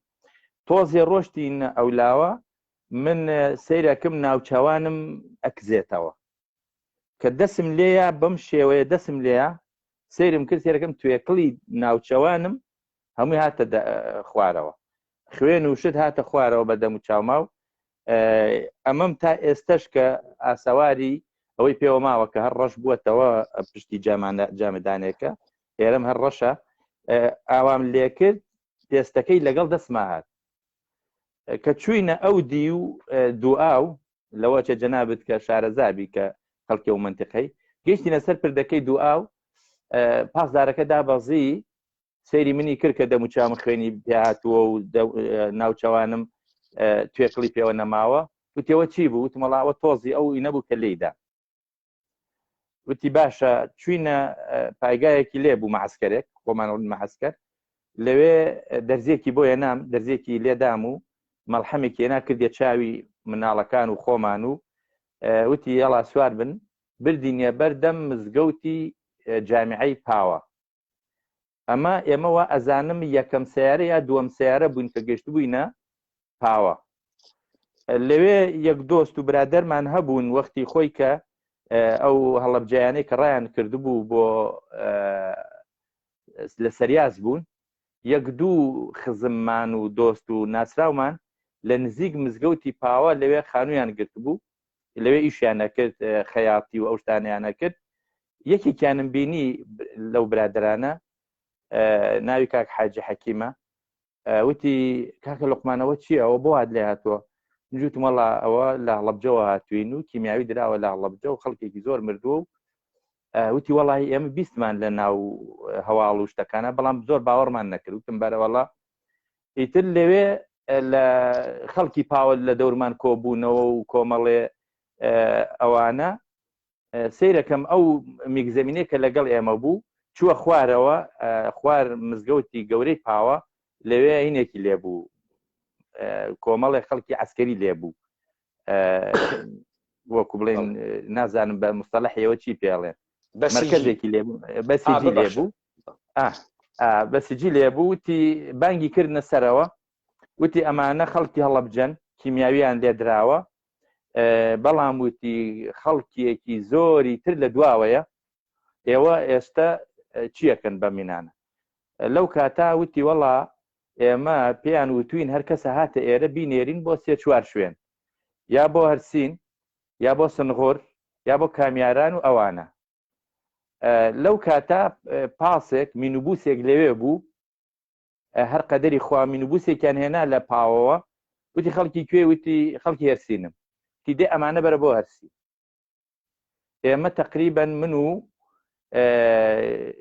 ماڵی دوو برام و ماڵی خاڵۆزایەکم پڕی پاسێک بوون پڕی مینوبوسێک بووین بردنیان بەرەو هەرسین پێش ئەوەی بگەیتە ناو هەرسین باشگایەکی لێبوو شوێنی ڕاضەوانە جەناب تەنوازان پێڵێن باشگا وایە باشگا بڵێ باشگا بردنیانە ئەوێ لەوێ دایان بەزاندین کە دایان بەزاندین سیرەکەین کە جسممان هەمووی بووەتە تلۆخە و هەناسەمان تون بووە و ئەوانە ئیتر بەرەبەرە ئەو شەوە ئێمە لەوێ بوون بۆ بەرە بەیانەکەی سیرەکەین بە ڕیز مینوبوس هاتووە خەڵکی پێیە برینداری پێیە ئیتر باشگاکەیان پڕ کرد دوایی کۆمەڵێ مزگەوت و مکتەب و خەسخانە ئەوانە هەمووی پڕ بوونەوە ئیتر بۆ شەوی دووەم کە ئێمە لە هۆڵێکا بووین لە ژوورێکا بووین کە ژوورەکە تقریبەن 6 مەتر بە 7 مەتر ئەوەندە بوو ئەگەر قەنەعەت دەکەی زیاتر لە 200 بۆ 300 کەسی تیا بوو ئیتر هەمووی بریندار و نەخۆش و ئەکۆکی و مناڵی بێشیر یعنی وەزعێک بوو بەڕاستی نازانم چۆن تعبیر بکرێ هەر جۆرێک لە تر ئەمان وێت کاکە با بچینە دەرەوە چۆ دێ شتێک بێنین ئاوێک شتێک یانود مەمنوعە نابێ ئەوە بچنە دەرەوە خلالی 12 ڕۆژ لەو باشگایە ماینەوە ئەوەی کە ئەو تراژیدیایی کە قەت لە بیرم ناچێ زۆر زۆر یعنی حاڵەتێک بوو ماڵێک هاتبوون لەو غۆرفەیە بوون لەو ژوورا بوون کە لەگەڵ ئێمە بوون دوایی 12 ڕۆژێک گوتیان فەرمون بچن بۆ حمام بکەن و بەسەرە خەڵکیان ئەبرد بۆ حمام و ئەوانە ماڵێک 3 مناڵیان هەبوو ماڵێکی مامەستا ببەخشە نکتەیەکی مهم خەریکن بەحسەکەن ئەمانە ئێوەیان قەرەنتینە کردە ناو باشگایەک 12 ڕۆژی پێچ و ئێوەیان نەشۆرد لە کاتێکە ئەگەر ئێوە هەڵگرە هەر چەشنە شیمیاییەک بوو بن لەسەر پێستانەوە ئەمێنێت لە کەسێکی تری دابێت تەشەنە ئەکا بۆ ئێوە و ئەمە خۆی ئەیتوانی بەڕاحەتی بێ ئەرزشی گیان ئێوە نیشان بدات گیان ئێوە ئەسڵەن مهم نییە ئەمرن بەرەو مەرگە چەند چیتان پێتێت مهم نییە 12 ڕۆژ تۆ کەسێک بە لیباسی شیمیاییوە بە احتمالە ئەوەی کە کەسانێک زیاتر لیباس شیمیاییان بەرکەوتوێت لە لای یەکتری دایان بنێت بەڵام ئەمانە بگرینەیەڵی مەسەڵەن بڕۆنە ناوی شاری هەرسین چون خەڵکی هەرسین ئالوودە ئەکەن بەڵام خۆیان لە ناوی خۆیانە هەرچێنێ ئالوودە ئەون مهم نییە زانم لەختە بسیار لەختەیەکی مهمە تۆ لەگرام ئەگەر پازدارێ شرەقەت لێ ئەدا سوارت ئەکا ئەگەڕێتەوە سەر ئەخلاقە ئەو پازدارە بێگومان تۆ کەسیفتەرین جێشت دنیا تەماشا بکە جەهەنەمی تەرین جێشت دنیا تەماشا بکە ئەکرێ ئینسانێکیشی تیاوێ ئەخلاقیشی بوێت یان لە لەحزەیەکە لە لەختەیەکە دڵی بسووتێت وەلێ تۆ کە ئەڕۆیتە سەر سیستەم و بەرنامەیە سیستەم کە بە دەستوراتەوە تێ شتێکی ترە لەگرا تۆ کۆمەڵە ئینسانێک ئەوێنی کە لە وەزعیەتە تعلیقە یاساییە هیچ مەوجودیەتێکی ئینسانیان نییە تۆ هەر ڕەفتارێکیان لەگەڵا بکەی کردبتە ئێژێ ئەو وەختە لە منتەقەی جوانڕوا حمەیمین بەگێ بوو فقط ئەو سەعاتی بوو خەڵک لێ پرسی حەمەی بەک سەعات چەنە ئەی و مەیل خۆمە بێژم چوارە چوارە بێژم پەنجە پەنجە وەزعیەتە ئێوە وەزعیەتەکە بوو کە دەوڵەتە ئێرانی وە وەحمەی من بەک بتان کوژی کوشتکردی نەیکوژێت نەیکوشتگن فرامۆش کریاگن تماشاکە تۆ کە بەسەر جنازەکانە هەڵەبجا تێئەپەڕیت ئەوانەی کە لە سانیەیەکە ئەبن بە عەکس لە ناوە تەبیعەتە و تەواو ئەوە داستانی ئینسانێک کە تەمامە ئەو دەردانە لەگەڵ خۆیان ئەکێشێت ترس کارکردە ڕۆحی ڕەوانی ترسە مەرگ برسێتی بزانە تۆ لەم فیلمە ئوروپایانە ئەوێنەی کابرایەک لە سەحنەیە کاتێتە دەرەوە 20 نەفەر دەوری ئەگرەیەکی باوەشی پیاکە یەکی ماچیەکە کە ئارامی کاتۆ یەکی دەری ئاوێکی بۆواکە ئەیداتێک کە چی تەئەسیراتی ڕۆحی ڕەوانی ئەمەی تیا بکوژێ لە بینی بووە تۆ لەگەڵ ئەم گشتە گرێ بەستە ڕۆحی و ڕەوانی و ترس و مەرگ و تەهدیدە مردمێ تێکەڵای یەکتری ئەەکەی مردمەکە لێ قۆمیاگە پرسە ناتوانێ بگەڕێنێ کە سوکاری کوژیاگەت دەسوورەتێک کە تۆ جاران جەنابەت فەرمایشەکەی ئەمڕۆ لە پرسا هەبوو پرسە یەکێک لە تەئاترە ئیجتیماعیەکانە کە مردم ئەیکات تەزاهوراتی ئیجتیماعیە کە مردم ئەیکات بۆ خاترەوەی بنیاد جامعە لەسەر ئەمەدانێت تۆ گەرەکتە بزانی مردمی متەمەدنە یشی لە ئیڤنت و مەناسک و مەراسمەکانی و بیبێنیت چەندێک ئەم مردمە متەمەدنە و تاریخێکی تەکی خۆیان هاوردە بزانە ئەم لەختە مهمە کە من سرنجی جنابەت ئەدەم پێی کە ئێوە پیانەنێن بڕۆن مردمێک کە دەوڵەتە ئێرانی بردگنی حاڵەتی تعلیقە قانونی و جینۆسایت جینۆسایت ئەمەسە ودایان ئەنێن ئەمرن نامرن بۆ ئێمە چی بەڵێ قوربان قسەکەت زۆر دەقیق و تەواوە بەڵام من ئەمویست ئەوە بڵێم کە ئێمە لەم دیبێتە ئەمە شتێکی تاریخیە وەختێک کە نەمازیج عەرزەکەین مەجبورین هەندێ نەمازیجی جوان و ڕەونەقدارەکە عەرزکەین و نەمازیج و نمونەی خراپیش عەرزکەین جا ئەوەی کە عەرزم کردی کە قەت لە بیرم ناچێتەوە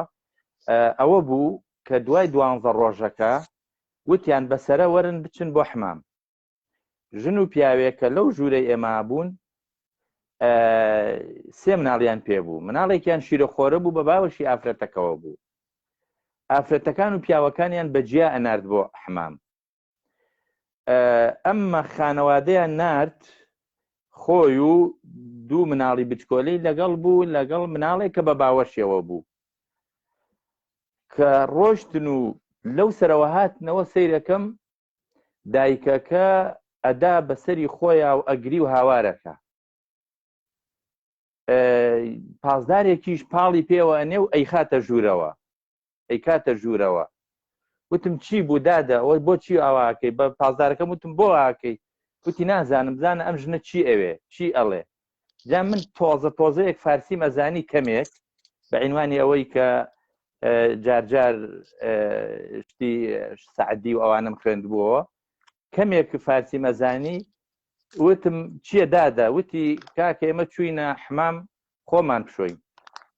لەو وەختا کە خۆمان شۆرد و لەو وەختا کە دابەزین بچینە ژوورەوە بۆ حمام وتی قەرەباڵخێک دروست بوو ئافرەتێک هات وتی ئەو مناڵەم بەرێ با بیگرم بە باوە لێت بگرم تا لە پاسەکەت دابەزی لە مینوبوسەکە وتی مناڵەکەم دا بەدەستیەوە دابەزی و سەیرەکەم ئافرەتەکە ون بوو مناڵەکەی برد ئیتر نازانم بۆ کوێی برد و چۆنی لێکرد و ئەوانە ئێستا منش ئەڵێم بەم پاسدارانە کاکە ئێوە لەگەڵمان بوون تۆ لەگەڵمان بووی کە ئەم مناڵم دا بەدەست ئەینەجا پاسداریان لەگەڵ ئەناردن بۆ تا بەردەم حمامەکە و لەو سەریشەوە هەموو پاسێک 2 پاسداری لەگەڵ بوو تۆ لەگەڵمان بووی کە مناڵەکەم بەدەست کێوەدا تۆ لە دەست منت وەرگرت و داد بەدەست ئافرەتێکەوە ئەو ئافرەتە کێ بوو وتی ئەوە پاڵم پێوە نێوەڵێ نازانم کێ بووە یعنی ئەمە کە ئەم مەشهەدەش نەقڵەکەم وەکو ئەرزم کردی ئەمە ئێمە تاریخ بازەکەین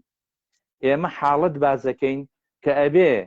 حاڵەتە ئیجابیەکان و حاڵەتە سەلبیەکانیش باز بکەین شتە جوانەکانیش باز بکەین شتە خراپەکانیش باز بکەین ئەو حاڵەتەم بە ڕاستی تا ئێستش هەر کە ئەو ئافرەتە هاواریە کرد ئەیوت خوایە گیان خۆت ئەزانی من چۆن ئەم مناڵم لە ناو کیمیاوە ڕزگار کرد خۆ دەزانی چۆن خۆم کردە قوربانی خۆ دەزانی چەند ڕۆژە بەستومە بەجگەرمەوە بەزم ئێستا ئەم مناڵم بۆ لە تیاچوو هەتا دوای دە ڕۆژێکی تریژ من هەر لەوێ مابووینەوە لە هەرسین مناڵەکە هەر نەدۆزرایەوە ئیتر نازانم دوجار دۆزیانەوە یان نا مەسئلەی کە مەترەحتان کرد ئەم مەسئلەی کە مەترەحتان کرد بۆعدێکی تر لە ئەو مەسئلەیە کە ئێمە باسی ئەەکەین دەرەخە ئەگەر دەوڵەتە ئێرانی ئێوە وەکو کارتە سیاسی بەکارتێرێت کە یەک وجودە خۆی بۆ مردمە خۆی بسەلمێنێت دوو لە جامعەی جەهانی و تەوجیهە ئەفکارە عمومیە جەهانیە بۆ خۆی ئابڕوویەک بسێنێت کە ببێ بەم دەوڵەتەی کە ئەمڕۆ مەوجودە ئەمان لە ماهیەت واقعیە دەوڵەتە ئێوە مەوجودیەتێکتان نییە بێجگە لە بەرەیە تەبلیغی لەگرا منداڵە کورد ئەڕفێنرێت بزانە ئێمە ئەمشەو بەحسە تەجاوزاتمان کردانەیە نووسایی کەسمان نەدی تەجاوزی پێکریا تەبیعەتەنەوەی تەجاوزی پێکرێ نایەوە تۆ بێژێت تا تۆیش ئەو وەسوەسەتە لە لە دروست بێت یا مردمە ئێمە تربیەت نەکریاگە وەختێ تەجاوزی پێ ئەکرێت مەرجعیەتێکی بێ مراجعی پێ بکە بزانە مامۆستاتیکەیەک لەگرا هاتم بە ئەم تیکە تەکمیل کەم فرێ لە کەنیشکەکانە ئێمە دەست درێژی جنسیان لێ ئەکریا زاتیان نەبوو لەبەرەوەی دایک و باوکەکە تعلیمی نەدابوون ڕۆڵە ئەگەر کەسێ دەسی بۆت برد بێ پێمان بێژە ئەترسیا باوکەکە لی بە دایکەکە لی بە ئەترسیا ئابڕوو بچێ بۆیە ئەوێنی هەر بکوژرێ هەر ئەکوژرا کە وەختی ئازانێ ئەمە ئافرەتە وەکو جەناب دەفەرمووی کاکە ئەمە ئابڕووی بردوین ئەمە ئابڕوومان چووە ئابڕووەکەیشی بەوە ئەیهێنایەوە کە با ئەم ئافرەتە بکوژرێ وتر ئەم عیبەمان لە کۆم بکەوێتەوە بەڵێ ئێوە کە تەماشایە مەوزوعەکەن ئاخر کەسانێک تێن گزارشێک ئەدەن تۆ وەختێ ئەدێ ئینسانە بردە وەزعیەتە تعلیقە قانونی و هەرچیە کە بەسەری بێری بەسەری تێری و هاوردیان و دەریغیان نەکرد و ئەوەی کە ئێوە ماونەوە بەرەی تەبلیغاتی بوو ئەوانەی کە ئەڕۆنە ناوە شەڕ ئەخەرە ئێشێک لە خۆیان تەسویرێ لە حەق ئیرا بدەن خومینی دائیمەن بەناوی سپای ئیسلام قسەیە کرد بەناوی سپای ئیسلام قسەیە کرد ئەوانی بە کوفار ناو ئەورد تەبیعەتەن ئەمانیش ئەوانیان بە شیعەی ڕافزی ئێرانی ناو ئەبرد کە گەرەکیانە قادسیە بەسەریانەوە دروستکەن تۆ دائیمەن گەرەکتە تەسویرێک لە ڕاستبوون خۆت و حەقبوون خۆت و لە باتڵبوونە تەرەفەوە نیشان بدەیت بۆیە تۆ ئەسڵەن کەلەمەی شارلاتان لەوێ دروست ئەکرێتەوە لە دەرەوە لە بەرچاوی مردم و دەست تێری وەسەرە خەڵکیە لە پشت بەڵێ دەنگەکە تێت قەتع بوو ئێستا ئێستا دەنگ تێت بەڵێ تماشاکەن کەلەمەی شارلاتان لەوێ دروست ئەوێ کە تۆ لە ڕوبەری مردم و بەرەی تەبلیغاتی و جۆری هەڵس و کەوتەکەی لە پشتەوە ئەو خۆی خۆت دەرەخەی تۆ لە پشتەوە لەگرا ئەوێنی دایکی کورد مناڵی ئەڕفێنن هیچ مەرجعی نییە مناڵی بۆ پێیاکات تەواو لە سانیەکە بڕوا یەخەی کێ بگری بڕوا بە کێ بێژێ مناڵەکەمیان برد لە ئەسیری جەنگی خراوتر ئەسیری جەنگی حقوقیە سەری بە سوڕخە جەهانی تێکاورا ناتوانێت بە بەرچاوی دووربینەکانی دنیاوە ئەسیری جەنگی بکوژێ چون مەعاهدەیان لەسەر دروست کردە گەرچێ لە مەیدانە شەڕانە یەکتری ئەکوژن کارم بەمە نییە بەڵام تۆ ئەم وەزعیەتەی کە هاتە فرە خراوترە لە ئەسیری جەنگی کە بەسەرت تێرن بەڵام هیچ کەسێک لەحزەیەک لەسەر ئەمە ناوێسێت هەر ئەم تیکە باسە کرد مامۆسا ئەکرێت ئەگەر ئامریکایی بوایە ئەگەر یەهودی بوایە سکۆرزی ئیستا لەسەر ئەم تیکە فیلمی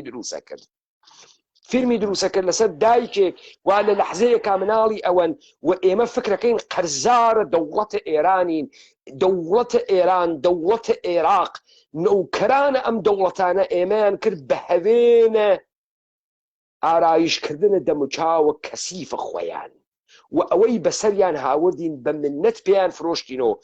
خۆیان جرمەکەیان بەسەرمانەوە کرد وەکو ئەوەی کەوتم مناڵە هیچ کوێنی ئەڕوا دەرقاچەی دایکی ئەگرێ دایکی لێ ئەدا و دەرقاچەی دایکی ئەگرێ وایان پێمان کرد سەغیر بووین ویان پێمان کرد هەست بە غوربەتمان کرد لە خاکە خۆمانە ویان پێمان کرد لە وجودە خۆمان قینمان هات ویان پێمان کرد هەرکەیەک کە هات ماڵمانی برد وجودمانی برد سەرزەمینمانی برد سروەتمانی برد نامێکی فڕەدا بەردەممان ئێمە وتمان پیای گەورەیەکە دەستی خۆشوێ پیاوەتی هەزووە ملمانەوە بۆیە ئێمان کێشاندا ئەم ڕزاڵەتە ئەم نەختە بسیار مهم بووە دەستی ئێوە خۆش بێت کە سەرنجە ئێمەتان بەرەو ئەم نەختە ڕاکێشا ومیدوارم ژنانێک بێن لەمە ئاساتێک کە بیستگیانە دیگیانە لە چاو ژنانەی خۆیانەوە باسیکەن فەرمون مامۆستا. من وەکو ئەرزم کردی لە ئەوڵەوە کە ئێمە بەداخەوە هەتا ئێستش نەکەر ئەوەی ناتوانین دیفاع لە خۆمان بکەین نەکەر ئەوەی ناتوانین وەکو بڵێن دەرس و وانە لە ڕابردووی خۆمان وەرگرین ئێستش ناتوانین تاریخی خۆمان بڵێن و بینوسینەوە ئێستش ناتوانین لەوە ئەچێ دوێنێ شەو ئێمە بەعزێک کەلیمات وشتمان وت یعنی تا ئێستش ئێمە ناتوانین جۆرێک لە سەراحەتی ناوەکان و کەسەکان و تاریخەکان و ئەوانە بڵێن بۆچی تا ئێستش عەقڵیەتی کوردی وا وێنای خۆیەکە ئەگەر تۆ عەیب و عاری خۆت یا عەیب و عاری بەرامبەرەکەت یان ئەو زوڵمەی کە لێت کراوە عەرزی کەی نەوەڵا ئەمە تەشهیرە و ئەوە ناوزڕاندنە و ئەوە عەیبدارکردنە و ئەوە دوورکەوتنەوەی لە کوردایەتی و ئەمە لێدانە لە کوردایەتی و ئەوە نەتەوەکەی خۆتت خۆش ناوێ و یعنی ئێستش کە ئێمە هەندێک شت ئەڵێین ویژدانن کە ئێمە ئیسلام ئەم دینە ئێمە وا فێری کردوین حەق بڵێین نەترسین لەومەی لۆمەکەرانیش نەترسین ئەگینا خەڵکانێکن ئێستا کە وەختێ لەوە ئەچێ ئێستا کەسانێک هەبن بڵێن وەڵاهی مامۆستا لوقمان نەئەبوو ئەم حکایەتە بگێڕێتەوە لەبەرەوەی ئەمە شکاندنی کەرامەتی کوردی تێدایە بەڵام ئەمە واقعە ئەمە تاریخە نەک ئەمە شکاندنی کەرامەتی کووردە ئەمە تاریخێکە ئەبێ بنووسرێتەوە بۆ ئەوەی کە لە داهاتووە وەکو ئەرزم کردی لە ئەوڵەوە کە ئێمە تا ئێستش بیرکردنەوەیەکی ستاندارمان نییە بیرکردنەوەیەکی عەقڵانیمان نییە بیرکردنەوەیەکی وەکو بڵێن مەدرسەیەکمان نییە کە بە تاکی کوردی بڵێ ئاوا بیر بکەرەوە ئاوا دیفاع لە خۆت بکە ئاوا مەزڵومیەتی خۆت پیشان بدە ئاوا مەحامیەیەکی سەرکەوتوو بە بۆ قەزیەکەی خۆت هەتا ئێستەشی پێوە بێ من لەگەڵ ڕێزم بۆ ملەتی خۆم بۆ نەتەوەی خۆم خۆشەوێ ملەتی خۆم خۆشەوێ هەتا ئێستش نا ئەحزابمان توانیوێتی مەحامیەکی باش بێ بۆ قەزیەی کوردی بۆ حتا بۆ قەزیەی هەڵەبجە بۆ قەزیەی ئەنفال بۆ قەزیەی کیمیاوی نا ڕۆشنبیرەکانمان توانیویانە وەکو بڵێن زەوابتێک نازان بە مستەلاحی جەنابتان زەوابتێک یا یاسایەک یا چوارچێوەیەک بدەن بە خەڵکی ڕۆشنبیرەکانی ئێمەش تا ئێستا بەداخەوە پێوانەیەک بدەن بڵێن میلەت بڵێن خەڵکی ئاوا بیر بکەنەوە ئاوا هەنگاو بنێن ئاوا دەرس لە ڕابردووی خۆتان وەرگرن ئاوا نەخشە بکێشن بۆ داهاتوی خۆتان ئەمە بەڕاستی بەداخەوە تا ئێستا ئێمە تا ئێستش سنتەرێکی لێکۆڵینەوەی جوانمان نییە سنتەرێکی لێکۆڵینەوەی تەوجیهکردن و قیادە و چۆن بڵێن سەرۆکایەتیکردنێکمانی هەتا ئێستش مەحامیەکانمان مەحامیەکی فاشلن هەتا ئێستش مەحامیەکانمان کە محاماتمان بۆکەن بۆ قەزەی کوردی بۆ ئەخلاقیاتی کوردی بۆ بیرکردنەوەی کوردی بەڕاستی مەحامیەکی فاشلن و زۆر جاریش بۆیە لە هەموو قەزیەکانمان دۆڕاندووە ئەگیناوەکو جەنابت فەرموود ئەگەر قەزیەی هەڵەبجە قەزیە جینۆسایدی هەڵەبجە قەزیە یەک تاک یەک مناڵ یەک پیرەژن یەک پیاوێک کە ئەگەر ئێمە مەحامی باشمان هەبوایە ئەگەر ئێمە مدافعی باشمان هەبوایە بەڕاستی ئێستا ئێمە لە سیاساتی نێودەوڵەتیە ئەبووینە ڕقەمێک خەڵکی بۆیە خوێندینەوە بۆچی یەهودەکان توانیان هەتا ئێستش ئەو زەربەی کە لێیاندرا جۆرێ لە جۆرەکان لۆبی بۆ دروستکەن کە ئێستش ئەو جینۆسایدەی کە بەسەر جوولەکە هات ئێستش لە ئومەی متحیدە و لە هەمووی دنیادا بەشێک و پشکێک و جۆرێک لە لۆبیان هەیە و دیفاعیان لێکرێ بەس بۆ کورد نەیتوانی ئەم هەموو قەزیە گەورانەی بکاتە قەزەیەکی لۆبی بۆ نەتەوەکەی خۆی، بۆ داهاتووی خۆی، بۆ ئەوەی کە بتوانێ بەلای کەمەوە ئەم وەکو جەنابت فەرموویت هەر ئەم مەشهەدە ئەکرا بکرێتە مەشهەدێکی گەورە. من دەستخۆشیم بۆ ئەو خوشکە بەڕێزەی کە لە یەزیدیەکان، لە برادرانی یەزیدی کە بە ئەسیر گیرا لای داعش و دوایی کە چووە مەجلیسی ئەمن و ئومەی متحیدە و قەزیەی جینۆسایدی یەزیدیەکانی کردە قزەیەکی گەورە ئەوانە بەداخەوە ئێمە نەمانتوانی. مامۆستا لەگرا بێزەحمەت ئەمە ڕابگرن، با من نەزەرە خۆمتان پێبێژم و ئێوە سرنجە بدەن لەسەری تۆزێ لە قتەیە بوەستن. جەهانە ژێر سوڵتەی نظامە سوڵتەی جەهانی بەرەو ئاڕاستەیەک ئەڕوات کە لە ئینسان قوربانی بوون بکات بە لەزەت و بەرجەستەی بکاتەوە کە تو بەرەنگاری لەویت. یعنی چۆن؟ یعنی چۆن؟ بزانە نەک ئەوەی کە کورد ئینسانەوە حقوقی هەست کە سەرزەمینە خۆی بوێت و لە بەرامبەر هەر کەسێک کات تەعەدای پێ ئەکات ببێ بەگڕە ئاگر و بڕوا بەدەمیە. گەورەکردنە نادیا موراد وەدانە جایزەی سڵح نۆبل بە ئینسانێک کە تەجاوزی پێکریا گەودەنگی دەرنهاتکە. دروستکردنە هەیکەلە کوردە تەجاوز پێکریاک بوو، نەهیچێکی تر. نەهیچێکی تر. لە هیچ جێگەیەکی ئەم دنیا تۆ ناوێنن کە لە ئاراستەی نظامە بەینولمەلەلیە ئینسانێکی خەسیاک دروست نەکا. بزانە من تەعقیبە هالیوود دەکەم. جەدیدەن باوە کە فەرهەنگی هێمۆسێکشواڵەتی باو بکەن لە ناوی هەموو فیلمەکانیانە. بۆیە تۆ کابرایەکی هۆمۆ ناوێنی دزبێت، خائن وێت، خراوێت، تەسویرێکی مطلقاً قەشەنگ لە هۆمۆ دروستەکەن. نادیا موراد کە ئەیوە ناوێنە مەسئلەی جینۆسایدە، نە مەسئلەی کوردە، نە مەسئلەی سەرزەمینە. نادیا موراد دروستکردنە هەیکەل و ئیدعالە ژنە تەجاوز پێکریاک، مردمە تەجاوز پێکریاگە. بوومە قوروانە تەجاوزە پێکەن هیچ مێژە لەزەت بووە ئێمە جایزەی سڵح نۆبل لە پێ ئەدەین. ئەمە خوێندنەوەی منە و خوێندنەوەی تۆخە سەرزەمینێکە کە خەریکە نابود ئەکرێ بە هەموو ئاراستێکۆ. جناب ئیشارەکە ئێمە بۆ نەمانتوانی، پوڵمان نەبوو، حدەئەقەل لە حکوومەتی هەرێمە زیاتر لە 300 ملیار دلار پوڵمان بوو. ئەقڵمان نەبوو، چۆن ئەقڵمان هەست وەڵمە گۆشت ئەخۆین و لە هەرکوێ دزی ئەکرێ خۆمانی پێوە ئەنین. چۆن ئەقڵمان هەست لە هەرکوێ فەساد هەست خۆمانی پێوە ئەنین. چۆن ئەگەر ئێمە هێزمان بە کورد گرتگە و قدرەتمان بە کورد گرتگە و بەخاترە کوردبوونمان خەریکین ئەم کارە ئەکەین، ئەم کوردە گەورە ناکەینەوە. بزانە دەوڵەتی جمهوریە ئیسلامی بەهۆی شیعەبوون و تەپی داگەسە سەر ئەم کۆمەڵگا.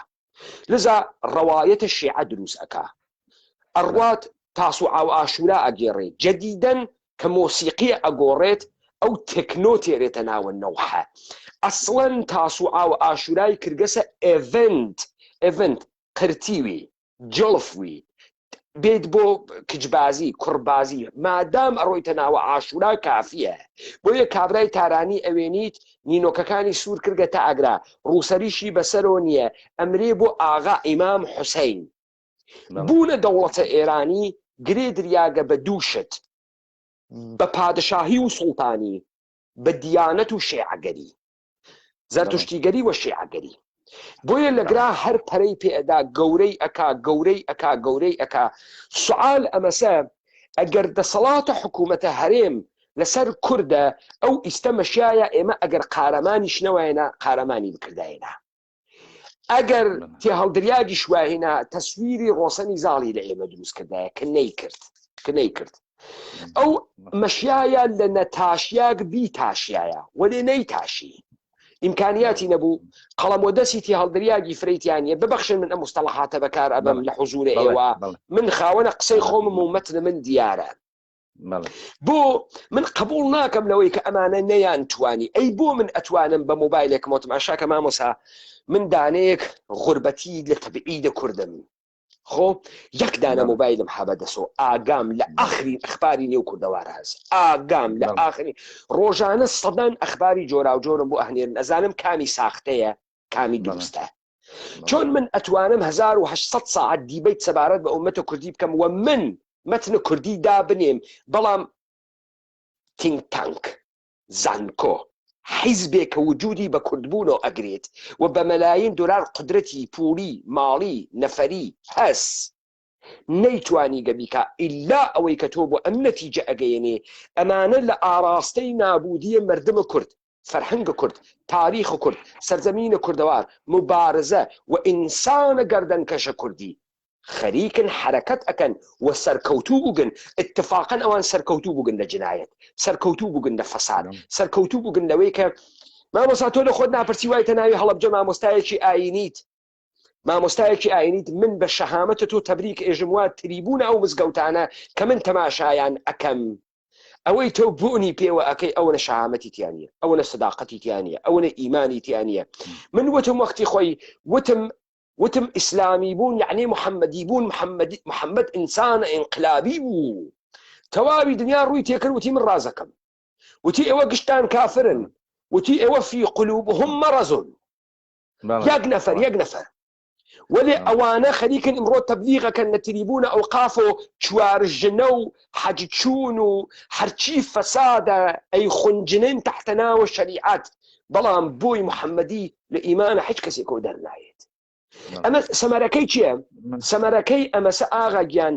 ئێمە ئەمانە موەفەق بووگن لە فاسدکردنمان چ اتفاقێکەوت لە مابەینە فاصڵەی 20 ساڵە هەموو مێژوویە کورد لە سەرزەمینە ئێمە لە کوردەواری داگیرکریاک لەلایەن کۆرپۆریشنە عێراق و بەرباد چوو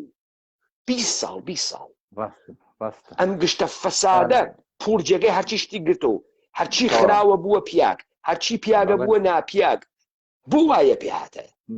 ئیلا ئەوەی کە ئەمانە لەم مەسیرە کاریان کردگە ببەخشن مامۆستا من تەواوی کردم ئەمە لەم مەسیرە کار کریاگە سەرکەوتوو بووگن کارەکەی خۆیان ئەزانن مەئموریەتەکە جێبەجێکە لەناو من ئەقڵم نایگرێ بێژن ئەمانە ئەقلیان نایگرێ عقلیان خاص ئەیگرێ چۆن ئەقلیان ئەیگرێ بێن خەڵکی بگرن تهدید بناسن و خەڵکی بگرن فەرمونون بەڵێ هەر بۆ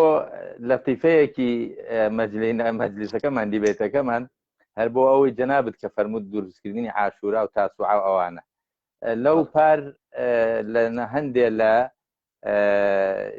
ڕاگەیاندنەکان و ئەوانە وتیان ئیمامی مەهدی لەم چەند ڕۆژانە لە بەسرە دروستە بێ و یەتە دنیاوە و یەتە دەرەوە ئیتر برادر پرسیاری لە من کەوتی مامۆستا لە ڕووی دینیەوە ئیمامی مەهدی هەیە دێت یان نا مجوتم ئیمامی مەهدی قەت نایە تا ئەو ڕۆژەی شیعەما بێ ئیمامی مەهدی نایە وتیان چۆن وتم ئاخر خۆ بنیادی دروست بوونی هەرچەنەمە نەچینە بابی ئەو تەفسیر ئەوانەوە بنیادی بوونی شیعە بریتە لە وەهمێک کە بۆ خەڵکیان دروست کردووە کە وەهمێکی ئیمامی مەهدی و کە وەهمێکی حسەین و کە وەهمێکی عاشورا و تاسوعا و ئەوانە ئەمە وەهمە هەر ڕۆژێ مەهدی هات ئیتر ئەوە شیعە نەماوە وەکو ئەڵێن کە لەبەر ئەوە مەهدی قەد نایە لەبەر ئەوە جا ئێمە بچینەوە بابەتەکەی خۆمان کە عەرزم کردی نەیان کردووە یان ئەوە نەبووە کە نەیان توانی بێ وەکو جەناب دەفەرمووی ئەوان کە چەندین جار چوونەتە شوێنەکانی دەسەڵات و قەرار و ئەوانە خۆ زۆر بە باشی ئەیانتوانی لەسەر پێ خۆیان بوەستن ئەسڵەن مەرجیان دابنایە مەسن بۆ نمونە هەرچەند کە ئێمە لە ئەسڵی مەوزوعی هەڵەبجەوانە زۆر نەچینە دەرەوە بەڵام خۆ ئەیانتوانی ڕێکەوتنیان لەگەڵ ئێران بە مەرجێک بێ کە ئەومان بۆ بکەی ڕێکەوتنیان لەگەڵ ئەمریکا بە مەرجێک ئەمانەمان بۆ بکەی ڕێکەوتنیان لەگەڵ تورکیا بە مەرجێ ئەمانەمان بۆ بکەی کە ئەمانە بە حسابی خۆیان اتفاقیان هەیە و ڕێکەوتنیان هەیە لەگەڵ هەمووی دنیادا تەنها لەسەر دووشتە لەسەر مانەوەی خۆیان و لەسەر وەکو بڵێن دەوڵەمەندکردن و خەڵک بە کۆیلەکردن و خەڵک کردنە مەڕ دوو لە ڕووی جەنابتان و گوێگران وەکو جەناب فەرمووی قەناعەت بەوە نییە کە ئەوان هەوڵیان دابێ و بۆیان نەکرابێ ئەوان هەر ئەسڵن خۆیان ئەوەیان نەکردووە هەر ئەسڵن خۆیان نایانەوێ قەزیە هەڵەبجە ببێتە قەزەیەکی نێودەوڵەتی هەر ئەسڵن خۆیان نایانەوێ قەزەی کورد ببێتە قەزەیەکی نێودەوڵەتی هەر کاتە کە ئەگەر هەر ئەوان خۆیان نایانەوێ ملەتی کورد ملەتێکی هۆشیار بێ، ملەتی کورد ملەتێک بێ بتوانێ داهاتووی خۆی بنووسێ، ڕابردوو خۆی بخوێنێتەوە. ئەوە مەبەستم بوو کە وتم نەیان توانیوە. نەتوانینەکە نەدەوەی کە قودرەتیان پێی نشکاوە، هەرویستویان خۆیان ویستویانە نیکەن کە قەزەی کورد و ملەتی کورد بەرەو پێش نەبێت. ئێمە بگەڕێنەوە سەر بابەتی هەڵەبجە و ئوردوگاکان و من تقریبا پێت باشە بگەڕێنەوە سەرەوەیان لەمە ئەگەر دەنگتان پچڕا لەحزەیە. من تەسویرەکەم خاص نییە، فقط یەک شت عەرز کەمە خزمەتان. من فکرەکەم کە بە گوێرەی چارجە مۆبایلەکەم لەوانەیە 25 دقیقەی ترم ماوێت. من ئەم دیبەیتەی کە تەواو بوو چارجی ئەم مۆبایلم تەواوێ، مۆبایلەکەی ترم شارژۆ کردگەسەوە، خۆم ئستراحەتێکەکەم پشوویەکە دەم 5 دقیقە 10 دقیقە سەر لە نوێ ئەمڕۆم اختصاص داگە 8-9 ساعت لێ بکۆڵمەوە دیبەیتەکە ئەەکەمەوە کەسانێکی تریش بەشدارەون. ئێوە ئیدامە بدەن لەبەرەوەی بتوانین ئەم بەحسی ئوردوگا ئێوە تیشکێکتان خسکەسە سەری دووسێ تیشکی تر و ئێمە بەردەوام ئەبین مامۆستاوە ئێوە تەشریف تێرنەوە ڕۆژانێکی تر هەر وەختێ کارتان نەبوو و فراغێکتان هەبوو بەشدار ئەبین، چون داستانە ئێوە حرت کۆتایی نایە. ئەم داستانە ئەوە نییە کە تۆ بە ڕاحەتی بە ساعتی 2 ساعت تەواوی فەرموون. بەڵێ قوربان. بەڵێ ئێمە ئیتر تقریبا لە دوای ئەوەی کە عەرزم کردی 12 ڕۆژ لە باشگاکەماینەوە هاتن گەڕان بە دوو ناو خەڵکەکە، وتیان کێ خەڵکی لێون نەبووە، بە خێزانەوە هاتووە، خێزانەکەی هەمووی کاملە. دوو برام لەگەڵ پورزایەکم ئەوان لەوێ بنوتیان ئێمە خەڵکەکانمان هاتوون، بەڵام من لەو کاتا کە وەکو عەرزم کردی 7 ڕۆژ بوو خێزانم گواست بووەوە، خێزانم لێم ون بوو لەگەڵ خێزانم جیابوو بووینەوە، لە یەکتردا بڕابووین، لەگەڵ دایکم لەگەڵ مابوو ئەو کاتە، لەگەڵ دایکیشمان لە یەکدا بڕابووین، لەگەڵ براکانی تر و خزمانی تر لە یەکدا بڕابووین. هاتن گەڕان بە ناو باشگاکە، وتیان کێ عیلەکەی تەواوە و خەڵکی نوقسان نییە، خۆی ناونووس بکە، ئەتان بینە شوێنێکی ئیسراحەت و ئەتان بینە ئوردوگایەک کە لە نزیک هەرسینە. ئەو دوو برایم لەگەڵ پورزاکەم کە بەیەکەوە بووین، لەگەڵ ئەوان نابووم، ئەوانی ترمان لێدا بڕابوون، ئەوان خۆیان نووسی، وتیان بە من تۆش خۆت بنووسێتم، نا من خۆم نانووسم، لەبەرەوەی من خێزانم لێم ون بووە، دایکم لێم ون بووە. ئەوانە لەو کاتە ئەوان خۆیان نووسی و مینوبوسیان هێنا، ئەوانیان بار کرد. وتم بە پاسدارێکمەوە بۆ کوێیانە بن؟ وتی ئەمە ئەیان بن بۆ چی؟ بۆ جەهروم، نزیکەی 30 سعات لێرەوە بۆ کرمان. وتی ئەمانە ئەبن بۆ کرمان، لێرەوە نزیکەی 30 سعات دوورە. ئێوتم خۆی ئەوتان ئەیان بن بۆ ئوردوگا. وتی نا، ئوردوگاکە هێشتا لێرە تەرتیب نەبووە، ئوردوگایەک لە کرمان تەرتیب بووە، وەختی خۆی دانراوە بۆ مجاهیدینی ئەفغانستان. ئێستا مجاهیدین لێ نەماون، ئەمان ئەنێرن بۆ ئەوێ بۆ کرمان. من 2 ڕۆژی تر لێ مامەوە لە هەرسی. بۆ ڕۆژی سێەم پاسدارێک لە دەرگاکە وەستا بووتم کاکە ئەو وەزعی من وایە و چی بکەم و چی نەکەم و ئەوانە. لەو وەختا وەکو عەرزم کردی ئەمە تاریخە، بێ هەموو شتەکان باسکەی، شتێکی لەوە چێ بچووک هەبێ، بەڵام معانی گەورەی لە دواوە بێ، لە پشتەوە بێ. لەو کاتە پاسدارێک وەستا بوو لە بەردەم دەرگای باشگاکە. وتم کاکەوە من ماڵ و مناڵم لێم ون بووە، دایکم لێم ون بووە، خێزانم لێم ون بووە. ئجا لەو کاتە 1-2 برادەری تر هاتن سەردانیان کردین لە باشگاکە. پرسیارم لێکردن، وتم دایکم ئەوانتان نەبینیون، خێزانی منتان نەبینیەوە؟ وتیان نا، با خێزانی تۆ لەگەڵ دایکت، لەگەڵ 2 برایترت، لەگەڵ 3 برایترت لە سنغورن لە مزگەوتی ئیمام خومەینی. ئیترمەش وتم بەو پاسدارە، وتم کاکە مەجالم بدە بچم بۆ لای خێزانم، لای دایکم. لە ئەوڵە وتی نابێ و ناکرێ و ئەوانە. و لەو وەختە برادێک جگەرەیە کێشە، سیگاریە کێشە، سەیرەکەم پاسدارەکە وتی بەم زەلامەی کە سیگارێکێشە سیگارێکم بەرێ کە سیگارێکم بەرێ منیش کابراایەک لەوێ سیگاری ئەفرۆشت منیش دەستم کرد بە گیرفانمە دە دیناریەکم پێ بوو دە دیناریەکی عێراقی سیگارەکەی پێدا و منیش دەستم کرد بە گیرفانمە دە دیناریەکم پێ بوو دە دیناریەکی عێراقی پاسدارەکە سەیری دە دینارەکەی کرد وتی ئەمە چییە وتمەوە پوڵی عێراقیە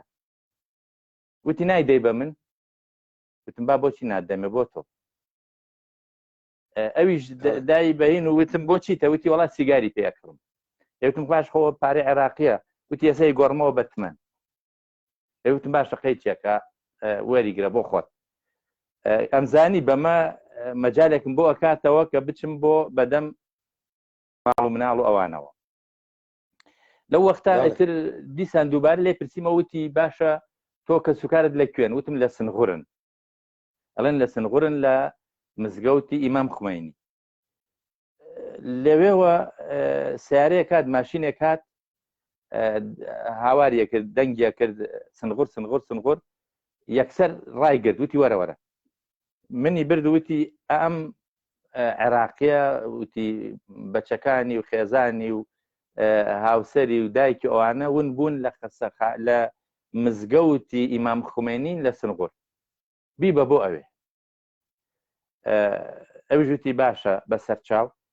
وتم چەنەکە وتی دەتمەن وتم ئاخر خۆ من پارەی هینم پێ نییە ئێرانی و ئەوانە کوڕەوتی مشکلە نییە سەرکەوە خواڵ ناگرێ سیرەکەم ڕاندەکە کووردە کوردی کرماشانیە سواری کردم و وتی کاکە پوڵم ناوێ من مادەم ئێوە لێ قەوماون و خەڵکی ئەڵەبجەن و کە سوکارت لێون بۆ پوڵم ناوێ ئەدبەمە مزگەوتی ئیمام خومەینی کە چوینە پێش ئەوەی گەشتینە سنغۆر لە سنغۆر لە پۆم بەنزینێک لایدا بەنزین تێکە سیرەکەم ماشینێک هات مینیبوسێک هات مەجموعەیە خزمی خۆمانی تایە یەکێکیان لە پەنجەرەکەەوە سەری دەرهێناوتی کاک لوقمان ئەوە بۆ کوێتی وتمەڵە ئەچم بۆ لای دایکم و خێزانوانە وتیان لە خەسخانەی لە مزگەوتی ئیمام خومەینی وتی ئەوانیان بار کرد بۆ کامیاران بەس مامۆستا ئیبراهیمی براد ماوە لە مەکتەبی قاڵەخانیە ئیتر منیش وتم بە کوڕە عینەکە بە کوڕە ڕاهندەکە وتم کاکە تۆ ئەو مەکتەبە ئەزانی وتی ئەو مەکتەبەش ئەزانم تر چووم براکەی ترم لەوێ بوو خوا عەفوی کە ئێسامری خوای کردووە سیرەکەم کیمیاوی لێ داون هەمویان پەرێشانن هەمویان وەزعیان زۆر خراپ کاکم جۆرێ لە جۆرەکان هەروە تێکچوو بوو قسەی هینی ئەکرد وتی ئەرێ لوقمان ئەو سائەیانود ئێران تەیارە وشتی نەماوە هەواپەیمای نەماوە ئەم هەموو هەواپەیمانانە بەرەو کوێ ئەچن منیش خەریک و بڵێم کوا هەواپەیمای چی ئەوانە براژنم وتی وازی لێ بێنە وتی کیمیاوی لێ یاوە دەنگی تەیارەکان دەنگی هەواپەیماکان لە مێشکیا هێشتا هێنا وەکو بڵێن زەرع بووە دکتۆر وتیە تێبێ بێت عیلاج وەرگێت تا چاگە بێتەوە ئەوەتی ئەوە دوو ڕۆژە ئەچێ عیلاج وەرەگرێ و دێتەوە ئیتر بەو حاڵەوە وتی بۆچی هاتی بۆ ئێرە چۆن هاتی بۆ ئێرە وتم دەی ئێمەش وەکو ئێوە کیمیاوی لێ داوینەوە وتی دایکم ئەوان و وتم وەڵا هەمویان سەلامەتن و هاتوون و گەیشتون بەڵام وتم وان بیست کە نەقلیان کردوون بۆ کامیاران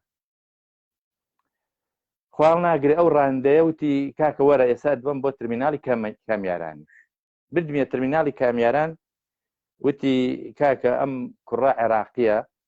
ماڵ و مناڵی ئەمووی لێون بووە ئەڵێن لە کامیاران و ویستم پارەی عێراقی بەمێ ڕاندەکە وتی کاکە وەڵا پارەم ناوێ من هەر لێ نەموتووە بەبێ پارە تۆم هێناوە وتم ئاخر ئەو هەموو زەحمەتە تۆ منت بردە ئەو مەکتەبە و هێنا وتی نا کاکە ئەو واجبێکی ئینسانی و کوردایەتی و دینی و ئەخلاقیە لەوێش سواری کردم لەگەڵ ڕاندەیەکی ترا بەویشی ودوتی کاکە ئەم عێراقیە لێ قەوماوە ماڵ مناڵ و خێزانی لە کامیارانە پوڵی ئێرانیشی پێ نییە خواڵ ناگرێ ئەو جوتی جا کاکە ئێمە کوا پوڵ لە عێراقی و لە وەرەگری پوڵ لە هەڵەبجەی من وەرناگرم و وتی ئەی بەمە ناو هینەکە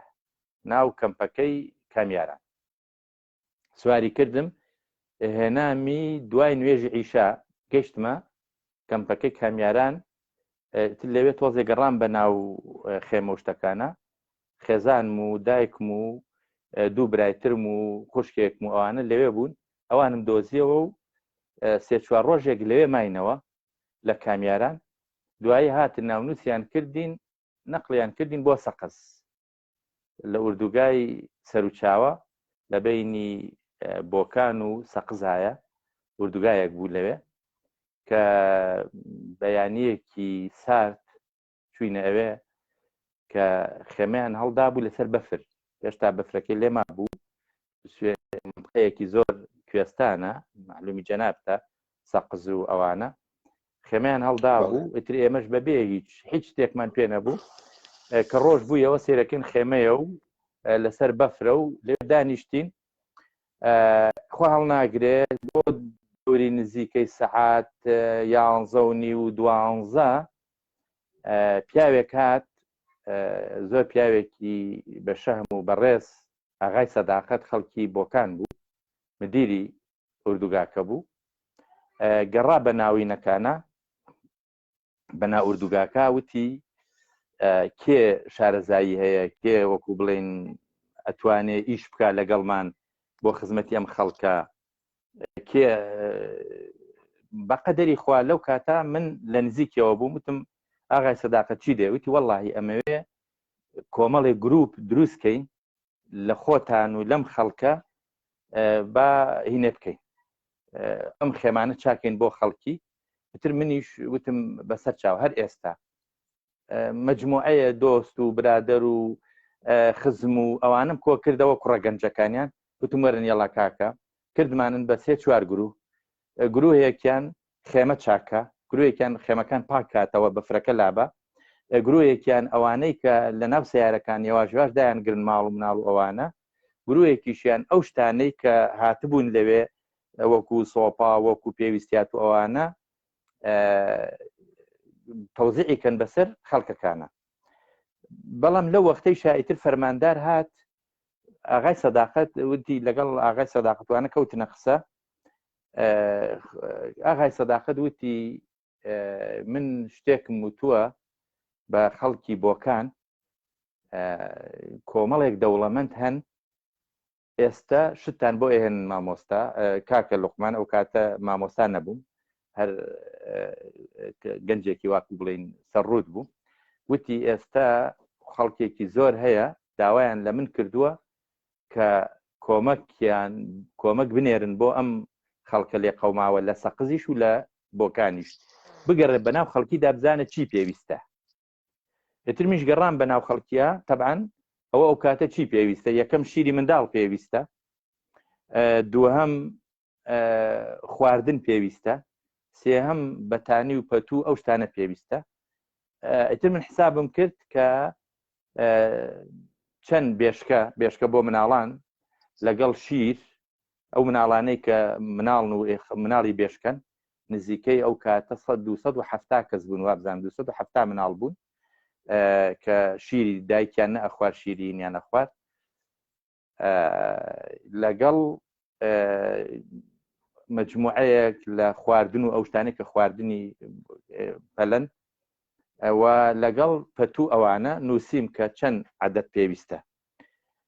لە دوای 2 سەعات سەیرەکەم پیاوێکی دەوڵەمەندی بۆکانی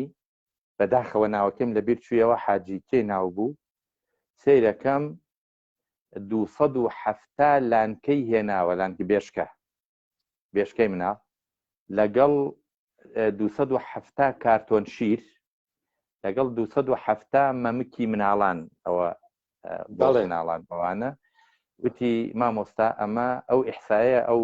عینەیە کە خۆتان داواتان کردووە ئەوە فی سەبیل الله من هێناومە ئەوە نەی پێ نەچوو سێرەکەین ئیتر پەتویان هێنا خەڵکێکی زۆر شتیان هێنا خوا جەزای بەخێریان بداتەوە ئیتر خەڵکی سەقز و سەرا و سەر و چاو ئەوانە هاتبوون لە دەوری ئینەکە وەستا بوون لە دەوری ئوردوگاکە ئەتر هەر خەڵک بۆ ئەیوت کاکە چیتان پێویستە بیرم دێت حاجی سعیدێک هەبوو خوای گەورە لەم دووسێ ڕۆژە بیستم کامیری خوای کردووە خوای گەورە لی خۆش بێ باخێکی قەیسی هەبوو باخە قەیسیەکە تازە گوڵی کردبوو ئەم کاتانە بوو قەیسی زۆر تقریبن ئەگەر بڵێم 500-600 بن قەیسی هات ئەوێ وتی لە پەنای نەکابوو لە پەنای ئوردوگاکە بوو وتی بە ئاغای سەداقەت وتی ئاغای سەداقەت ئەم کوردانە لیان قەوماوە ئێستا ئاگریان نییە ئێستا نەوتیان نییە ئەلادینیان نییە وتی ئەو باخە قەیسەی من هەر هەمووی پێیان بڵێ با بچن بیبڕن هەمووی ببڕن بۆ سوتەمەنی خۆیان تا ئەم دووسێ ڕۆژەی کە خەڵک تۆزێ ئارام ئەبێتەوە و لەبەرەوەی ئەم مناڵانە گوناحن با لە سەرمان ڕق نەبنەوە یعنی ئەوە مووقیفێکی بەڕاستی مەردانە ئینسانیانە دیندارانە حاجی سەعیدی ناو بوو بە ڕەحمەت بێ لە خەڵکی دەی سەرچاوە بوو سەرچاوی لای لە بینی بۆکان و سەقز دەیەکە سەرا سەرچاوە لە نزیک ئوردوگاکەوە بوو ئیتر ئێمە لەوێ ماینەوە ئەمەوێ زوو بچمە سەر خاڵێک کە زۆر گرنگە لەوە چێ خزمەتی جەناب و ئەفکاری جەنابت بکە ئێمە چەند ڕۆژێک ماینەوە لەوێ ئیتر سیرمان کرد ڕەمەزانە نزیکی ڕەمەزانە ئەو خەڵکەی ئێمەش خەڵکی هەڵەبجە الحەمدوللا خەڵکێکی متەدەین و موسڵمان و ئەوانە گەڕان بە دوای ئەوەدا باشە چۆن پارشە بکەین چۆن هەڵسین چۆن فەرماندار هاتبوو دوای ئەوتی چیتان پێویستە من وتم وەڵاهی ئێمە ئەمە ڕەمەزانە و مزگەوتێکمان پێویستە شوێنێکمان پێویستە بۆ کۆبوون بۆ کۆکردن ئەو خەڵکە هیچ نەبێ کۆیان کەینەوە و تۆزێ دڵخۆشیان بدەین و تۆزێ لە ڕووی دینیەوە مۆعیزەیەکیان بکەین و تۆزێ ئەم ئەزێت و ئازاریان لەسەر سوک بکەین یعنی دڵخۆشیان بکەین خواڵ ناگرێت فەرماندارەکە وتی بە ئاغای سەداقەت 3-4 خێمەی ئوردویان ئوردووی خێمەی ئوردووی گەورە ئەو خێمانیان بدەرێ با بیکەن بە مزگەوت ئێمەش ئەو خێمانەمان دروست کرد و منیش بووم بە ئیمامی خەڵکەکە و دەستم کرد بە کۆکردنەوە و وەعز و ئامۆژگاری و دڵخۆشی و دڵدانەوەی خەڵکی و کە خەڵکینە ئینشاءڵڵا سەبرتان هەبێ و ئارامتان هەبێ و ئەم زروفە ئەمە ژیانە و ئیتر ئەبێ بیگوزەرێنین و نەوعا ما ئین مع العسر یسرا خوای گەورە دەروی خەیری هەیە و لەگەڵ هەموو ناخۆشیەکە خوای گەورەش خۆشی ئەنێرێ و لەم بابەتانەوە ئیتر خەڵکەکان حقیقەتەن زۆریان پێخۆش بوو زۆرێک لە خەڵکەکان حتا ئیتر شتێکماندانا وەکو بڵێن کۆبوونەوەیەکی هەفتانە غەیری جومعە و نوێژەکان نامان نابوو کۆبوونەوەی هەفتانەی ئوردوگا ئیتر خەڵکانێکی زۆر ئەهاتن حتا خەڵکی وایش هەبوو هەر ئەسلی مەسڵەن ئەهلی نوێژ نەبوو بەڵام وەکو بڵێن من مەدحی خۆم ناکەم ئەوە فەزلی خوایە من زۆر جار مبەشیراتم پێدان قسەی خۆشم بۆ ئەکردن حتا خەڵکێکی زۆری نوێژ نەخوێن ئەهاتن لە مزگەوت دائنیشتن و گوێیان ئەگرت و وەکو بڵێن حەزیان بەوە ئەکرد کە من تۆزێ نەفەسی ئەوە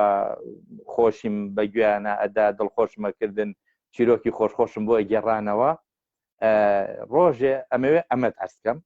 کە ئەمە جێگەی هەڵوێستێ و لە سەروەستانە هینێکمان هەبوو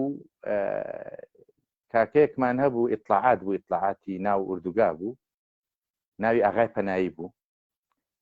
ئاغای پەنایی وتی حاجی ئاغا دوایی وەرە بۆ خێمەکەی خۆم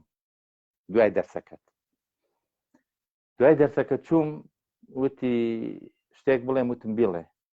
وتی باید شما کۆمەک بە جمهوری ئیسلامی بکن یارمەتی جمهوری ئیسلامی بدەیت یارمەتی جمهوری ئیسلامی بدەیت من وتم یارمەتی جمهوری ئیسلامی مەگەر جمهوری ئیسلامی ئەوەی ناوێ خەڵک بێتە مزگەوت و نوێژ بکا و ئەوە دەمن ئەو هەموو خەڵکەم هێناوە و لەوێ نوێژەکە و ئەو هەموو قوتابیانە قورانیان پێڵێم ئەوە کۆمەک نییە بە جمهوری ئیسلامیتی نا ئێمە ئەوەمان ناوێت تم ئەی چی وتی ئێمە ئەمانەوێ زانین کێ پیاوی بەعەس بووە کێ بەعسی بووە کێ ئیشی بۆ بەعەس کردووە کێ لێرە زدی انقلابە منش تۆزێ وەستام ماوەسامە بگرمە زۆر مهمە زدی ئینقلابی کێ بۆ تۆ کێی تۆ دەوڵەتە ئێرانی ئەمە خەڵکی عێراق حەسەن زدی تۆ یاسەن لە تۆ کوشتوێتی تۆ یا معاملەی ئەسیری جەنگی تەکاکەی تۆ بۆت نییە لەگرابی بگەڕێ کابرا کارمەندە دەوڵەتە عێراق بووگە بەعسی بووگە ڕفێق حزب بەعسی بووگە تۆ یا پەناهەندەی جەنگیت گرتگە یا ئاسیری جەنگیت کرد کە تەکلیفیان مشخصە یا بە عنوان ئەسیری جەنگی بیان نووسە بزانە ئەمە ئەو وەزعیەتە تعلیقەسە وا مردم نازانێت و باسی لەسەر ناکا ویستە تۆ ئەخەنە ژێرە فشار ئەوەی کە دەریافتت کردگە لە کۆمەکە خۆبەخشانەی مردمە کورد بووکە مردمە کورد بووکە شانسێکیش کاودتانە کەوتنە نێوانە بۆکان و سەقز ئەو حسە کوردایەتیە قوڵەی کە لەو دوو شارە هەیە و پێیان ئەگەێنێ و هاوسۆزیە کە هەزی کە کابرایە حتا باخ ئەخت باخ تۆ تا دارێ تێریتە سەبەر 10-15 ساڵی پێ ئەچێ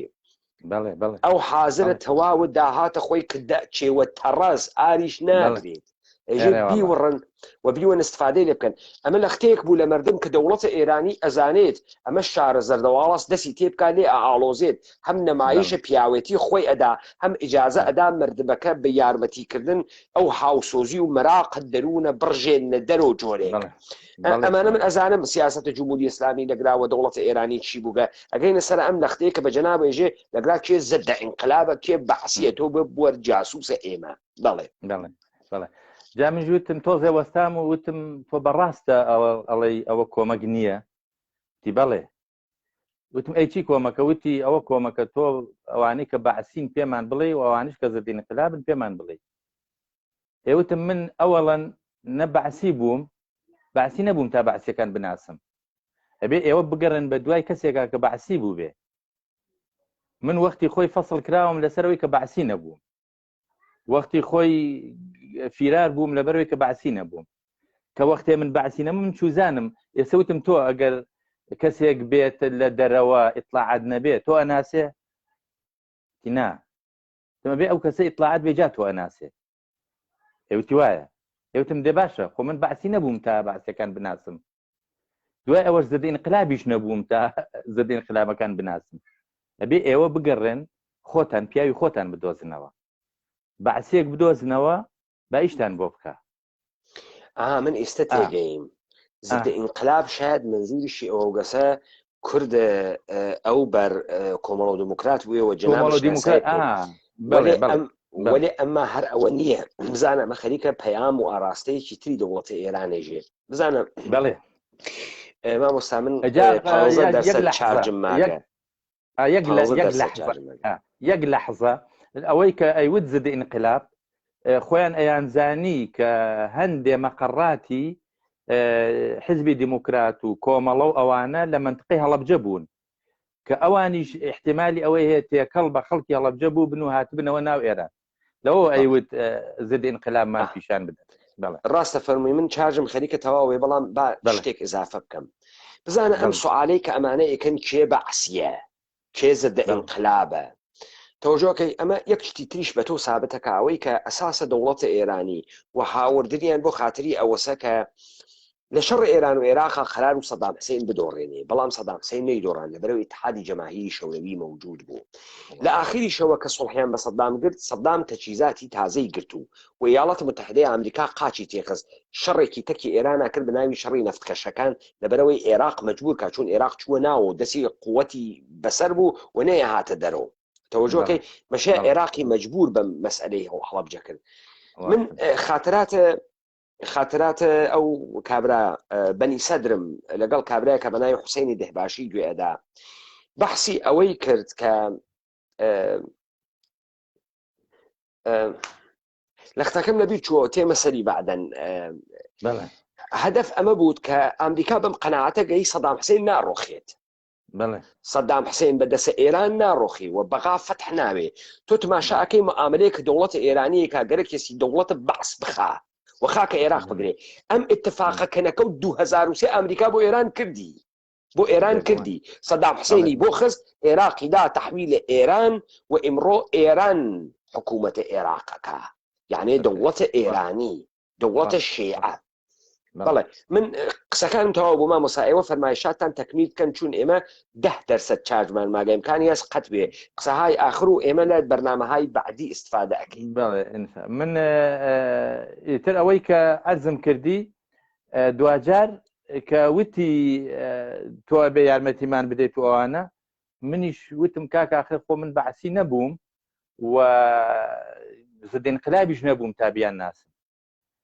وتی آخر من ئەزانم تۆ قوتابیەکی دانیشگا بووی تووشت دەزانم نا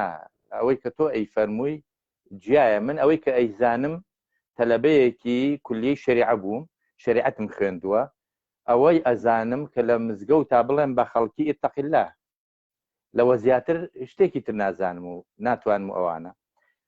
بەهەر حاڵوتی دەی ئێمە لە مەودووە نایەڵین تۆ ئاوا فعالیەتت هەبێ و خەڵکۆکەیتەوە و قسەیان بۆ بکەیت و دڵخۆشیان بکەیت و ئەوانە جا نایەڵن زۆر ئاساییە زۆر ئاساییە وتم ئەگەر ئێوە نایەڵن منیش خۆتان چن ئاخوونێک بێن و با قسە بۆ ئەو خەڵکە بکە با جومعە بۆ ئەو خەڵکە بکە دیاخر قبولی ناکەن وتم قبولی نەکەن بە من چی جا ئەگەر ئێوەش وتم باشە ئێستا منیش ئەچمە دەرەوە ئەڵێم ئاغای پەنایی و توێتی ئێوە نابێت جومعە بکەن نابێت ڕەمەزانیش بە ڕۆژوو بن وتی نا ئاخر ئەوە تۆ ئەتەوێ خەڵک لە ئێمە ناوتم دە یان تۆ ئەبێ بڵێ کاکە من ئیشم لە تۆ ناوێ و بڕۆ ئیشی خۆت بکە یان من ئەبێ مەجبورم ئەوە بڵێم تر ئاخیرەن وتی شمە برین دەنبالی کاری خۆتان بە مۆسەلاح گوت ئێوە بڕۆن بە دوای کاری خۆتانەوە و منیش ئیتر دوایی هەستم کرد وەکو جنابتان فەرمووتان خەڵکانێکی تریان ئاوا دروستە کرد لە ناو ئوردوگا و بە ناوی زدی انقلاب و بە ناوی بەعسی بوون ئەوانە ئەو مردمە فەقیر و هەژارە کە مناڵەکەی لە برسا خەریکە ئەمرێ پێیان کرد بە جاسوس بەسەریەوە و بزانێت چییە کاو چۆنە کاو چۆن ئەڕۆ مەبەستم ئەوە بوو کە وەکو جەنابت فەرمووت ئێمە بەڕاستی بە جۆرێک بوو کە لە ڕووی ئینسانیەتەوە ئەبێ ئێمە ئەوە بڵین کە نەوعەمما ئێران ئەو حاڵەتی بۆ ئێمە کرد بەڵام لە ڕووی سایکۆلۆژیەوە لە ڕووی نەفسیەتەوە لە ڕووی بانگراوندێکەوە ئێمە خەڵکانێک بووین بارمتە بووین نەک حتا ئەسیری حربیش نا بارمتەیەکی چوزانم بڵێم ئەو باجەی کە ئێستا ئێمەش داومانە بۆ و عەرزم کردی هەتا ئێستش سایکۆلۆژیەتی خەڵکی هەڵەبجە بە تەواوەتی جێی خۆی نەگرتووەتەوە نەبووەتەوە ئەو هەڵەبجەیەی پێش 1970 هەم لە ڕووی عەقلیەتیەوە شعوودیەوە دوێنێش عەرزم کردی کە تا ئێستش خەڵکی هەڵەبجە و منتقەی هەڵەبجە و دەوروبەری هەورامانەت و ئەوانە بەداخەوە تا ئێستش هەم بە عەمەلی حکوومەتی هەرێمی کوردستان بە هاوڵاتی دەرەجە 2 سەیریەکە و خۆشمان لە نەفسیەتی خۆمانە هەتا ئێستش وا ئەزانی ئێمە هەر خۆمان تاوانباری لەبەرەوەی لە ئێران بە تاوانبار لە قەڵەم ئەدراین بە تاوانبار ناوزەند دەکراین تا ئێستش وا ئەزانی ئێمە هێشتا متهمین سایکۆلۆژیەتی خەڵکی بەحسەکانی ئاخرتان فرە مهم بوو ئێشێ چاوپێکەوتنێکی ترا بەحسی کەن من چارجەکەم خەریکە تەواو من قوربان سپاسی جەناب دەکەم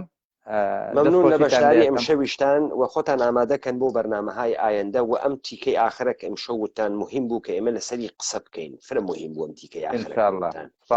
حتمەن دەبیرتان بمێنێتەوە مەمنون لە بەشداریتان و دەستان خۆش بێت و ئافرین بە شارە هەڵەبجە کە ئینسانهای ئاوا مرد و بە وجدان و بە ئەخلاقی وەکو ئێوەی واتیە کە لە ئەرکێکی ئیجتماعی نەتەوەی ئەخلاقی ئینسانیە بەشدارەوێت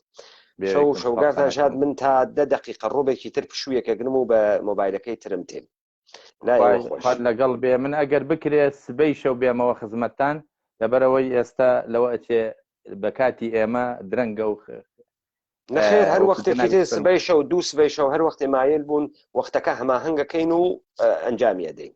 لە خزمەتتان نابم قوربان خواتان لەگەڵ لایەوە خۆش شەوتان شاد خواتان لەگەڵ سپاسانەکەم سەرچاو